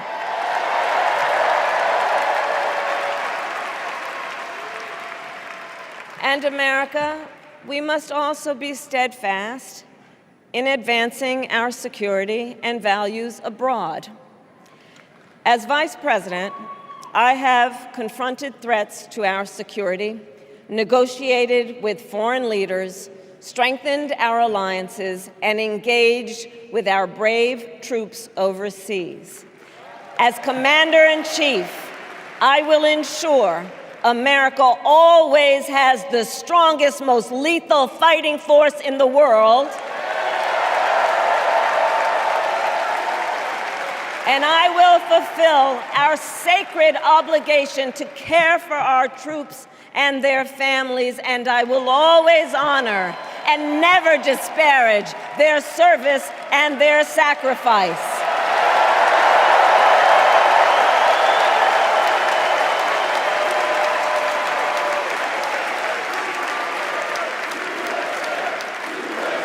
I will make sure that we lead the world into the future on space and artificial intelligence, that America, not China, wins the competition for the 21st century, and that we strengthen, not abdicate, our global leadership. Trump, on the other hand, threatened to abandon NATO. He encouraged Putin to invade our allies, said Russia could, quote, do whatever the hell they want. 5 days before Russia attacked Ukraine, I met with President Zelensky to warn him about Russia's plan to invade. I helped mobilize a global response, over 50 countries, to defend against Putin's aggression. And as president, I will stand strong with Ukraine and our NATO allies.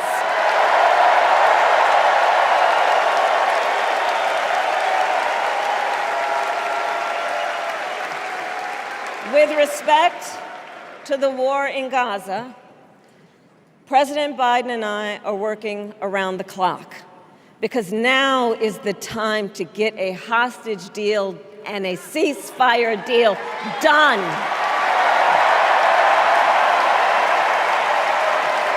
And let me be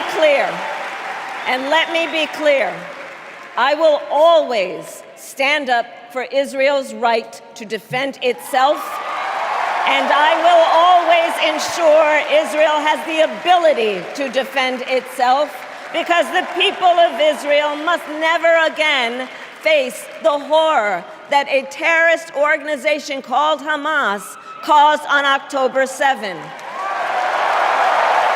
including unspeakable sexual violence and the massacre of young people at a music festival.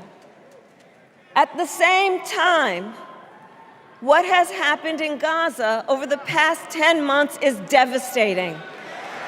So many innocent lives lost. Desperate, hungry people fleeing for safety over and over again. The scale of suffering is heartbreaking. President Biden and I are working to end this war such that Israel is secure, the hostages are released, the suffering in Gaza ends, and the Palestinian people can realize their right to dignity, security, freedom, and self-determination.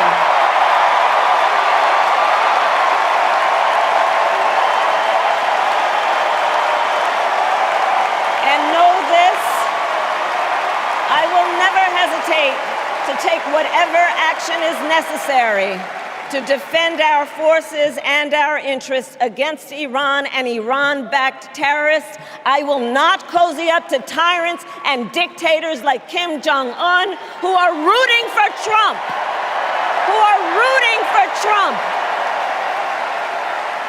Because, they know he is easy to manipulate with flattery and favors. They know Trump won't hold autocrats accountable because he wants to be an autocrat himself. And as president, I will never waver in defense of America's security and ideals, because in the enduring struggle between democracy and tyranny, I know where I stand and I know where the United States belongs.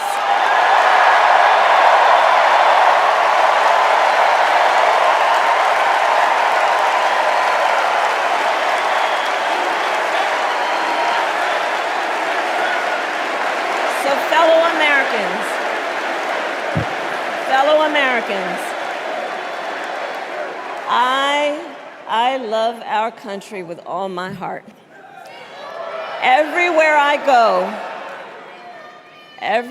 go, in everyone I meet, I see a nation that is ready to move forward, ready for the next step in the incredible journey that is America.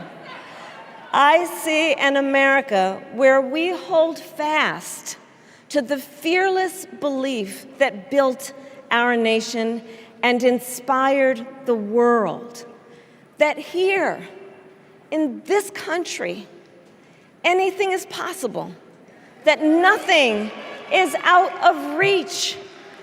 An America where we care for one another, look out for one another, and recognize that we have so much more in common than what separates us. That none of us has to fail for all of us to succeed. And that in unity there is strength. Our opponents in this race are out there every day denigrating America, talking about how terrible everything is.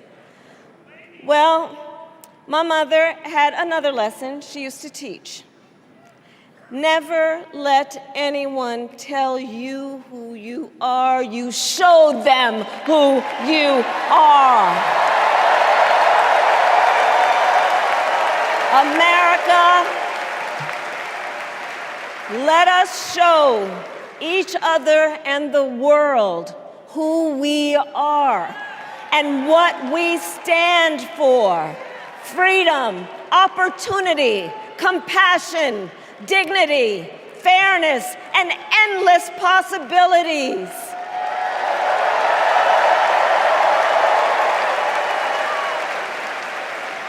We are the heirs to the greatest democracy in the history of the world. And on behalf of our children and our grandchildren and all those who sacrificed so dearly for our freedom and liberty, we must be worthy of this moment.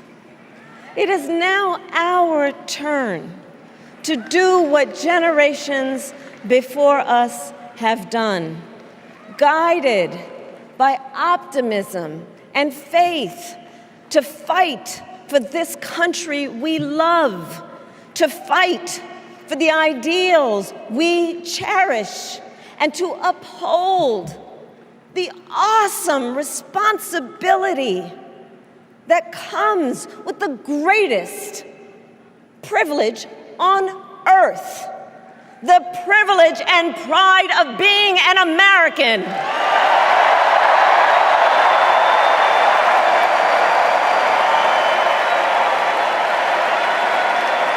So let's get out there, let's fight for it, let's get out there, let's vote for it, and together, let us write the next great chapter in the most extraordinary story ever told.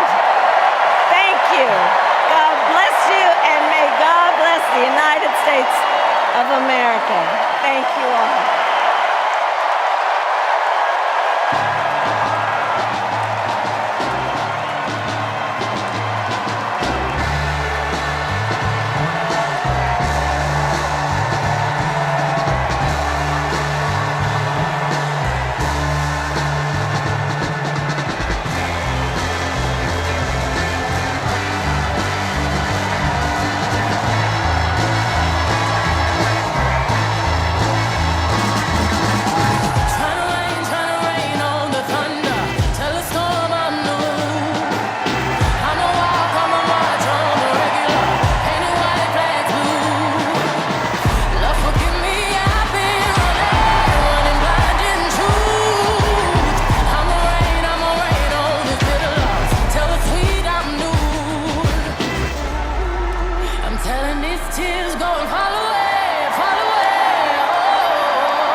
Channel 9 News tell me I'm moving backwards.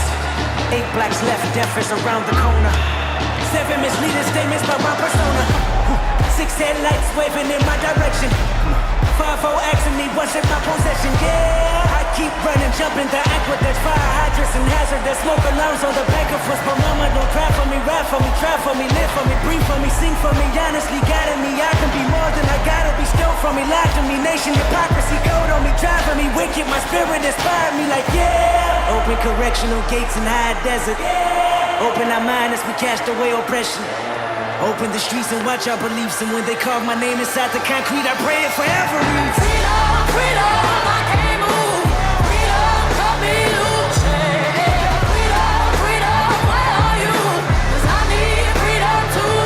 I break chains all by myself. Won't let my freedom rot in hell. Hey, I'ma keep running 'cause the winner don't quit on themselves.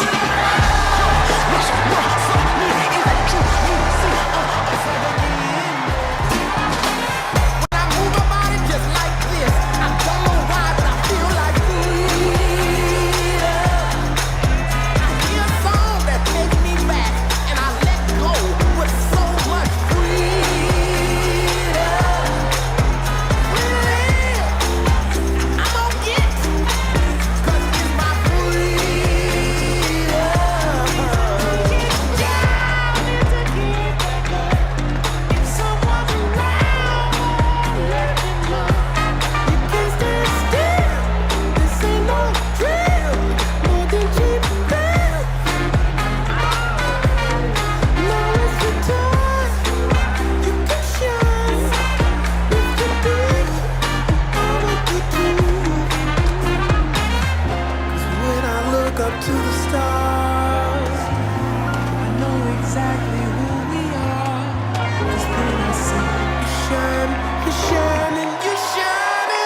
You better think about what you're trying to do to me.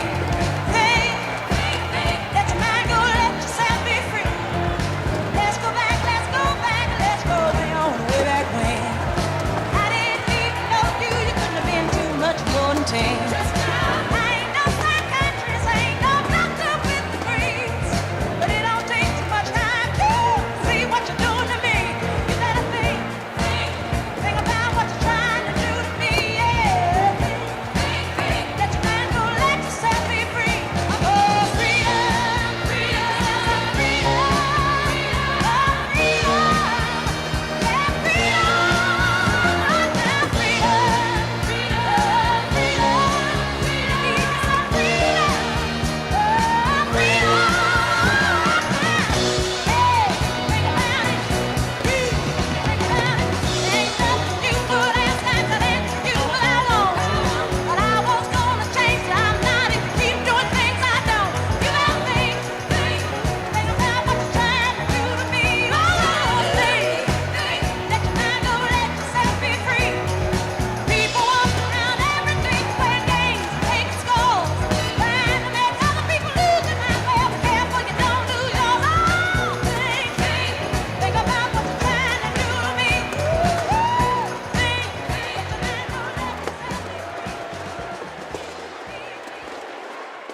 Please stand if you are able for this evening's benediction, offered by Rabbi Lauren Holtzblad and Reverend Dr. Amos Brown.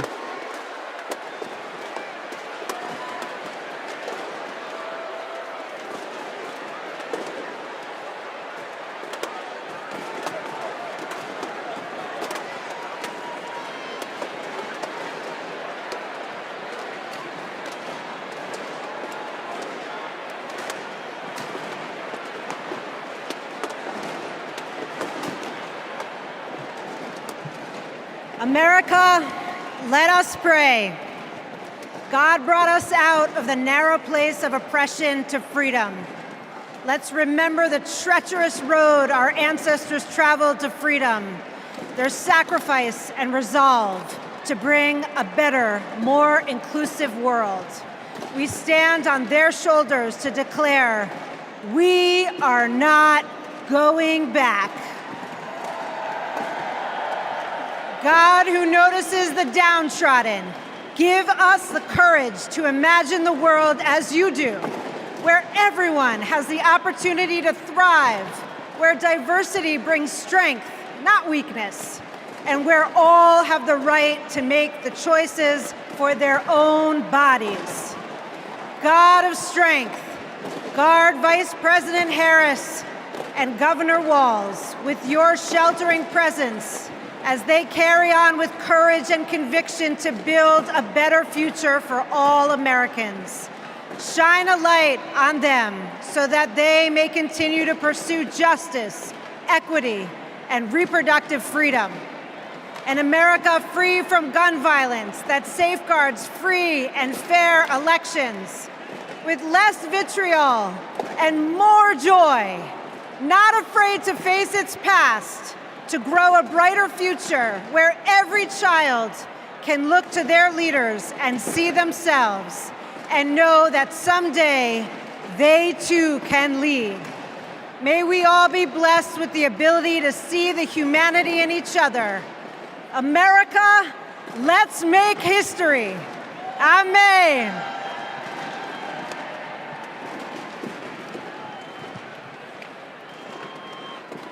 As we close this convention, we ask that the Creator bestow blessings on Vice President Harris and Governor Walz, and upon the bright future they will bring to the people of America. A future where our nation lives its motto of e pluribus unum, bringing together in civility and dignity the diversity that has built this great nation. E pluribus unum, one nation that embraces us all, every race, creed, or color, regardless of sexual orientation, gender, or gender expression. rich and poor, old and young, urban and rural. A future, O God, for every American, where the humanity of all persons will be affirmed and celebrated, where every American has the opportunity and freedom to pursue those inalienable rights of life, liberty, and the pursuit of happiness.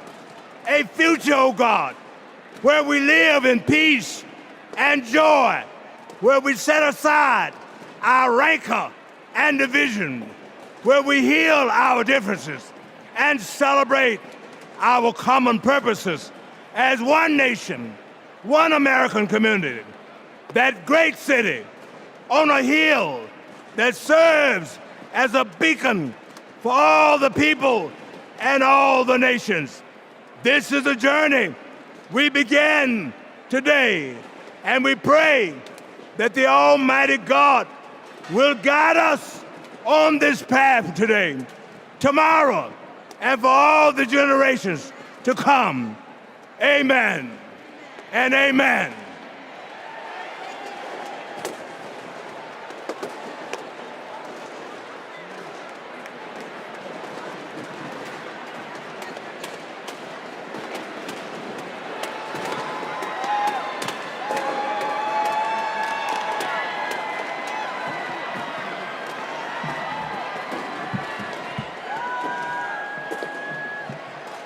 As we close, I want to thank each and every one of you for bringing your energy and your enthusiasm to the convention that will carry us through to victory in November. Look around. You're surrounded by people from every corner of the country who traveled here because they believe in our mission. We know that unity is our strength. We know that the issues we've highlighted this week are not abstract. We know what's at stake, and we bring that with us and this beginning.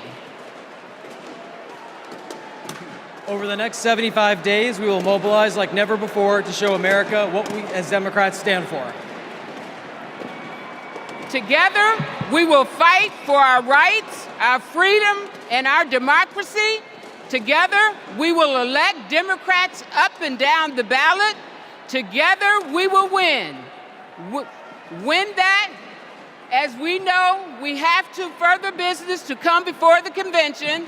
I am now proud to adjourn the 49th Democratic National Convention. Thank you, Chicago.